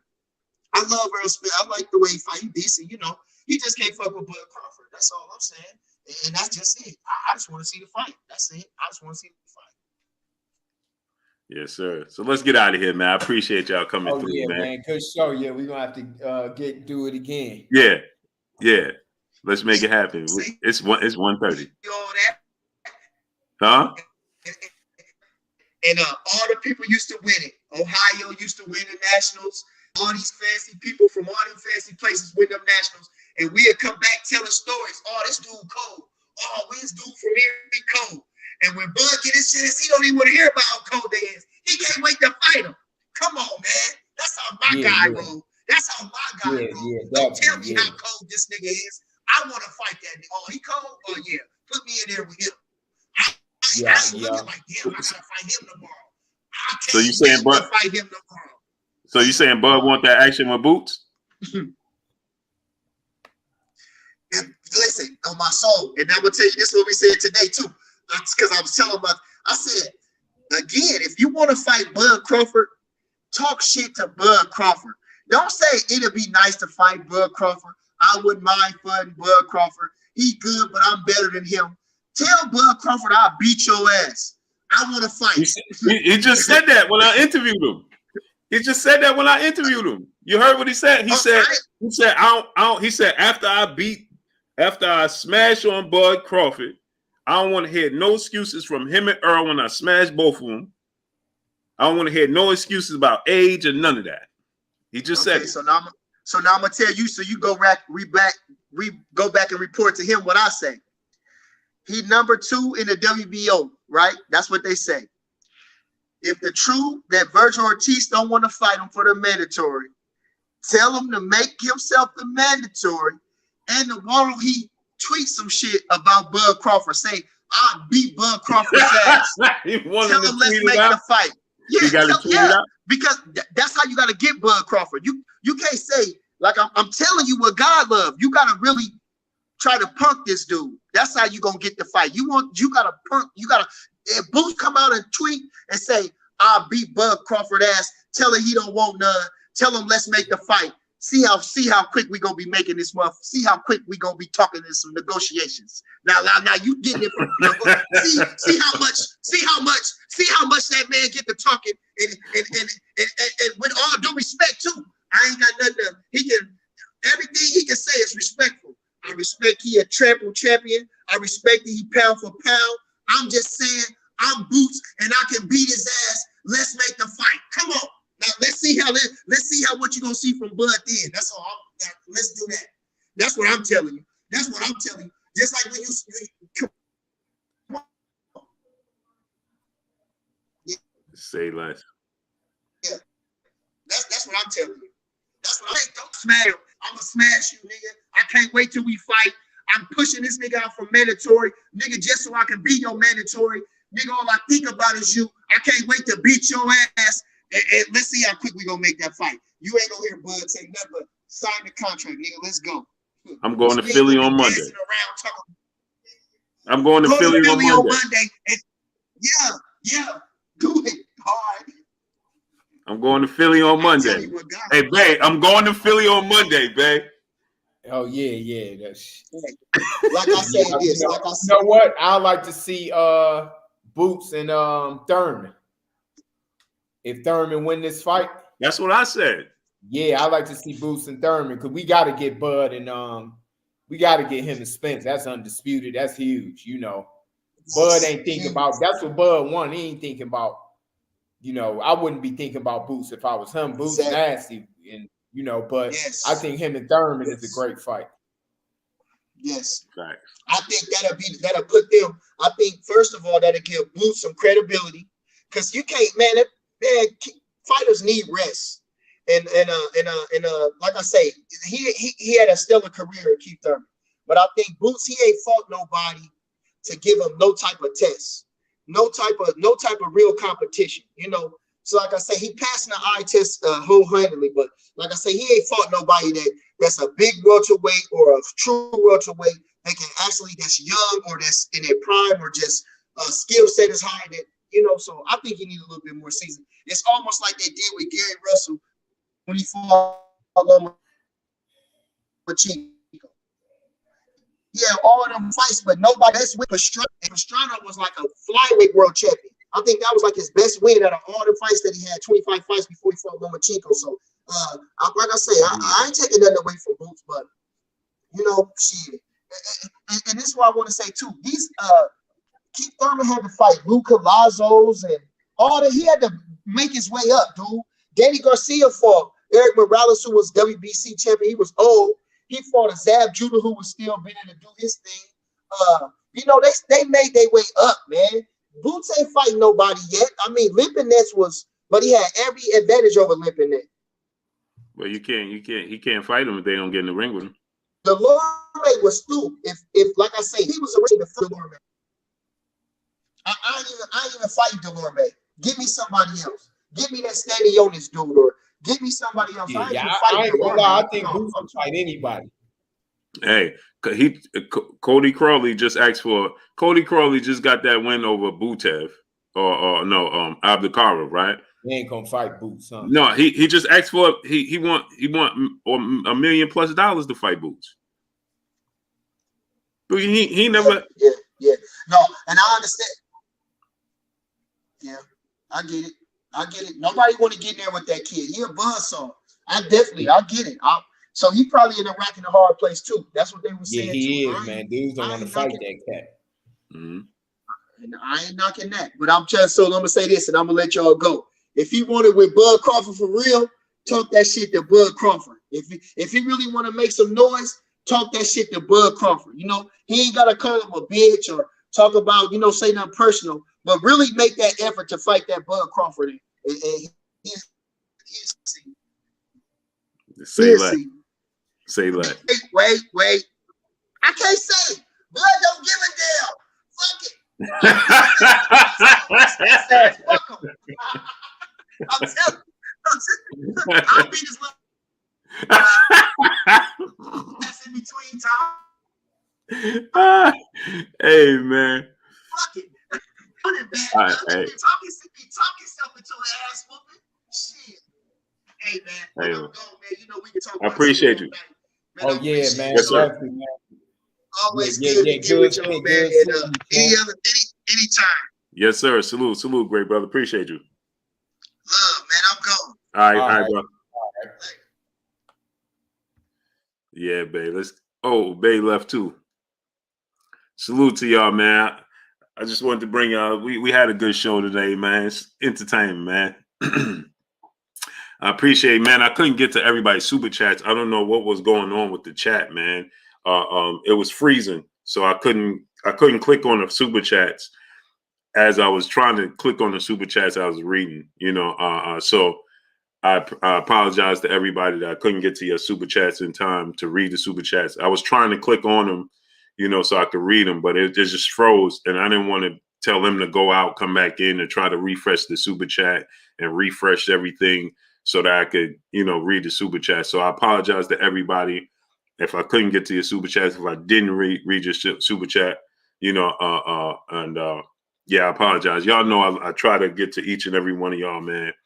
and I try to read everybody's super chat. You see, Drew Reed, I clicked on his super chat and it stayed there. So salute to my brother Drew Reed, dropping the half a dub on your boy Blue in the super chat, man.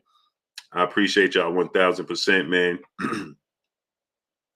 So hope y'all enjoyed the night, man. And y'all appreciate it, man.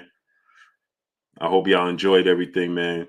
And it's all in fun, man. It's the sport of boxing. It's what we want to see, right? I'm going up I-95 Monday. You heard? Monday. Monday. So I appreciate y'all coming through, starting up, holding your boy Blue down, showing me love, man. Hope y'all enjoyed it, everything. We was having technical difficulties as well. So that's why I wasn't trying to, it was hard for me to say what I wanted to say, because I would say stuff and then he would say stuff and then it would be echoed back. But then when I was saying stuff, the bay was delayed as well. So I appreciate y'all coming through, though, holding me down, starting up, showing love. And hope y'all enjoyed it, man. I just wanted y'all to enjoy the night, man. So hopefully y'all enjoyed it. Blessing to each and every one of y'all. Y'all already know what it is. It's your boy Blue, Blue Blood Sports TV. Hate, like, comment, and subscribe. You haven't subscribed, hit the subscribe button, hit the like button, hit the bell icon to get all the new notifications. Follow me on Instagram at Blue Blood Sports TV, all one word. Y'all already know what it is. Shout out to the entire LDBC. Shout out to New Media. Shout out to Black Media Row. Make sure you like and share these videos. That's all I got for y'all. Peace.